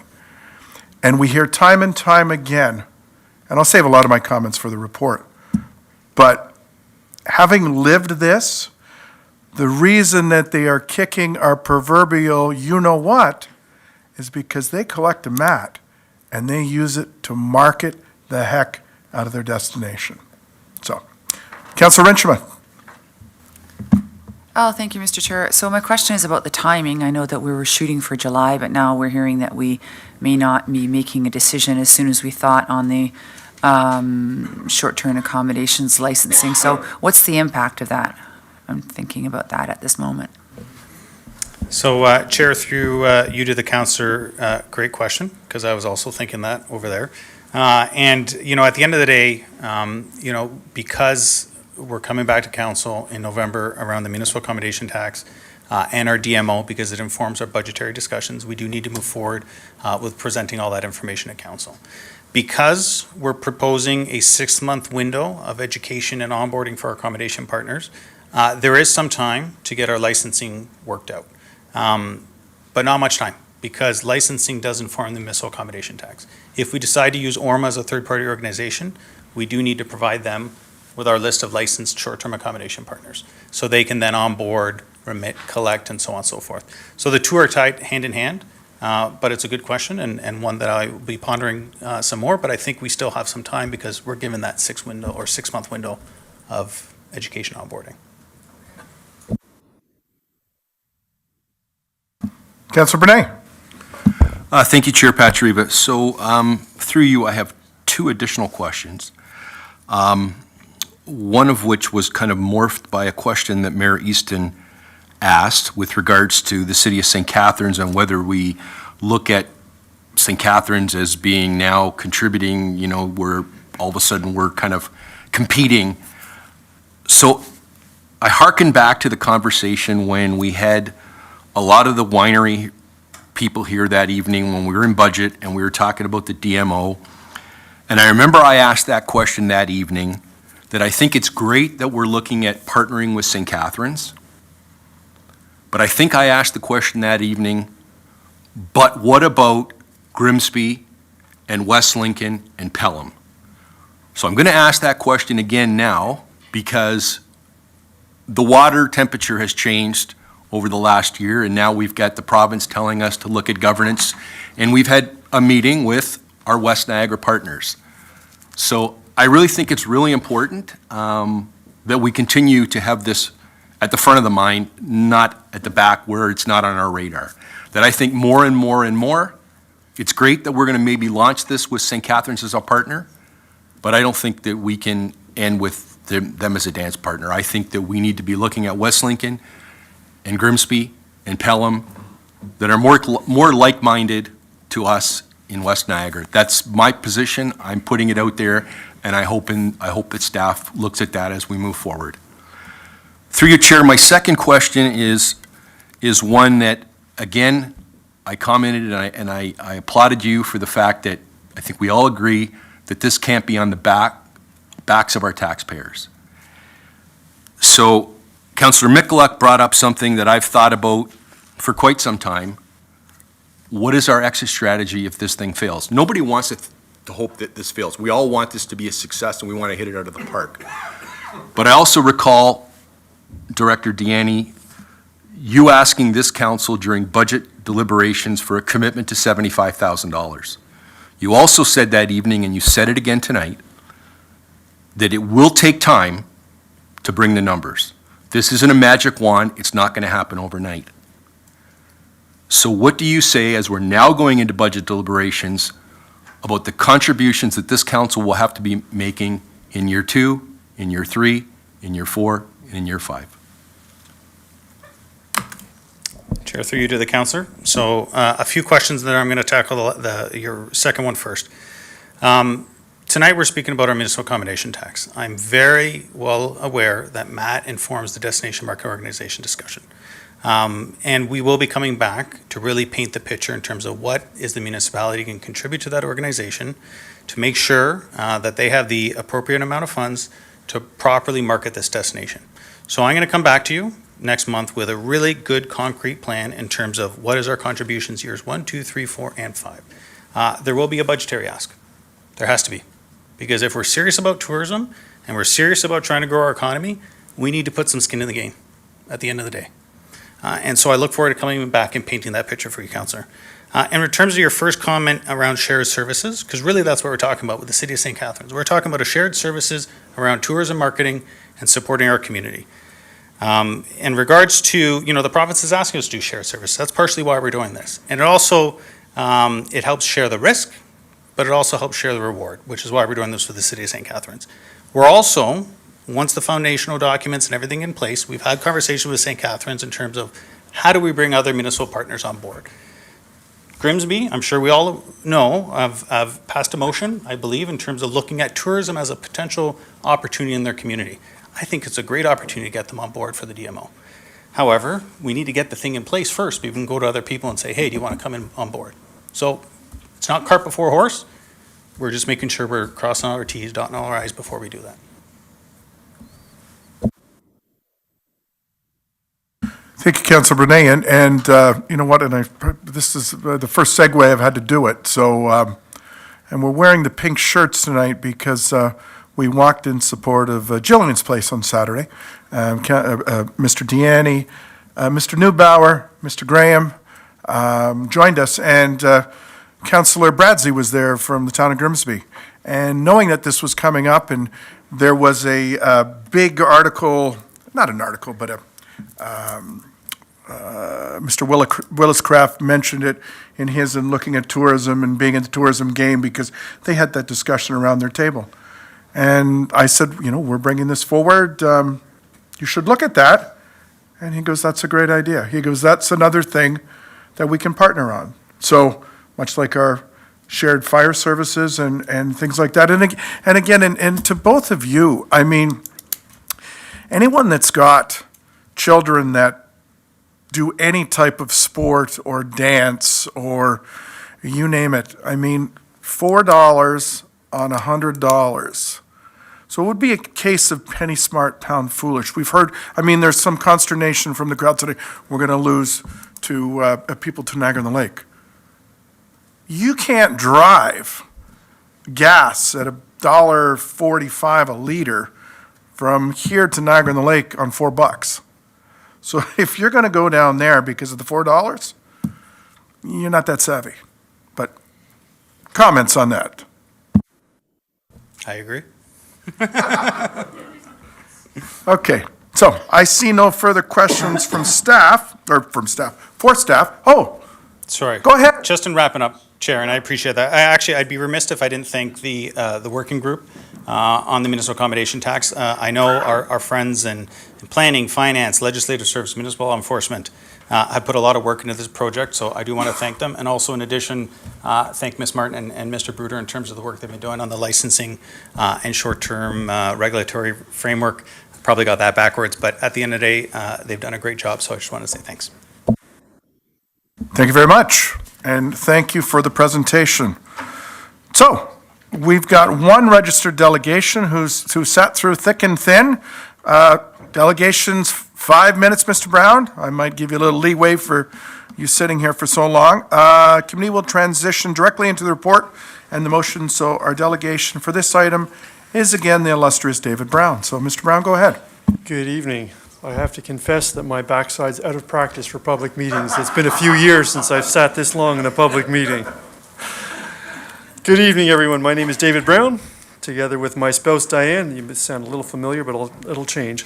We own a property at 3985 15th Street in Jordan Station, where we operate the Lounge Inn Jordan, a bed and breakfast operation we started in 2017, and we are open all year round. Municipal accommodations tax is applicable to our business. I've heard it said, and I've read it on many pieces of literature out of Mr. Deaney's office, that the town wants to create a tourism industry where people will come and spend money in Lincoln. I'm all for that. If you can get them to stay overnight, they'll spend even more money. I'm all for that. Now, we're proposing to tax them for the pleasure of staying overnight to spend more money in Lincoln. Just seems counterintuitive to me. I understand the premise, but there's just something that I find odd.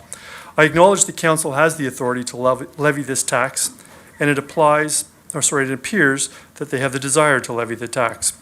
As a ratepayer and a business owner impacted by the tax, my only real input is the manner in which the town is proposing to spend my customers' money. Provincial legislation enabling the imposition of the tax authorizes the town to charge up to 4%, 5%, or if you're in Toronto, 6%. The total cost to the customer. I would note that this is inclusive of HST. It's on top of HST. The town is proposing 50% to the town of the MAT tax and 50% to the new tourism association or the direct marketing organization that will be created, and the board of directors are appointed by the town, as I understand it. Niagara-on-the-Lake does a 50-50 split with their DMO, which is operated by their Chamber of Commerce. St. Catharines does a 60-40 split, with 60 going to the DMO. We heard that this evening. In Niagara Falls, my information was 95-5, but I saw on Brittany's slide that it's 100% in Niagara Falls that goes to the DMO, and that's operated by the hotel groups. Our tourism industry is growing and has grown significantly in the past few years, and I would characterize it, however, still in its infancy. While I do not support the introduction of a tax at any time, that's just my nature, I'm sorry, I can't help it, I question the wisdom of introducing this tax only on one small segment, the accommodation segment of this fledgling tourism industry. The town absorbed the floundering Twenty Valley Tourism Association and has been using it to facilitate the creation of the new DMO to meet the requirements of the municipal accommodation tax legislation. I understand that. I would note, however, that there is a role for the private sector in tourism. If the government steps in and takes over, the private sector will abdicate this responsibility, and they've done that. That pains me from a private sector perspective. It appears to me, though, that that's what's happening here, and that's a concern for me. Mr. Deaney mentioned the contribution, and I'm going to suggest to you that the biggest contribution at this point from the council side of the equation would be the selection and the appointment of the board for this new tourism association, the new DMO, as it's going to require great care on the part of council, and I urge you to consider a plan to create an association that is distinct from the town and responsible to the businesses that it represents, not responsible to the town directly. There will be a part of that equation, but I think that they have to represent the tourism industry, and there needs to be responsibility to that tourism industry. Those are my comments. However, I do have a few other things I would just like to touch on because the timer hasn't gone off. So the ORMA I heard of tonight, I'm not sure if I've missed it, but that was the first time I'd heard of it. I think what I also heard is that the town would be absorbing the costs related to that and not the businesses. And is there a requirement of the businesses then to participate in that or with that program as part of the municipal accommodation tax or the licensing bylaw, however that might be structured? A question, I'll leave that out there, and hopefully council will find an answer to that. I do note that Airbnb billing, when you make your reservation, you pay for it right there, and the money goes to Airbnb. The operator doesn't see the money until you check out, but Airbnb sees the money as soon as you make your reservation. So you're going to see that tax at that time. There was some comment about the cost of this if the MAT tax doesn't cover it. And that was one of the things that I had written down before it was raised by, I think, Councillor Brunet.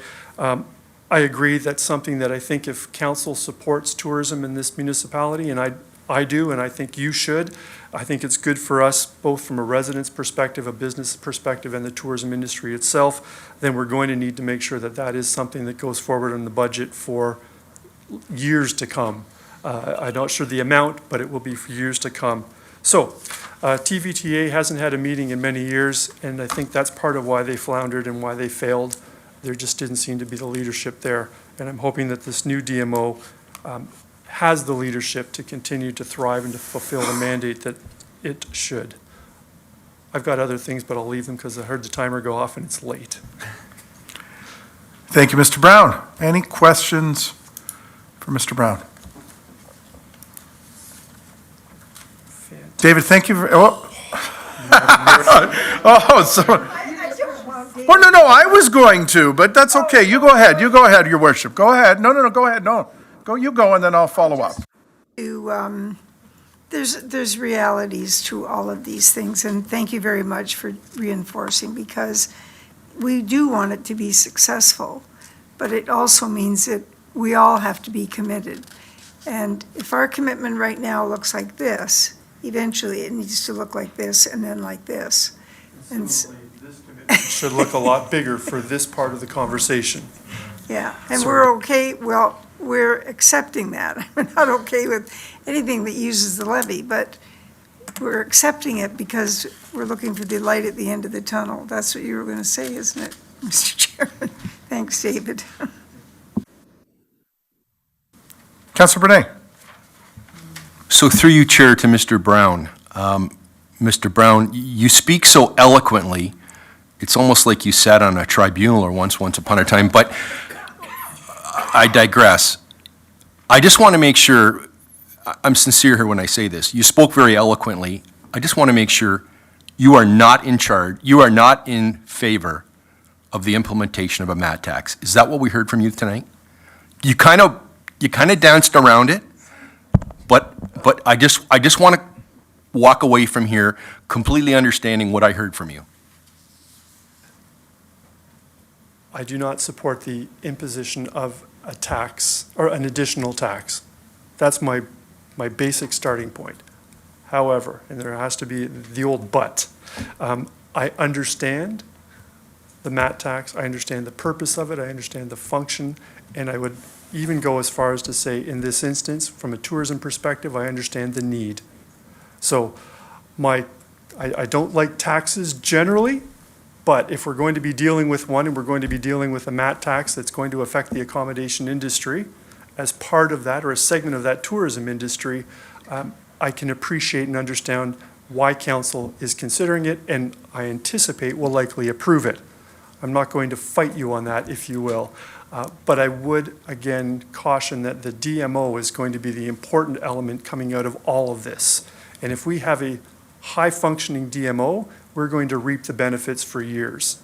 But if it collapses, as the previous DMO has collapsed because of a lack of leadership or whatever it might be, then we've just created another monster that we're going to have to go back and fix. So I hope that's a big, long-winded answer, and I'm trying not to be overly eloquent. Sometimes I can't help it. It just falls out of my mouth, Councillor. But I do think that we need to approach this with that mindset, that it's all about the DMO and the marketing and how we're going to get more people in Lincoln to make this work. And I appreciate that response, I really do, because I got to admit, I'm of the camp coming out of COVID, and the way we are right now in our economic situation with interest rates and debt, the last thing I want to be looking at is another tax. But I hear what you're saying. We also have a responsibility to wave the tourism flag and support tourism, not only in Lincoln, but in Niagara. So I get what you're saying. I just wanted to make sure I clearly understood it. So thank you very much for being here till 10:30 at night. Thank you. Thanks, Councillor Brunet. Thanks, Mr. Brown. And again, you know what? And having, and maybe, I don't know, I consider myself a bit of a expert on doing this because having lived it, right? Having lived through the lack of funding and beg, borrow, and steal to promote and driving all over you-know-what's acres promoting and I mean, we were at a good spot. And the municipality has always funded the DML going back to 2001 in some way, shape, or form. And we look at numbers and that was the whole thing of, $10,000, right? And then you'd go to 20. And then, you know what, if you were against tourism, you'd say that's a 100% increase. But figures lie and liars figure, right? So and my father always told me 50% of nothing is nothing. So you got to start somewhere. And to your question about the makeup of the DMO, I think is very important. And maybe Mr. Deanne wants to weigh in on that. And I think that that's one of the differences in this model as opposed to the previous model is that it's going to be skills-based. And Paul, go ahead. Thank you, Chair, and thanks for turning to me. So, David, would love to have you involved in the Destination Marketing Organization. You had mentioned that the municipality is selecting the board. That's not the case. It is an arm's length organization. The board will be selected by the peers of the tourism industry. We are proposing that the municipality do have 2 seats at the board. St. Catharines would have 2 seats at the board. But the remaining of the seats would actually be selected by the partners. In fact, accommodations will have a reserved seat. And so, like I said, happy to have you there.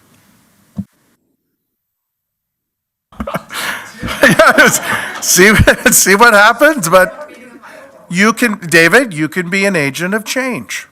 I know, right? This is what happens. Yes. Touche, but, okay. $4 on 100. That's a coffee. That's not even a Starbucks coffee. Thank you. Okay, so.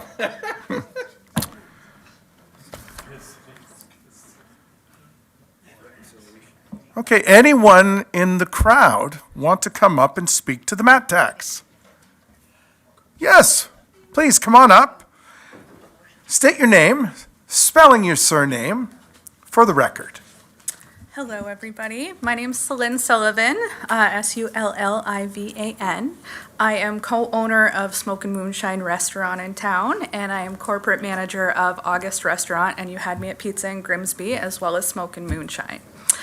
We are very, very excited about the mat tax coming in, the new DOMCO, 20 Valley Tourism was on shaky ground for so many years, but we need help. We need tourism in this industry, and as I heard everybody say tonight, everybody's taking these winter months when we all live here and we drive through this area and it's beautiful and nobody's coming here.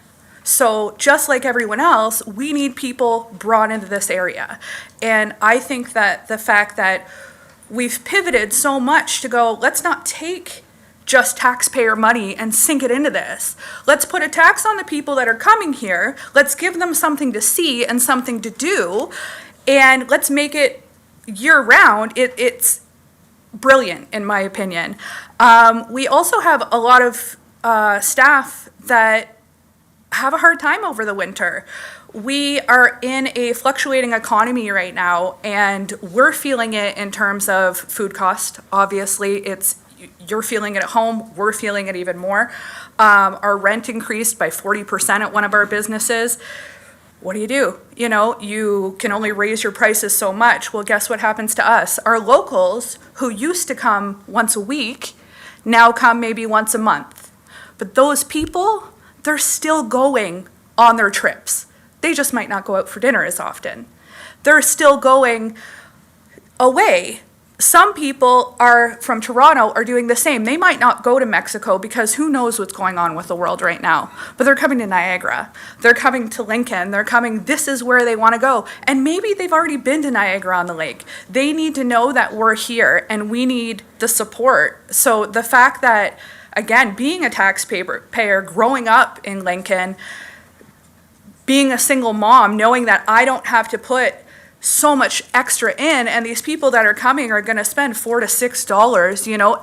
And again, if you're charging $300, and I mean, $18 is nothing on that, and yet, as a whole, it helps so tremendously. When we talk about an exit plan to it, I'm right on board with Mr. Deaney in sense of, okay, maybe we don't make 250,000 because instead of 100,000 Airbnbs, we fall down to, instead of 167, we fall down to 100.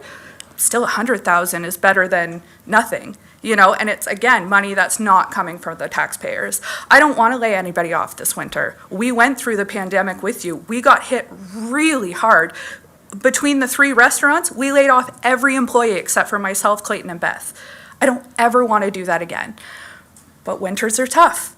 So in the summer, it's easy for us to dig our heels in. And it's easy for us, people are here. How do we get them to come in here? No problem. We're smart thinkers. We do it for ourselves. We'll market all day long in the winter for locals. But we need tourists to come in. And, you know, when Mr. Deaney talks about bringing people into the board, I'd love a seat at the table because it's a different opinion. You know, us having our food truck, we're at events. How can we bring people around? It's a different frame of mind. And we're not just wineries. We're wineries and we're restaurants and we're businesses. And when tourism stays local, my staff, they're going shopping, they're going to local businesses. I don't want people to go to Hamilton or go to Niagara Falls or Niagara on the Lake. And then when we talk about the MAT tax, again, I know it's scary. Nobody wants to be tax collectors, but Niagara on the Lake's doing it. Niagara Falls is doing it. Everywhere's doing it. So it's not like someone's got to go, oh, they're collecting 4%. I'm going to go to Niagara on the Lake. They're doing it too. So I just don't see the downfall in it. And the fact that we are revisiting, like Benchlands has been very helpful, but the fact that we're revisiting and bringing something in that's only going to benefit our community is incredible. And again, 50% of that is going to go to bettering our roads or bettering our parks, or, I mean, how can locals not benefit from it? So to me, it helps the tourism and it helps locals, and I just don't see the downfall in it. So thanks. Thank you very much. Celine, any questions from committee? Okay. I see that. 2 other ladies in the crowd, no, you both, yeah, come on. I mean, what the heck? Well, no, it's not a competition, but come on up. I'm Fabiola Prins, Prins, in the Orchard. So we run 3 Airbnbs. People love coming to us because we show them a different side of Lincoln. They come in the orchards and we can educate them. We have so much beauty here that people in Toronto, people in the US, because we can tell the US dollar is like doing so much better, so our guests are coming from there now. But I love showing them the beauty that we have here. Benchland has been helping like with the promotion, and I always believe in promotion. So this marketing tax for me is not a problem. It's more a problem how it's being spent.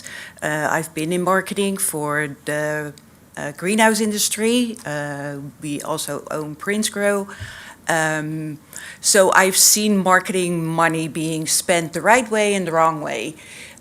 My question really is, we have an association for the greenhouse industry, we have an association for the grape growers, now we have it for the short-term, we are an Airbnb. How are we all working together? Like, is this promotion for the Benchland only coming from the Airbnbs, or is it also coming from different sectors? Maybe that was already answered, maybe I just missed that.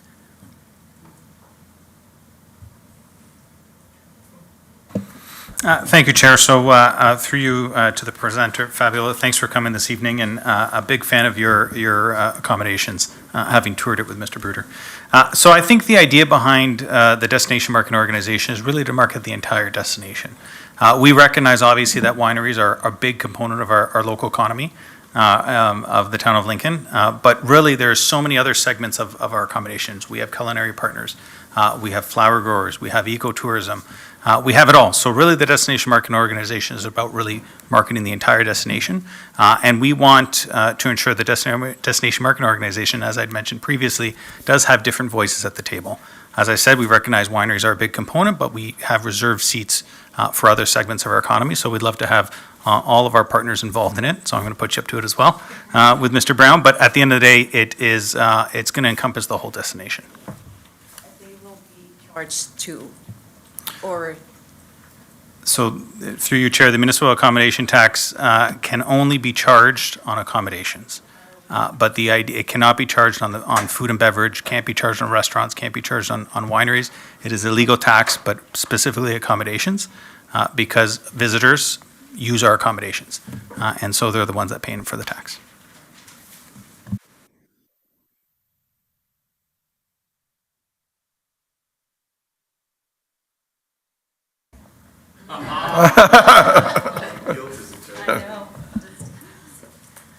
My name is Teresa Mildenberger. It's Mildenberger. I'm actually here representing my company. I'm the general manager for Domaine Quai-Luz Winery. Our production facility and our retail facility is held in West Lincoln, but our vineyards are here in Beamsville on Mountain View Road. So we are in the process of creating a short-term rental property in Beamsville here. And as far as the MAT tax goes, my only recommendation is that we possibly, I don't know if it has been discussed, the template showed a 4%. Out of 4%, my recommendation would be that we start at a 2%. I think it would be a nice way to ease in with this. I don't know what the percentage would be based on, but that would be my recommendation. But I believe from what I've gathered here tonight, all the information with regard to the MAT tax is that it's a necessary evil. And I think we're jumping on board with something that many other municipalities are already doing. And I think it's necessary for tourism. So I'm actually would advocate for it. I think it's a great idea. I think we need to boost tourism in the municipality of Lincoln. I think we all benefit from that. And if that means a tax and that's going to assist us in doing that, then I think it's something we need to consider. That's okay. Teresa, awesome job. Thank you. Thank you very much. Any questions? And possibly another member for the board. So Councillor Brunet. So, sorry, through you, Chair, could you just repeat the name of the company that you're representing? I work for Domaine Quai-Luz Winery. EY. Oh, Hughes. Yes, yes. Quai-Luz, yeah. Okay, so. 15 investors from Quebec. I got it now. Oh. You said, you didn't catch the name, and then you said Mountain View. I live on Mountain View. I know all the wineries, but I put it all together now. Got it. Thank you so much. Okay, thank you very much. Okay. So, thank you for everyone's comments. Thank you for sticking around for 4 3/4 hours. It was, quite educational to get everyone's perspective on this. So, the statutory public meeting is now adjourned at 10:43. In addition to the staff presentation and delegations, there is written correspondence which has been incorporated into the agenda for consideration with respect to this item received from David Jacobs and Jane Wolseley, Chris Shelton and Jody Refuse Barboza. There being no further delegations or information on this item, I have a motion moved by Councillor Brunet. The committee receive and file for information the staff presentation, the following delegations and written correspondence regarding the implementation of a municipal accommodation tax in Lincoln. David Brown, David Jacobs and Jane Woolsey, Chris Shelton, Jody Refuse Barbosa, Celine Sullivan, Fabiola Prins, and Teresa Mildenberger. I will now ask our deputy clerk to open the vote. Thank you, Chair. That vote is now open. Councillor Rajima? Yes. Thank you.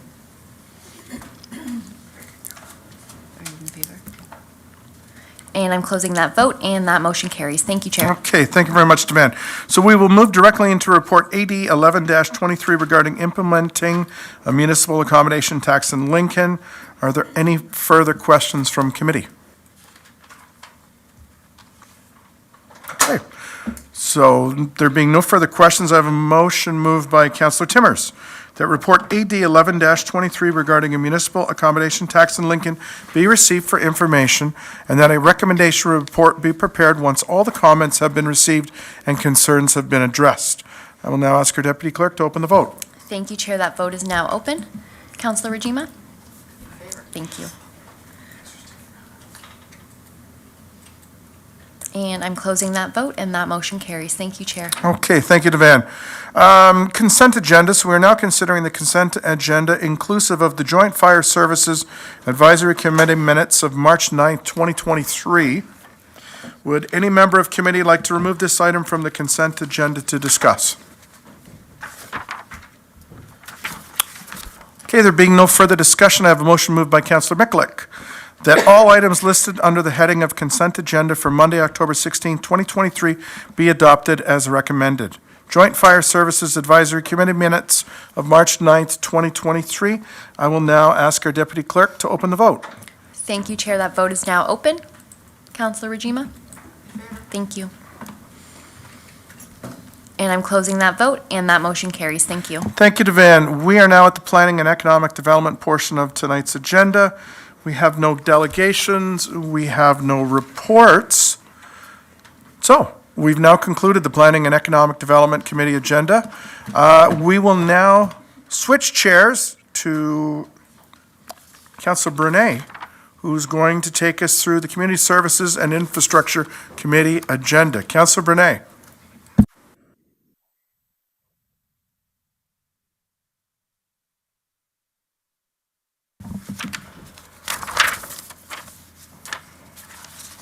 Thank you, Chair Pachariva. We are now at the Community Services and Infrastructure Committee agenda, 9.1. We have no delegations this evening. 9.2, reports. We will now consider Report PW-09-23, Public Works Update Report Q3 2023.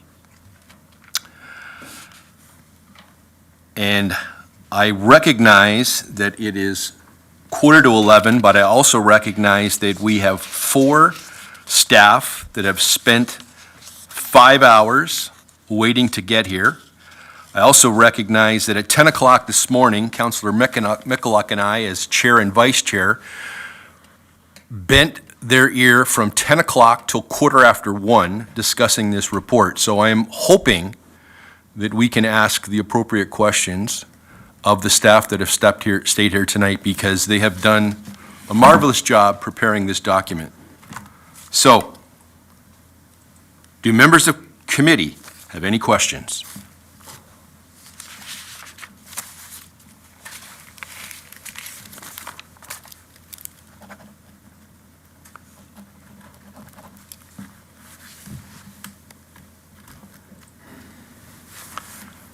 Councillor Reimer, please go ahead.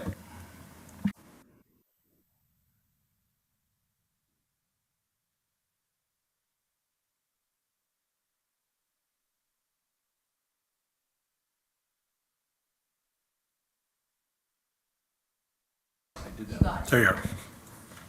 Sorry, Chair Brunet. A question through you, Chair, to the Public Works, just regarding the roadside safety program on the report. With regards to our Black Cat radar, is it, or are they always in use? So I know a lot of times we've talked, Councillor Timmers and myself, about, you know, different areas in Ward 4.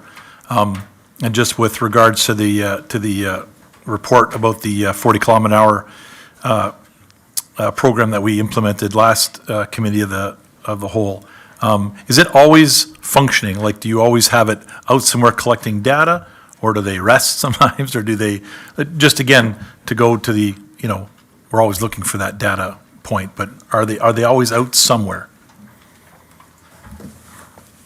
Through you, Mr. Chair, to the councillor, thanks for the question. And yeah, absolutely, we have a list. It's a full program, so those Black Cat radar speed devices are in use all the time. We're monitoring a number of roads, so, yeah.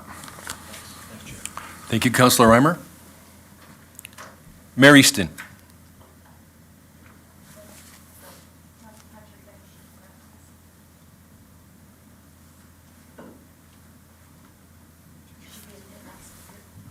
Thank you, Chair. This isn't the way it's going to be, is it? No, it will be. Thank you. Okay, thank you, Mr. Chairman. I just have a kind of an overview question because this report really is getting better and better every time. And so when we get to page 24 of this report, we have the capital funding by infrastructure category, and the amounts, which is very interesting. However, maybe when I guess my question really is there going to be one more report before the end of the year? Is that the plan through you, Mr. Chairman, to the director? Through Mr. Chair to Madam Mayor, yes, there will be. We'll be bringing a Q4 report forward at the end of the year.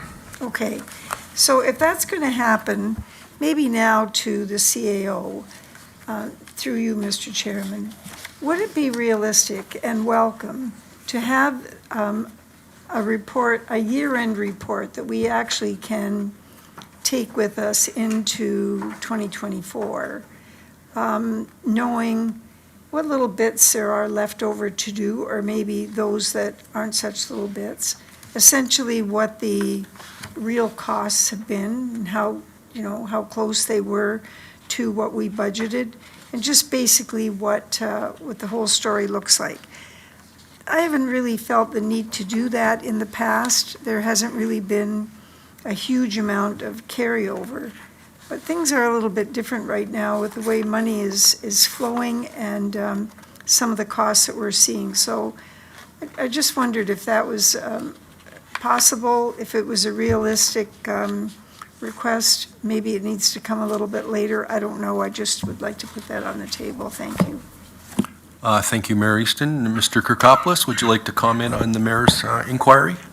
Through you, Mr. Chair, to the mayor, I think staff can put together a year-end list, Your Worship, that looks to, I think, quantify what was budgeted, where the projects are, and what has been spent to date. You'll recall at the last meeting that we had, the last committee meeting, staff spent a lot of time going through, Charlotte presented a lot of information on the amount of projects that are left, how much has been spent. A lot of projects are multi-year projects. So we can definitely try to do that and ascertain for members of council some of that information you highlighted. Okay, and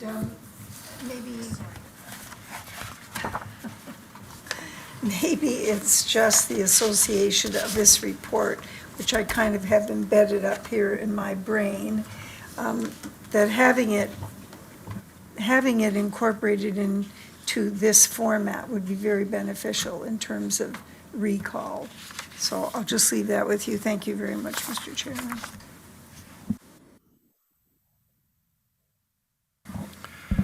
Thank you very much.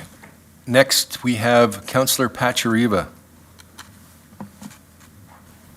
Thank you, Chair Brunet. So I've got my three questions with respect to some projects happening in Ward 2. So project number 8, Durham Road reconstruction. And Councillor Brunet and I both received an email today from one of our business owners on Durham, Corneve Produce. And part of they were doing a project of an extension of a water main. And they have been working at this for 2 years. And they are quite exasperated with the roadblocks that are being experienced with CN Rail. Their consultant was conversing with someone who left the Crown Corporation, and rather than the emails being forwarded on to someone, they've fallen into oblivion. So staff was able to provide a contact to them, but the fear now is with the 2-week notification of any construction that will happen, and we're the 16th of October. Now we're going to be to the first week in November. That construction window is rapidly shutting.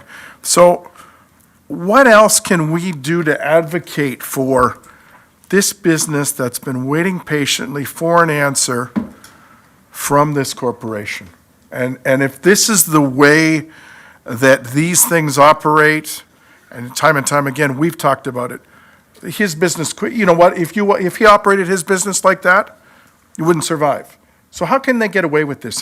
And do we need to run this up the proverbial flagpole and get our MP involved? Because, rail is a federal regulated transportation industry. What can possibly be done to help expedite this? We talk about getting rid of red tape, and this is a classic case of red tape. I need an adverb here, but but please, someone help. Red tape nightmare. Thank you, Councilor. Red tape nightmare. Yes, I'm going to go with that. Thank you, Councillor Pachariva. I did receive that email from Mr. Corneef, and then he did follow up with a conversation with me that I received from him at about 4:05, where he said that he had had a conversation with both Mr. Allison and Mr. Oosterhoff a number of months ago, but he said to me exact the same thing on the phone.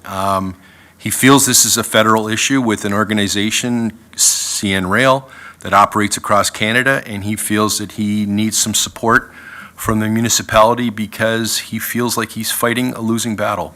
So I will allow Mr. Maybe Mr. Graham to maybe speak to this, and then maybe look to our CEO to have a comment. Mr. Graham, would you like to respond to Councillor Pachariva? Thank you, through you, Mr. Chair, to Councillor Pachariva. So we as staff, what we're doing right now is seeing how we can help.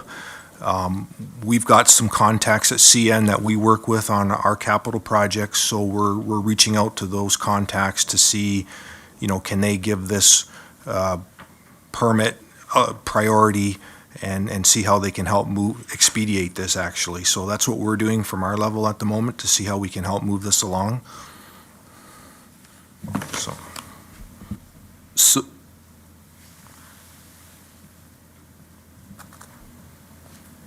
Yeah, that would be.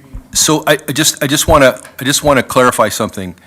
So Mr. Corneef said that he had received an email early this afternoon from Upper Canada, and the response that he received through Upper Canada back to Medical Saints and to Corneef through CN, through Upper Canada, was, we acknowledge your request, and our answer is with no timeline commitment. That was the response they received from Upper Canada early this afternoon through CN. So that was today.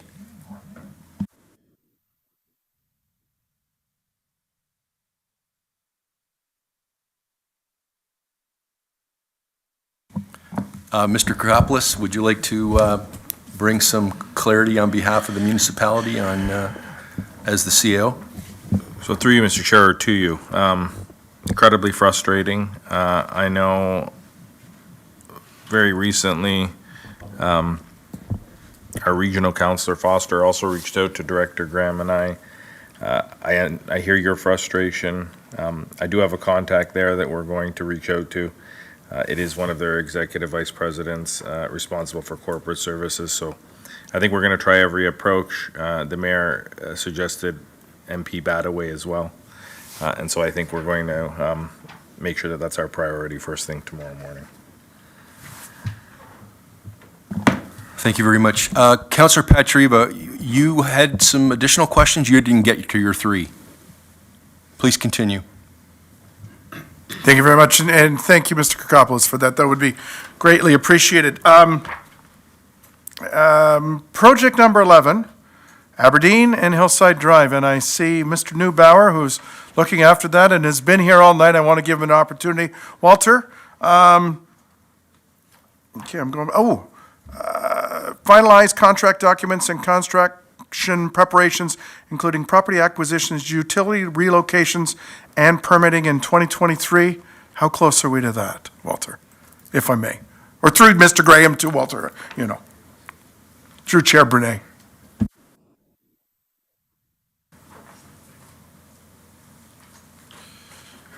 Thank you, through you, Chair, to the councillor. We're very close.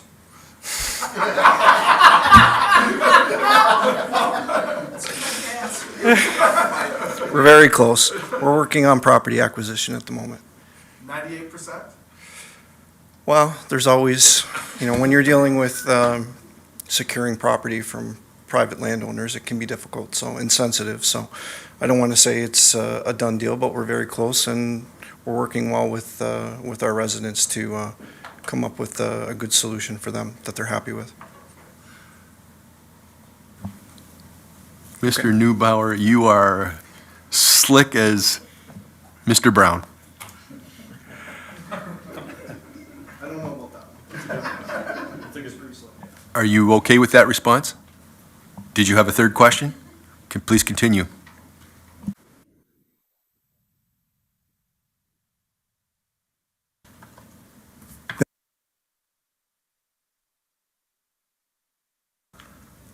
Thank you, Chair Brunei.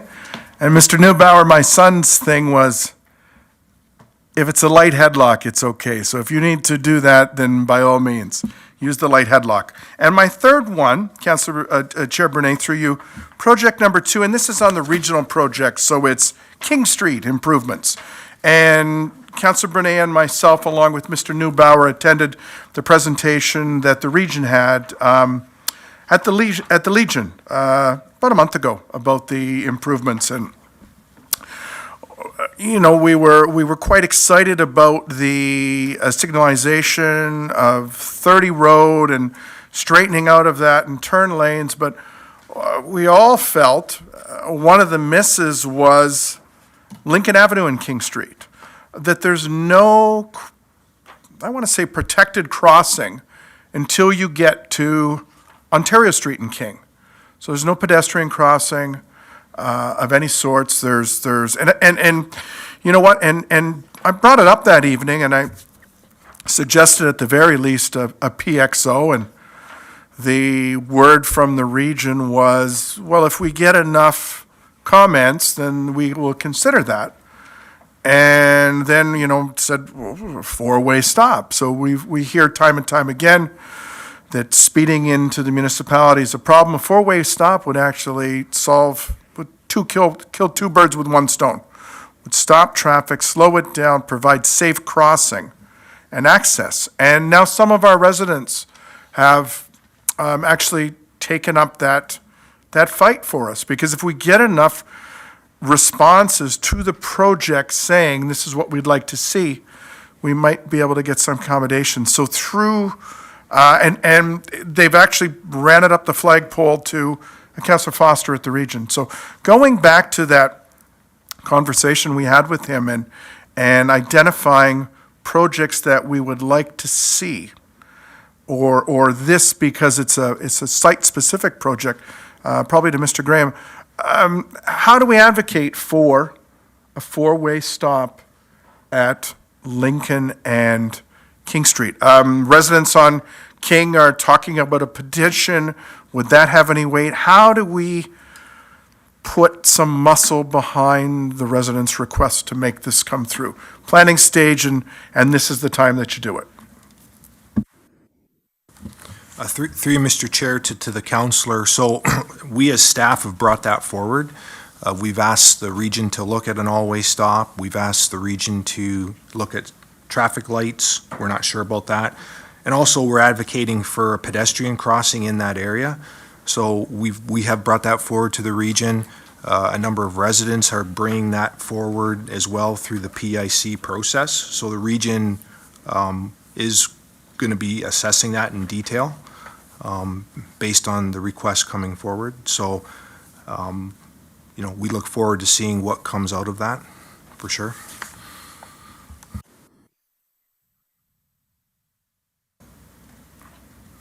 Yeah, that's terrific, because the one, actually, in Mr. Zara's comments that he made, and the one point was very, very salient, is that a PXO puts the onus on the pedestrian crossing, where a four-way stop puts the onus on the vehicle operator, is that they need to stop at a stop sign.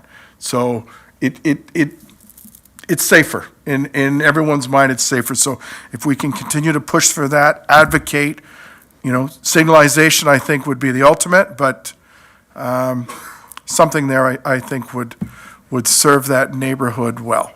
So thank you very much. Thank you, Chair Brunei. Thank you, Councillor Patriva. Mayor Easton, I saw your name pop up, and then I saw you leave the queue. Did you? It's more appropriate if I ask my question under other business. Okay. Thank you. Thank you, Madam Mayor. So I see no other names in the queue. There being no further discussion, I have a motion moved by Councillor Patriva to receive and file report PW-09-23 regarding the Public Works Update Report Q3 2023 and the presentation attached as Appendix B. And I will now ask our Deputy Clerk to open the vote. Thank you, Chair. That vote's now open. Thank you, Councillor Rajima. And I'm closing the vote, and that motion carries. Thank you. Thank you, Devan. We now are at confidential items. We have none this evening, and now committee remarks. Do we have any committee remarks?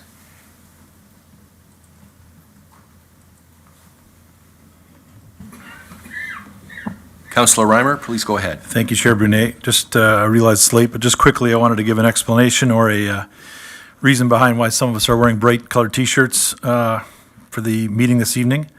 Two reasons, really. Councillor Patrick already alluded to the fact that we were participating in the 17th Annual Walk a Mile in Her Shoes event on Saturday in St. Catharines in support of Jillian's Place, and to raise funds for their shelter for victims of domestic violence. We also have an office for Jillian's Place right here in downtown Beamsville on King Street. Director D&E, besides the ones who have the pink T-shirts on here, Director D&E and Graham were there marching as well. Walter Neubauer was there. Chief Hudson, he enlisted a couple of his senior officers from the fire department, were there to help us. And we were fortunate enough to have participated with 160 other male identifying allies and raised $120,000 for Jillian Place. Not only fundraised, but we promote, it was to promote awareness in Niagara for the services they provide. The second reason that we're wearing the shirts tonight is in light of the tragic events that occurred last week in Vineland. I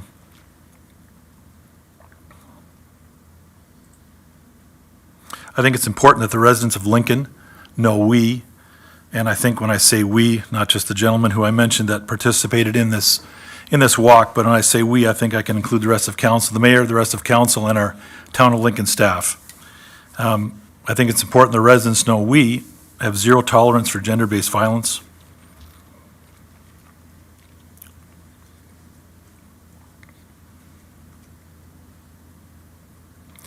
We stand opposed to those who would create and inflict the violence on others. And we solidly support those who are victims of this violence. My thoughts and prayers are with the families, friends, and co-workers who have been affected by last week's events. Thank you, Chair Brunet.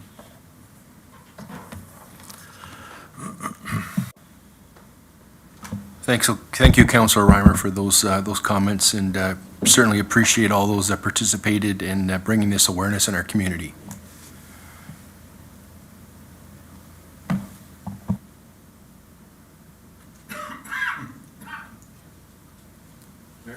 Mayor Easton, please go ahead.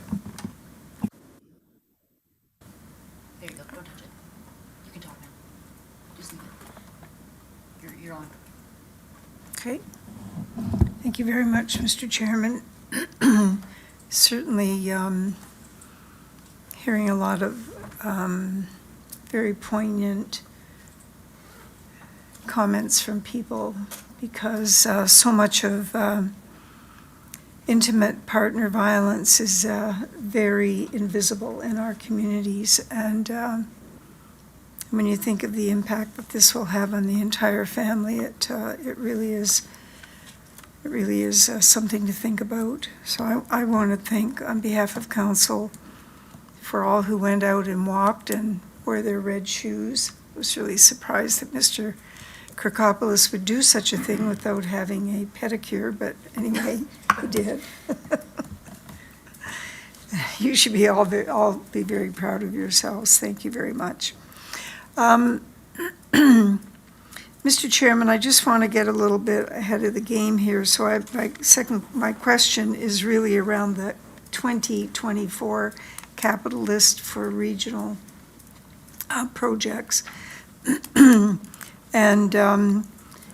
where that is at, how that list is. I mean, we have the capital list and we're reviewing it now. There's a lot more work, but I just wanted to make sure that we had as complete a list as we think is going to go in, and how are staff approaching it this year in terms of setting our priorities? What can we expect? I'm just going to turn this over to Mr. Kirkopoulos, and then he can redirect it as he pleases. Thank you. Through you, Madam Mayor, I will look to Director Graham to, I think, provide a little bit of context in terms of the conversations he's having. No surprise, I think Councillor Foster has said it. Other staff from Niagara Region have said it. There is a lot of work anticipated to take place in Lincoln over the next number of years.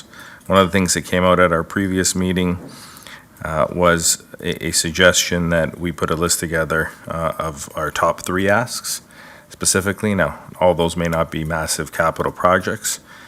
They may be things like we discussed this evening around PXOs, around potential stop lights or stop signs at various intersections. So I think that does need to dovetail. It is something that we're going to bring back to council and have before you. But I'll look to Dave if he wants to chime in on some of the key projects that Niagara Region is looking at. No surprise to you, and you have shared with me the capital challenges that every municipality is under, and the region is no different. And so where the region goes in its deliberations, I did see tentatively that you've approved a 2.5% capital increase, which will limit the amount of work that gets done. That is something that we're hearing from Niagara Region. What it means in terms of an impact to us here in Lincoln, I haven't heard that information yet, but it is something that I think Niagara Region staff are going to go back and update members of council on. But I'll look to Director Graham if he's got a further update. Okay, I want to make one.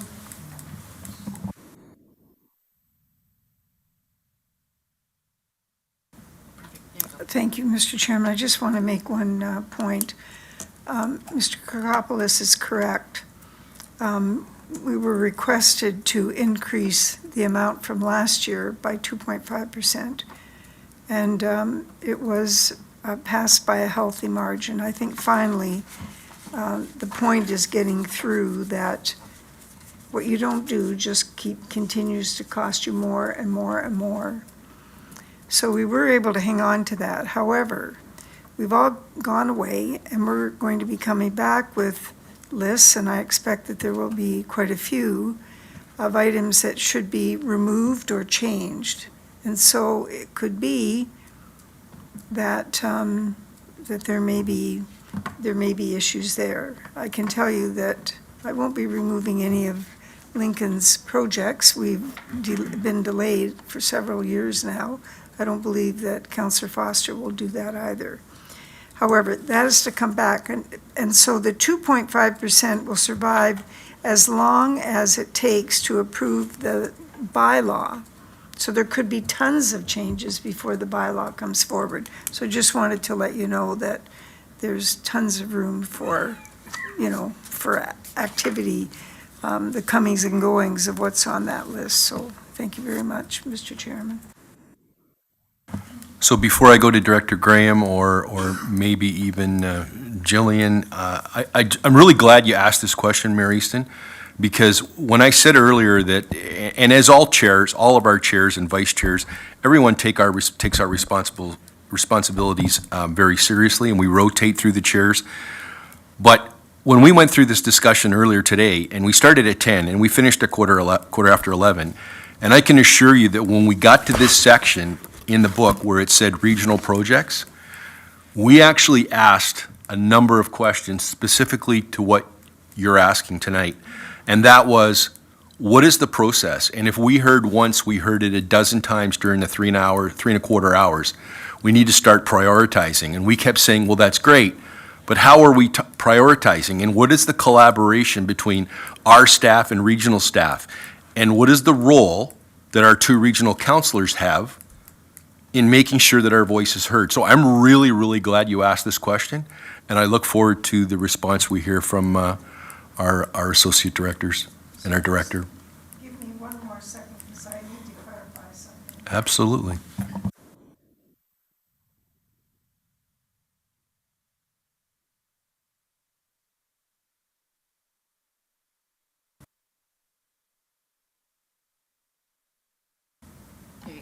Okay, so when the question was asked about, at least one person asked what kind of deliberations went on between the region and the local area municipalities. And it's never been any different. There's constant meetings between finance departments. They go on all the time. And they're always talking about whatever needs to be discussed in terms of shared responsibilities. And so, again, the response on last Thursday night was that these discussions have been ongoing and that lists were being provided. So I don't want to put Director Graham on the spot, and if he can't answer the question, that's okay. We'll continue to sort it out. But that was the response that was given. Thank you. Director Graham, please proceed. Yeah, sure. Thank you, and through you, Mr. Chair. So we as staff, I mean, I think it's continued collaboration that we have with the region. We want to make sure the region understands what, our priorities are, and we need to understand what their priorities are. But from a staffing perspective, we meet with the transportation group frequently, the wastewater group at the region. There's a lot of collaboration that has to happen just to ensure we're aligned. We have to talk about, different growth that we have to get prepared for, especially on the wastewater side. A lot of these key projects that we're reporting in this report here this evening are significant projects for the town. And, we're continuing to have that collaboration, make sure we're planning. There's a lot of staging work that has to happen. We're trying to plan our work around the regional work. So I think, from my perspective, it's that ongoing collaboration with the regional staff that is really key. They need to hear from us, what's important, what we're hearing from council, what we hear at ward meetings from residents. We bring all that forward to the region in terms of, this is what we're hearing and this is what's important in our community. The projects here tonight, we haven't heard from some of the budget deliberations the region's going through. We haven't heard any changes to these timelines that, are presented in this report this evening, at least from staff's perspective. As far as we are aware, everything is, generally on time with what, they're forecasting here, generally speaking. So those would be some comments from my perspective.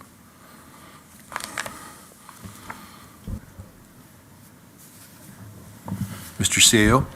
Through you, Mr. Chair, so maybe just add a little bit to what Dave is saying, and there is a CAO's meeting this Friday that I'll be participating in, but to the mayor's point around finance at the region, talking with treasurers from around the entire region, I think what we're hearing is a lot more collaboration moving forward needs to happen.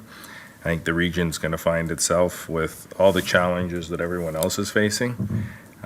not being able to do everything, not being able to have enough money, enough levy dollars, enough debt capacity. I think to address all of those issues, you've got major drivers in terms of $400 million wastewater treatment plants, massive capital expenditures happening in Niagara Falls around the hospital and that precinct around St. Catharines. So a lot more coordination, I think, as we move forward needs to happen, and a lot more continued advocacy and those business cases made on why projects should go forward, why they are going forward, and what they unleash potentially in terms of economic activity. So I think you're just going to see that increased level of rigor, not only around Niagara region, but I would suggest to you around the province in terms of some of the challenges. So definitely an important topic that will be discussed around my table this Friday, and I know is being discussed around the treasurer's table as well.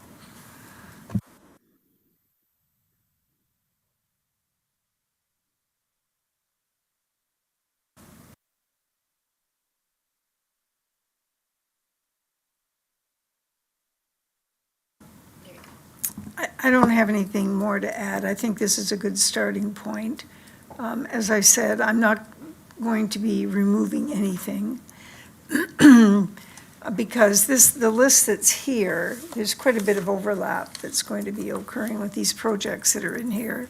So it's really a matter of preserving where we're at. But as soon as there is a list, Mr.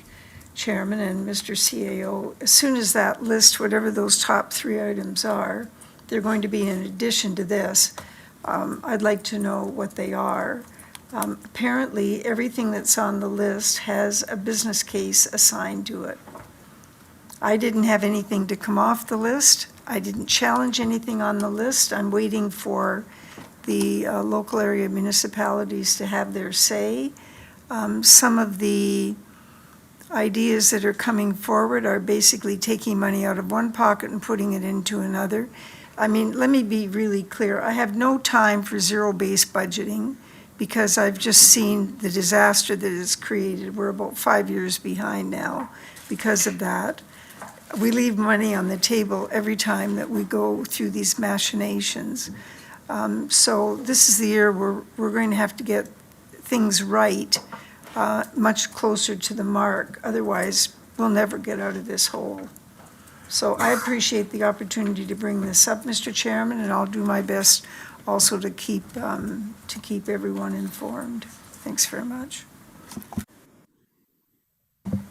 Thank you, Mayor Easton, and thank you for staff and CEO for providing those responses.